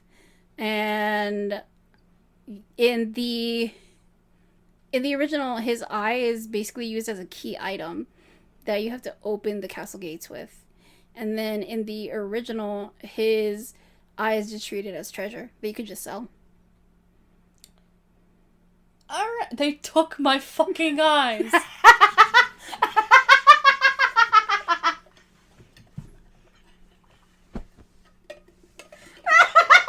The joke was right there. I had to make it. God damn it! Am I wrong? No, you're not. It's funny. Oh my god. Oh, it's so funny. God, I can't believe I thought of that before you did. It's okay. That's great, dude. It's fucking great. Thanks. Overall, for the castle section, everything is pretty much the same in the beginning, especially with, like, the cannon section. That is all completely the same as the original. It just looks better. Yeah, it just looks better. It's just more scary. Yeah. Oh my god.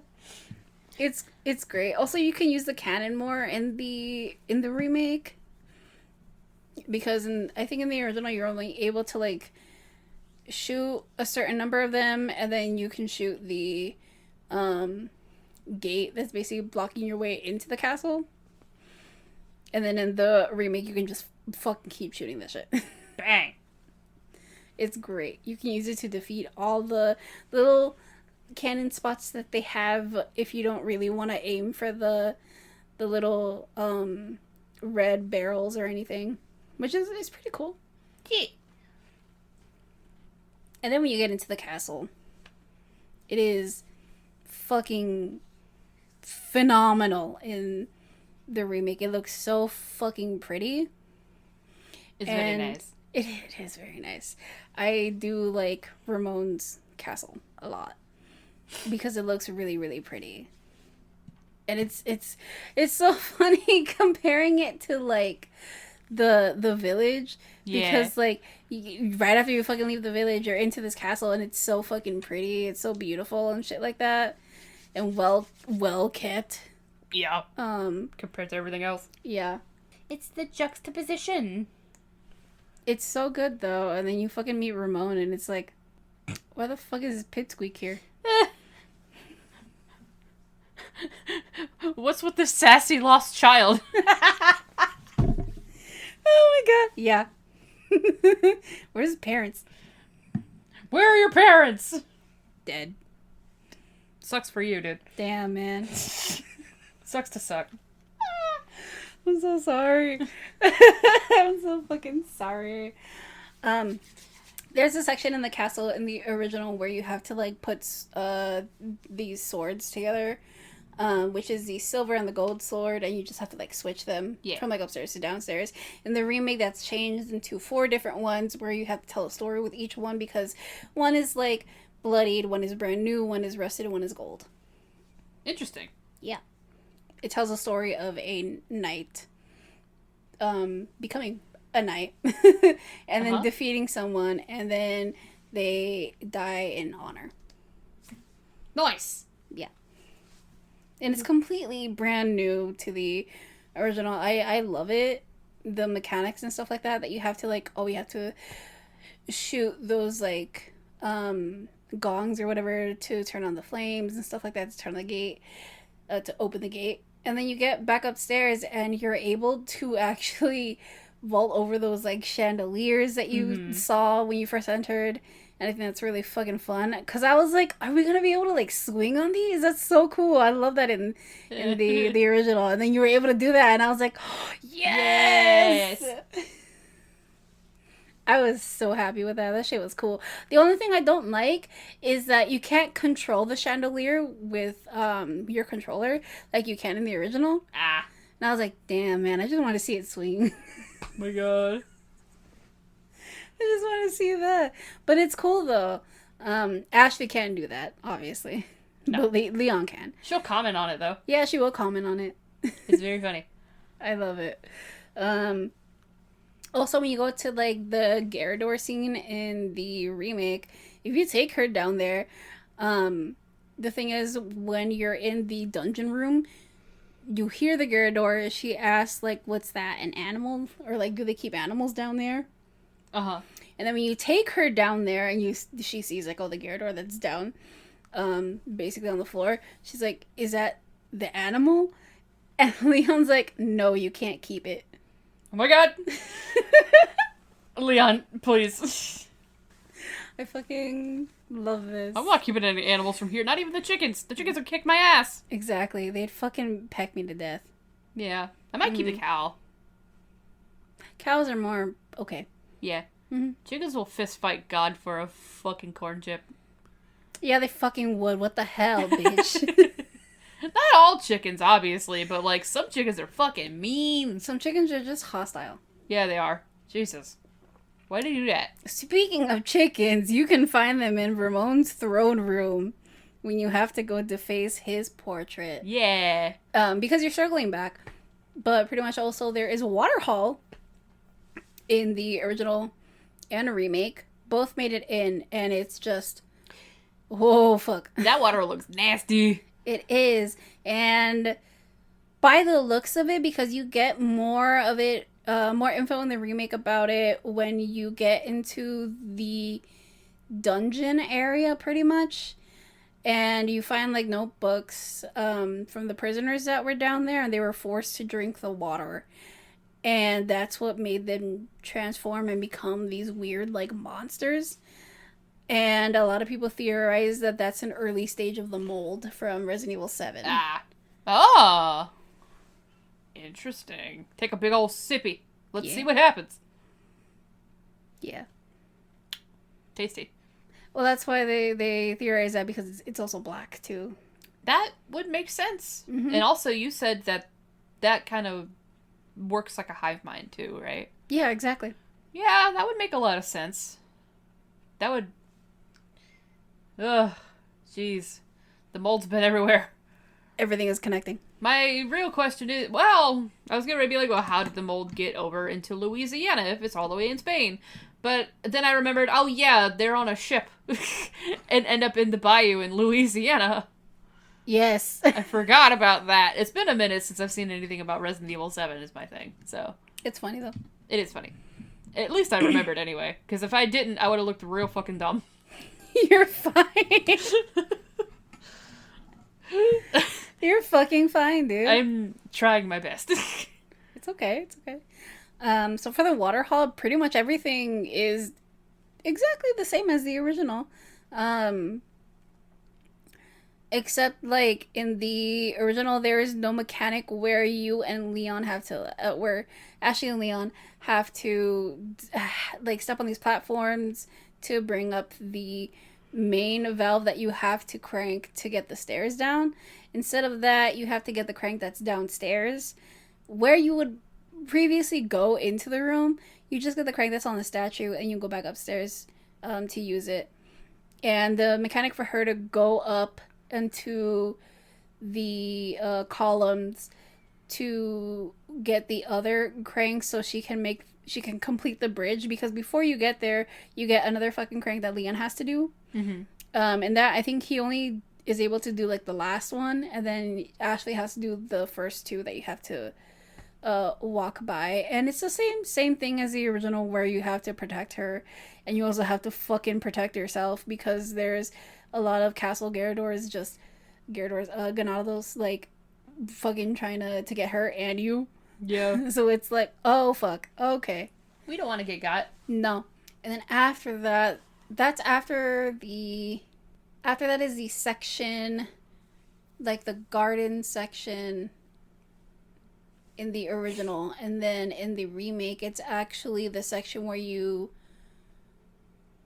separate from Ashley, because that is when Sadler is talking through Ashley. Mm-hmm. That's where she stabs Leon's hand and she runs away because they're separated by a gate and she got scared. Yeah.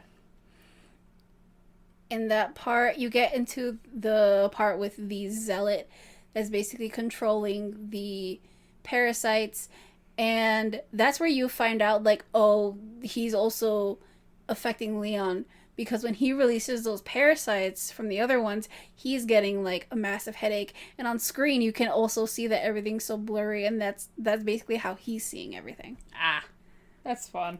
Yeah. And I was like, oh shit, did my glasses come off? Oh my god. Because that was trippy. You're like, I can't see shit. I can't see shit, man. Damn. Yeah. They basically play the same role as they were in the original. This one, the place where you go to get the red flame to open up the little passageway that's in there when you first encounter the zealot that basically controls everything. That's in place from the original. The original actually had a fucking Gallic gun zealot that was in that room, and then there was like also rocket launcher ones, and I was so happy that they did not include that in the remake. I mean, because I was like, that's a It's a little funny if I'm gonna be honest. It's a little much. Like, hey, you want a fucking rocket launcher? Here you go. It's fucking funny because literally, like multiple ones of them have like rocket launchers, and I'm just like, what the fuck is going on? Damn, you need a rocket launcher for one, dude? What the hell? And they still can't get him. Nope. Still can't fucking get him. No, they can't. It's fucking hilarious. But yeah, I like that that's in place of that section in the remake. I think it's really cool. Yeah. Oh, and then you get the whole big ass castle scene where you fight another gigante, which is I think if I'm right, that's supposed to be the second like gigante that you were gonna fight with the Bella sisters from like the original. We have like those two paths. That one in the remake, they make them separate, so you get a fight each. Yeah. Hey. And so like when you get to that passageway, you fight the Bella sisters to get the crank for the door to escape with Ashley, and then in the castle you fight the armored gigante, Yeah. which is the second gigante fight from the original. Yeah. My eye. Oh my god. It's fine. I got something in my eyeball. Oh, you're fine. It's okay. The clock tower is also different too. The original, there's a fucking mecha of like Salazar in the original, and it's so out of place. Okay. It's so out of place. I don't know if you saw it when I was playing for the remake, but the mecha is also in the remake. But it's stationary. It doesn't move like it does in the original, where it has like the QTE where you have to fucking run away from it, which is really fucking weird. I'm not gonna lie, man. Maybe they just needed a statue to praise or something. Probably. I mean, if it's up in a bell tower, it's gonna be up in the air. You can kind of see it. Well, it wasn't. In the original, it wasn't in the bell tower. Oh. Yeah. Was it still up in the air somewhere? No, it was in its own like room. It might be an altar. Yeah. There you go. That's probably what it was. I mean, I wouldn't doubt it. Yeah, it's a Dude's cult. so fucking self-absorbed too. So Yeah, it's a cult. exactly. I mean, that's what cult leaders do. Exactly. Jeez. Gross. Gross. But in the remake, it's combined with like the bell tower, and you have to like shoot the back of its head so it can stop fucking breathing flames at you, which is also another combination of the lava room that is not in the remake, but it is in the original. There's basically dragons that breathe fire. They're statues. Oh, I was like, what?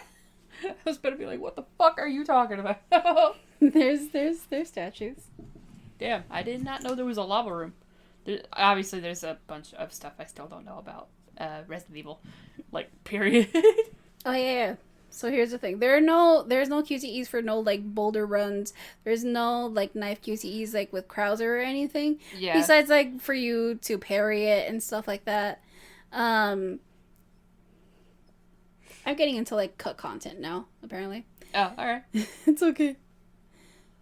But what I want to say is like basically the layout for the island is pretty much kind of the same since the beginning. Mm-hmm. New environment, new textures. It looks more lived in, as is in the village. Oh, did you talk about the island? I'm doing that right now. Oh, okay. Yeah. Because that's after you like defeat Salazar, which again his fight is way more better in the remake because he moves around and he's not stationary. Okay. It's actually fun. It's actually fun. But going back a little bit into the castle, you can sit on his fucking throne. Of course. In both. Yes. Love it. Everyone loves the pose. Exactly. I thought it was funny. Because I did that, and then you just see the two chickens I killed in there. They just walk across the screen. Oh, well. It's like, alright. But I love that. I love that that's a little thing that they still had in the remake. And it still has the same text, too. Was it say, like, there's no time to rest or something yeah. like that? Yeah. I love that. I love that so much. Same pose and everything. Yeah, same pose and everything. They knew what they were doing. There's no laser room in the remake. Yeah, I was wondering where that was at. I remember seeing that shit. That shit was fucking crazy to watch. There is no laser room in the remake, and a lot of people say that it's for the original they had the laser room because it was a nod to the 2002 Resident Evil movie. Ah, gotcha. Yeah. And they were like, that's a little out of place. It's weird, but okay. But that's the one that leads you to the throne room. Uh-huh. And then it's the laser room in the remake is actually in place with the 2 Gyarados fight. Ah. And that one was not okay. I was so scared. I don't fucking like the Gyarados. They scare me shitless, man. They spook. But I love that fight. I love that it's so tense, especially with a lot of the Ganados that are just fucking falling from the goddamn ceiling every time you fucking kill a certain amount, and I'm just like, please stop. No. No. No, apparently not. Oh, that's okay. So after the castle is the island. The island in the beginning is a little bit the same. The layout is pretty different once you get deeper into it. The mic section is completely the same. Which, like, again, we talked about it with when we talked about Mike. Yeah. And the characters. Yeah. Which is, like, pretty cool. Yeah. Then we get to the lab portion of, like, the island is a little different.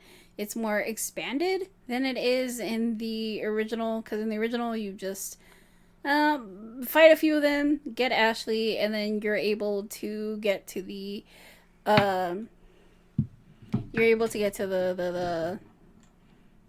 the final fight with Sadler.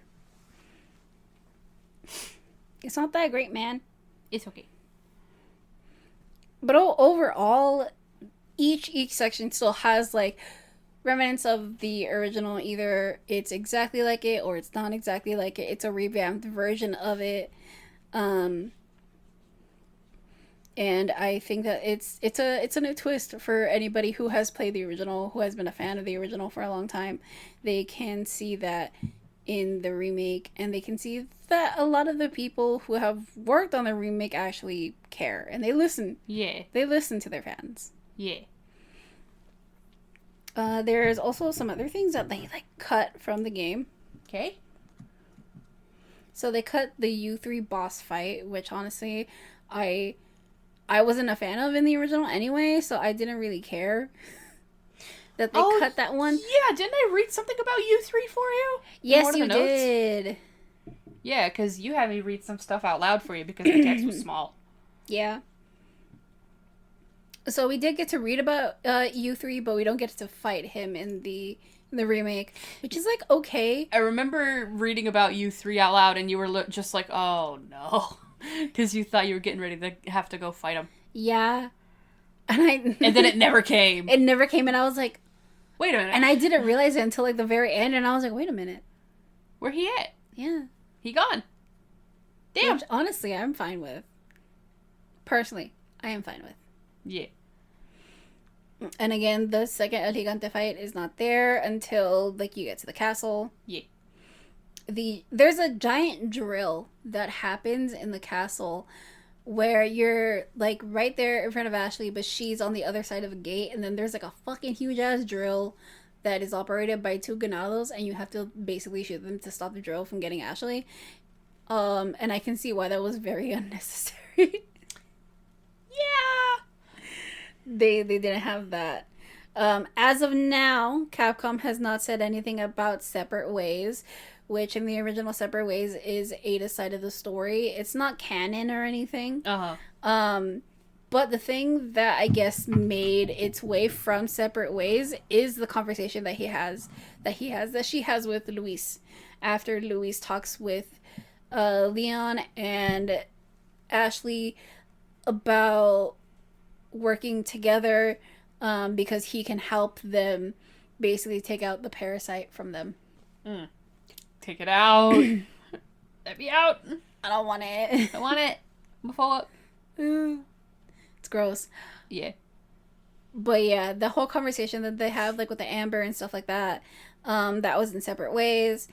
We find out that the person who rings the church bell is Ada in the beginning. Oh, okay. I didn't know that. Mm-hmm. All right. So every instance that she's randomly like in the game and you're just like, what the fuck? Or like, how did some things happen? Yeah. It's because of Ada. And Ah. Separate Ways makes it more cohesive. Ah. Okay. Mm-hmm. Interesting. Yeah, I didn't know that was her ringing the bell at the beginning. Yeah. All right. What? Then, this is a dumb question. Because I know you can shoot the bell to make it go off so that can all end quick. At least I think you can. From what I've seen, you can. In the remake, yeah, you can. Theoretically. Theoretically, if Separate Ways was still a part of this... That wasn't what I was going to say. Theoretically, would you accidentally shoot Ada? I don't know. Do you think I know? I wouldn't want to find out. I'd feel really bad. Because, I mean, I don't like her, but I wouldn't want to accidentally shoot her, you know? Well, that's a genuine question, though. Like, do you think you would actually shoot her if that's, like... Imagine they went through all that detail just for that. Damn. That would be fucking hilarious. Well, it's a Resident Evil game, and she's an AI, so, like, I don't think... It's funny to think about, though. Just accidentally? Just accidentally shoots Ada. Oops. Oops. Sorry. Didn't see you there, quite literally. Yeah, literally. Or it ricochets off the bell and it gets her anyway. Oh my god. That would fucking suck. Jeez. And one of the last, like, cut content things that they have is the cable cars that you take with Ashley, and you have to basically guard her and shoot each of the ganados that are trying to fucking take down your cart. They don't have that in the remake. Okay. The equivalent of that is the minecart, right? No, it's not the minecart. Nope, I lied. The equivalent of the cable car is the actual cable car that you take to get into the clock tower. Yeah. That's the equivalent of it. But if you look up during certain scenes, you can see the cable car, but it's just not in use in the remake. Gotcha. Yeah. Also, hi. And then there's the minecart scene with Leon and Luis, and I want to highlight that part because you had a hell of a lot of fun with that. It was a roller coaster ride for you. It was so fucking fun. I love it. It really is just like a goddamn roller coaster ride. It's so good.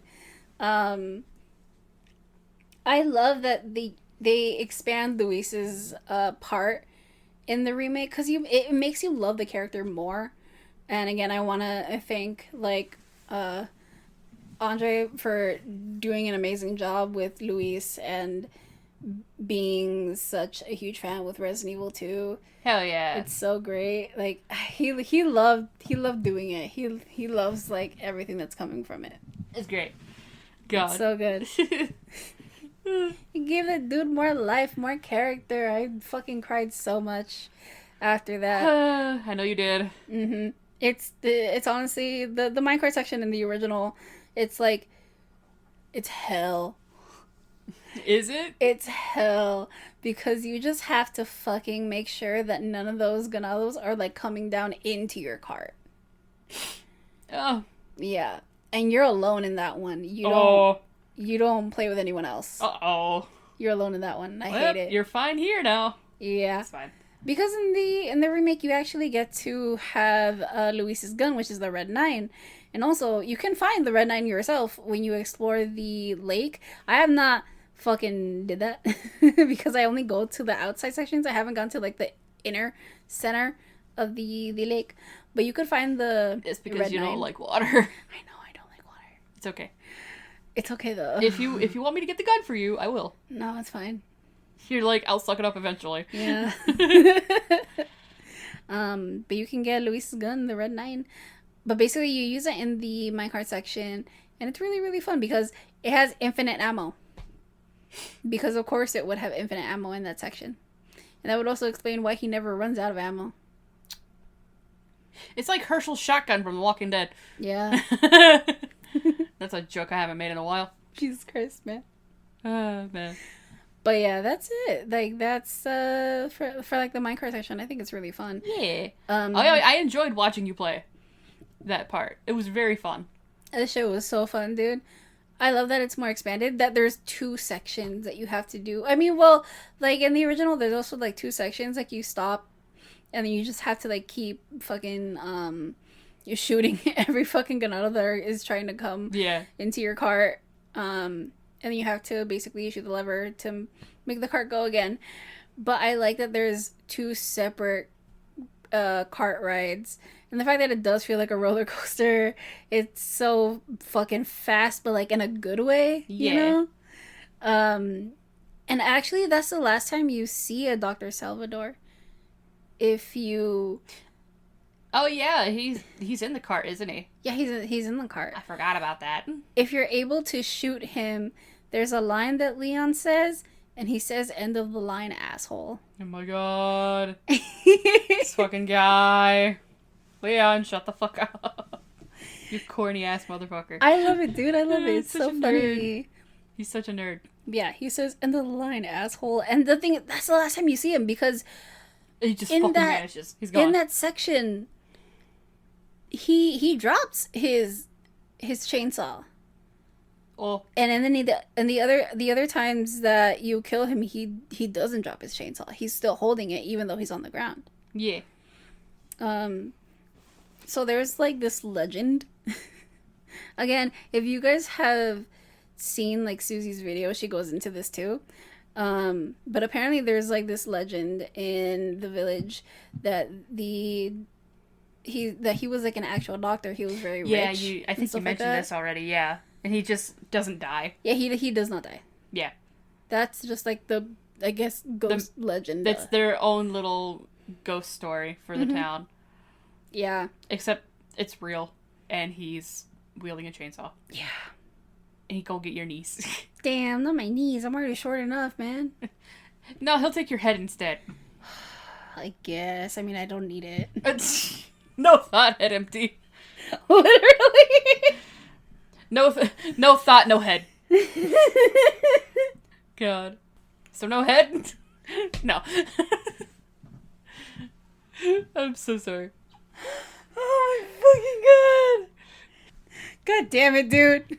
What? I'm laughing at you and Loki right now. Oh, what'd Loki do? Oh, do you want to see? What?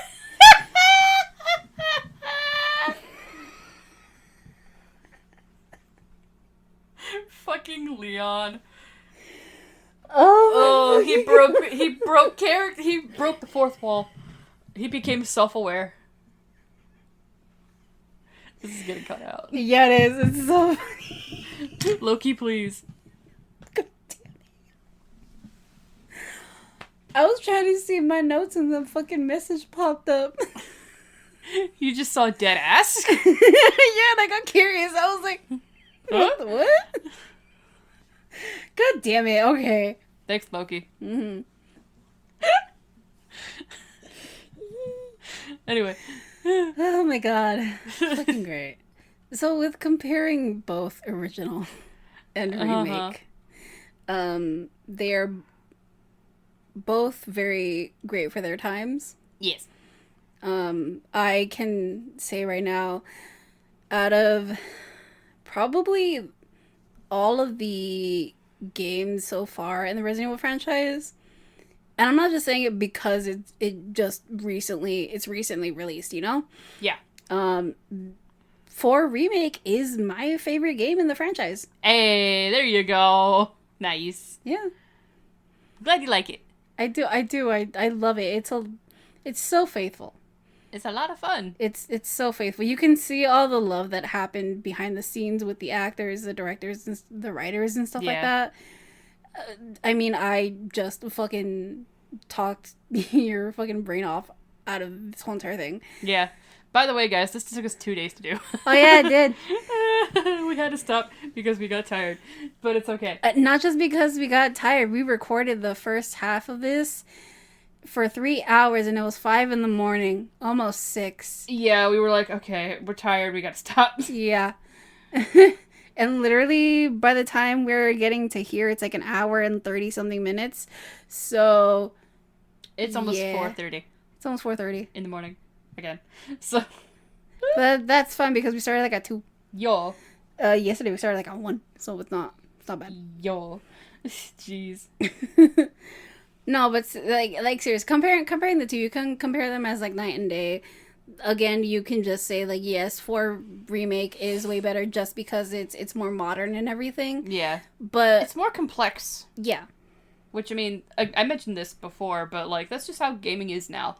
Gaming's got a lot more complex stories anymore, and even just compared to, obviously, the early 2000s, gaming has evolved in such a way that Clearly. stories are so much better now. Which, I'm not saying that the original wasn't good, but obviously the remake is better. Yeah. In our humble opinion. Yeah. Say what you will. In our humble opinion, the story is better. I mean, it's the same, but it's improved. You know what I mean? Immensely improved. Yeah. Immensely improved. Again, like, seriously, if you love the Resident Evil franchise and you're so iffy about a Resident Evil 4 remake, I was so iffy about a Resident Evil 4 remake because I was like, I don't think it needs a remake. Like, at first I was And like, now here you are. I don't think it needs a remake. I think it's pretty fine, like, on its own. And then here I am praising the remake high above. We all knew you were going to play it anyway because it's Resident Evil. Well, yeah, of course I was. Even though, like, after they announced it officially, I was like, okay, cool. I'll see, like, the details and stuff like that as it comes out. And then the more I saw, the more I got excited, the more I wanted to play the game. But what made me really, really excited was honestly seeing Nick come back as Leon. Yeah. And see the growth that he did with the character. Nick did a great job. He did a phenomenal job. Yes. Phenomenal job. Also,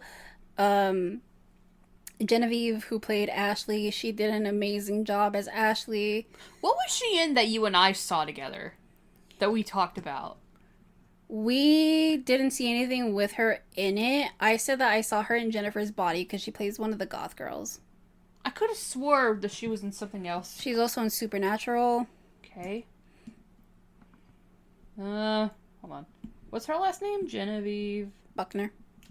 Ah, there she is. Is that her? Yes. Okay, let me see. Excuse me for a moment. I'm going to look on her IMDb because I could have sworn there was something else that she was in that you and I knew. I think there is something because I was like, oh, hey, that's the person that did Ashley. Mm-hmm. There has to be something. There was something. I don't remember what it was. Masters of Horror. She was in one of the episodes for Masters of Horror. Yeah, she was, oh my gosh. Anna, Masters of Horror. What fucking... It was an episode that I didn't see. And I remember you telling me that. Dance of the Dead. Yeah, that one. I knew it had dance in the name. I couldn't fucking remember what it was called. Yeah. It's the one with Robert Englund. Oh, god damn it. Of course it was the fucking one I missed. I hate it here. What did I? Shit. Yeah, I was like that. I know there was another one, but I was like, we've covered it. What the fuck was it? Masters of Horror. yes. Which was a phenomenal show to watch. So good. I love I need to get that on like DVD or something. I need to buy it. Yes. Because it's so good. It was so good. Except You for need to- except for the band episode. Yeah, except for the band episode. We did not enjoy that. No. That was if you too want to much. know more about that, go listen to our episode on Masters of Horror. That was a hell of a lot of fun. That was a very fun episode to do. It was such a very fun episode to do, and the fact that I got to gush about like Mick and his career and stuff like And that. then he liked our tweet about it. He did. He liked that tweet. He retweeted it on Twitter, and I was very, very happy. Thanks, Mick. That shit was awesome. Yeah, I was like, we've seen her in something else, or you did anyway. And I was like, what the fuck was she? Masters of Horror. Yeah. Duh. Jeez. Oh my god! But again, like I fucking want to praise the whole entire voice cast and motion capture cast who did Resident Evil 4 Remake. They are fucking phenomenal. They did great. Love them so much. They did so much depth for each of these characters, bringing them to life and bringing them, like, more character development with their story and stuff like that. I like again. I just definitely want to praise Genevieve and Nick so much because those two, they did great. Those two were fucking amazing. Their chemistry together was phenomenal. Ashley's character development where she can hold her own. She's not just like A damsel in distress. Yeah. And like I love that she's so proud of herself with everything that she does. Not only that she like, oh, cheers for Leon, but the fact that she's so happy for herself being able to do things that can help him throughout their journey through this thing was the cutest thing ever to see. So sweet. And I love it. I was floored. I was so happy during this. And I remember in the last scene, after I had finished the whole entire game, my very first playthrough, I was sobbing. I sobbed. Oh my god, I just cried so much, and I was so happy. And the thing is, it's like my cousin was also in the chat. He saw me finish it, and like that made me cry even more because again, like the relationship that I have with him and Resident Evil is like a fucking tight ass bond. Yeah. And the series means a lot to me and him. And I was like so fucking happy, and I'm sad that he wasn't able to be on this episode with me to, you know, like gush about it and stuff like that. But okay, again, though, he had medical complications, and he's doing okay. He's doing his best, and I just wish him well. Yeah, we love you, Adam. We do. Yeah, it's okay. Love you, dude. Hell yeah. But with comparing both, again, they're both completely fine in their own elements. Yeah. But if you had to pick one, I would pick the remake. Without a doubt. Yeah. And I even told you before we even recorded, I was like, this is just going to be me gushing over the remake a lot. And I was totally fine with that because that's what I'm going to be doing next week. Yeah, again, considering that this took 2 days to record, and it's going to be over 4 hours long. Closer to 5, I'm sure. Closer to 5, pretty much, Whoops. at this point. We even like told each other, I was like, I don't care if it doesn't do good in the algorithm. It was just so fun to gush about a game that I love. I got you, bitch. It was just a lot of fun. I love Resident Evil 4 so much. I love the Resident Evil franchise so much. But if you wanna, you know, watch me play, you can watch me play whenever I stream. Yo. But we'll get to that in a bit. Again, my last praises are going to be for the VA motion capture team that did this. Phenomenal job, you guys. I loved every second of this reimagined Resident Evil 4 game. I want to praise Nick for his portrayal as Leon. You can tell that he puts so much care and thought into it. The fact that he is an actual fan of the games and of the original games. He's played them so much growing up, and he had that context with him, and he knew Leon's character arc since too. And I cannot imagine any better actor to be Leon than Nick currently. He did such a good job. He really did. Also, he's just like, I've caught, because you like to watch his streams on my PlayStation on the TV. I've caught some of his stuff, and he's just like a really charming, nice guy. He is. He seems like a fun dude just like to hang out and vibe with, honestly. Dude, he is. Like when the game came out, he waited I think like 2 weeks before he set up like a whole voice cast like stream so everyone in the community can meet his quote unquote new family. Aww. That's so sweet. Stop. Yeah, because he was like, you guys already know me, but he wanted to introduce everyone else. And I thought it was so fucking sweet. What the hell? I thought it was so sweet. Also, I caught that stream, and the person who voiced Luis Andre, he made Leon's knife and gave it to Nick. Aw. Was he a welder or something? It's engraved and everything. He has a YouTube video on it. Oh, shit. That's fucking sick. Yeah. I love watching knives being made. I don't know why. It's so fascinating to watch. He has a YouTube video on it. We can watch it. It's so cool. Oh, bet. I love that. I thought it was so fucking sweet, dude. And then when we got to Luis's death, Nick was just like, dude, I don't think you want to watch this, and Andre was just like, okay, yeah, I'm not gonna watch it. Aww, babies, what the fuck, so sweet. I love watching him stream. I cannot wait until he continues it. Also, like Nicole, I cannot wait to watch her continue playing this game. Let's go. She's had Genevieve on it, and they were able. Jen Von Lee, she is also a part of the RA community. She's fucking great. She's an amazing charcoal artist. Love her. I always want to buy one of her prints, but I cannot fucking buy them. It's okay. They were able to trick Nicole into shooting the water for Delago. Oh my god, that was mean. They were like, yeah, you can shoot the fishes and you'll get them later. That's what they did for their original as well. Oh, you can shoot the fish and you'll be able to sell them. Merry Christmas. Exactly.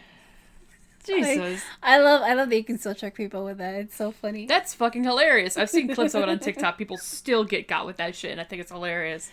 It's so good, dude. I think it's funny as hell. Damn. That's funny. But yeah, also Genevieve is like a fucking sweetheart, man. She's so nice. She seems like it. She is. She's so nice. The entire crew just seems really sweet. And I love that she is basically known for like her on-screen work, but she deliberately seeked out voice acting for video games, and this was I think this was like her first major one that she auditioned for and got. She did it. I thought it was really great. That was fun. Beep, beep, beep. So yeah, I guess that's the end of me gushing about this fucking game that I love. It's a long episode. It's a very long episode. If you guys sat through this entire thing, thanks. Thanks. Yeah, but I know if there's a fucking long ass episode that I want to listen to, I literally just listen to it in parts. So like that's fine too. That's okay. If not, that's okay. At least this will just be out there for people to like listen to in general. Yeah, if they're curious about it, it's fine. Yeah, and they want to hear somebody who's really passionate about the series gush about it for 5 hours. Quite literally for 5 hours. Literally for 5 hours. But again, I will leave links to, like, you know, Susie's video. Her video is 2 hours long. And it has so much information that I got from her. She's just amazing. I love her in the RE community. Oh, my God. Also, she's, like, really, really pretty. You're gay as hell. I'm just being gay right now. But she's like really, really pretty. And I appreciate everything that she does in the community. Yeah. So it's so fun. I love seeing her work. Heck yeah. Is that it for you, buddy? Yeah, I think that's it for me, man. Damn, dude, that was a long episode. Thanks, guys, for fucking sticking around. Well, little spooks, that's gonna be it for us today. Yeah, so join us next week as we discuss indie horror games. Yeah! Fuck, I'm excited about this one. Shit, man, I got a few good ones up my sleeve, and me and George are gonna fucking gush about it. It's yes, okay. You got to gush this week, and we get to gush next week. Exactly. This is why I scheduled it this way. God, yeah. God, I don't think I've gushed about anything on the podcast in a hot minute, but it's okay. Don't forget to rate us and tap that bell icon on Spotify so you don't miss an episode. We are also on iTunes as well, if you want to fucking go over there and listen to us there. If you want to follow the Guarded by Demons socials, we're on Twitter at Guarded Demons. We're also on Anchor, YouTube, and Instagram at Guarded by Demons. We also have an email, guardeddemonpod@gmail.com, if you want to write and suggest some topics, movies, or games we could play on the podcast, or tell us how we did. Be nice about it. I will cry if you are not. Which is fine. We also have a Patreon. And it's called the Demons Theater. Proud of myself for that one. Although I thought about it later, I was like, damn, we should call the Hollywood Ghost Club, but that's kind of... No. That feels like copyright. I would have said no right away. Man. No. I like the Demons Theater better. Thanks. Don't you fucking doubt yourself, bitch. Oh. Thank you. The surprise positivity. Aggressive positivity. Compares myself to Caleb Covington from Julie and the Phantoms. No, but I like the Demons Theater, though. It fits us. Mm-hmm. It fits us well. Mm-hmm. But yes, joining our Patreon, you can either get a $5, $10, or $15 tier. and that is Spook, Ghost, and Demon. Each of those tiers gets you access to our Discord. Ghost and Demon, you get early access to these episodes on the main feed, unless, something like this happens and we have to record 2 days in a row. On the weekend. Yeah. Whoops. Sorry, guys. It's okay. It was last minute. I had to do a lot of more research than I had to. It's okay. Yeah. Shit happens. It's okay. But also, you get exclusive Q&As every other month. And Demons, you get your shout-outs at the end of every episode if you join. Yeah. Also, the tiers are $5, $10, $15, respectively. Yes, it is. They're not much. Nope. We didn't put it as much because we were just like, yeah, we wanna have something where if you guys give us something, we can give you something back, extra content and stuff like that. But also with the money that we get from the Patreon, we want to try to afford a camera so we can have more video Q&As with you guys, and also we want to try and put out merch if that can be a thing one day. Maybe one day, either stickers, shirts, whatever you have, Yeah. But again, it's not mandatory. It's only if you want to, but we just appreciate everything that you guys have done so far for us, even though we have a chaotic ass schedule. Yes, we do. Life gets in the way sometimes, but that's okay. Yeah, life does get in the way, and it's completely okay. But so far, we've been pretty good with uploading every Saturday. Guys, the podcast is almost a year old. Right? What the fuck? What is happening? It is, and instead of doing summer horror, we are gonna do LGBT horror. Yes! For June. Gay! Sorry. Gay! Aggressive gay. Aggressively gay. That's just us in general. Damn. Oh my god. It's fun though. Oh yeah, so the thing is, our 1 year anniversary is actually June 6th. Yo. But the episode that we're going to premiere the first in June is going to be June 3rd, and that is Jennifer's Body. Yo. So we are going to see Genevieve Buckner again. I've never seen it fall through. Oh my god. Oh god. But yeah, we should probably move on to the next part of it. We are. But yeah, it's not you don't have to mandatory join the Patreon. It is completely up to you if you want to. We appreciate everything that you guys do for us. Yeah. Though. Especially either whether it's on Spotify, on Apple iTunes, or YouTube. YouTube is very Don't forget Google. Oh yeah, and Google. Google doesn't give us anything though. It's okay. Also, if you guys give us a 5-star review on iTunes and leave a comment, we will read it here on the podcast. Yeah, we will read it on the podcast. We're a little rusty at this because it's been over a week. It's been over 2 weeks actually. Whoops. Sorry, guys. 2 weeks since we've done this, but it's okay. It's completely fine. Shit happens. It's fine. Don't blame us because we record really late and it's 4, close to 5 in the morning right now. Yeah. So... Yeah, but once again, I am Kimberly, and if you want to follow me on any of my socials, I am the Lesbian Spook on Twitter, where you can watch me tweet out to artists that I fucking love and retweet their memes and retweet horror movie news and stuff like that. Geek out with me on there. I fucking love geeking out over horror movies. Obviously. Clearly. It's a long episode. This is not a movie though, it's a game, but still it's essentially the same thing. It's okay. To me anyway. It's fine. But yeah, watch me freak out over the fucking musicians that I retweet and notice me.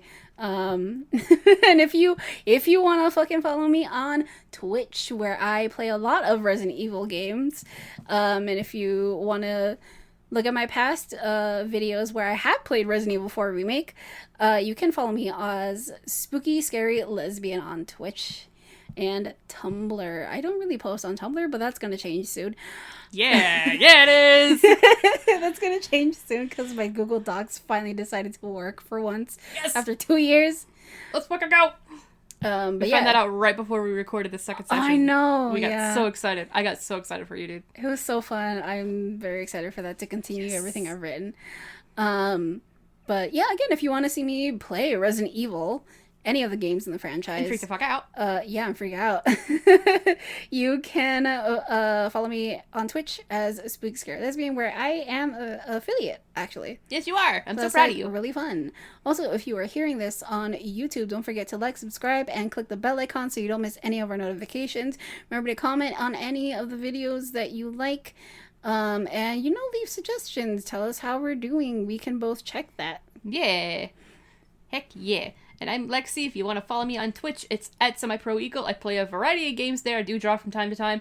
I will, as this is posted, I will currently be playing the new Legend of Zelda, Tears of the Kingdom. I can only imagine that I probably like it. I don't know yet because I haven't played it yet as we're recording. I'm really excited about it though. I'm also on TikTok. I post gaming clips sometimes. It's at SemiProEagle as well. I'm also over on Twitter, SemiProEagle1. I'm not really on there very much. I need to because apparently there's new terms of service where if you're not active for a certain amount of time, you're gonna get terminated permanently, and I don't want to do that again.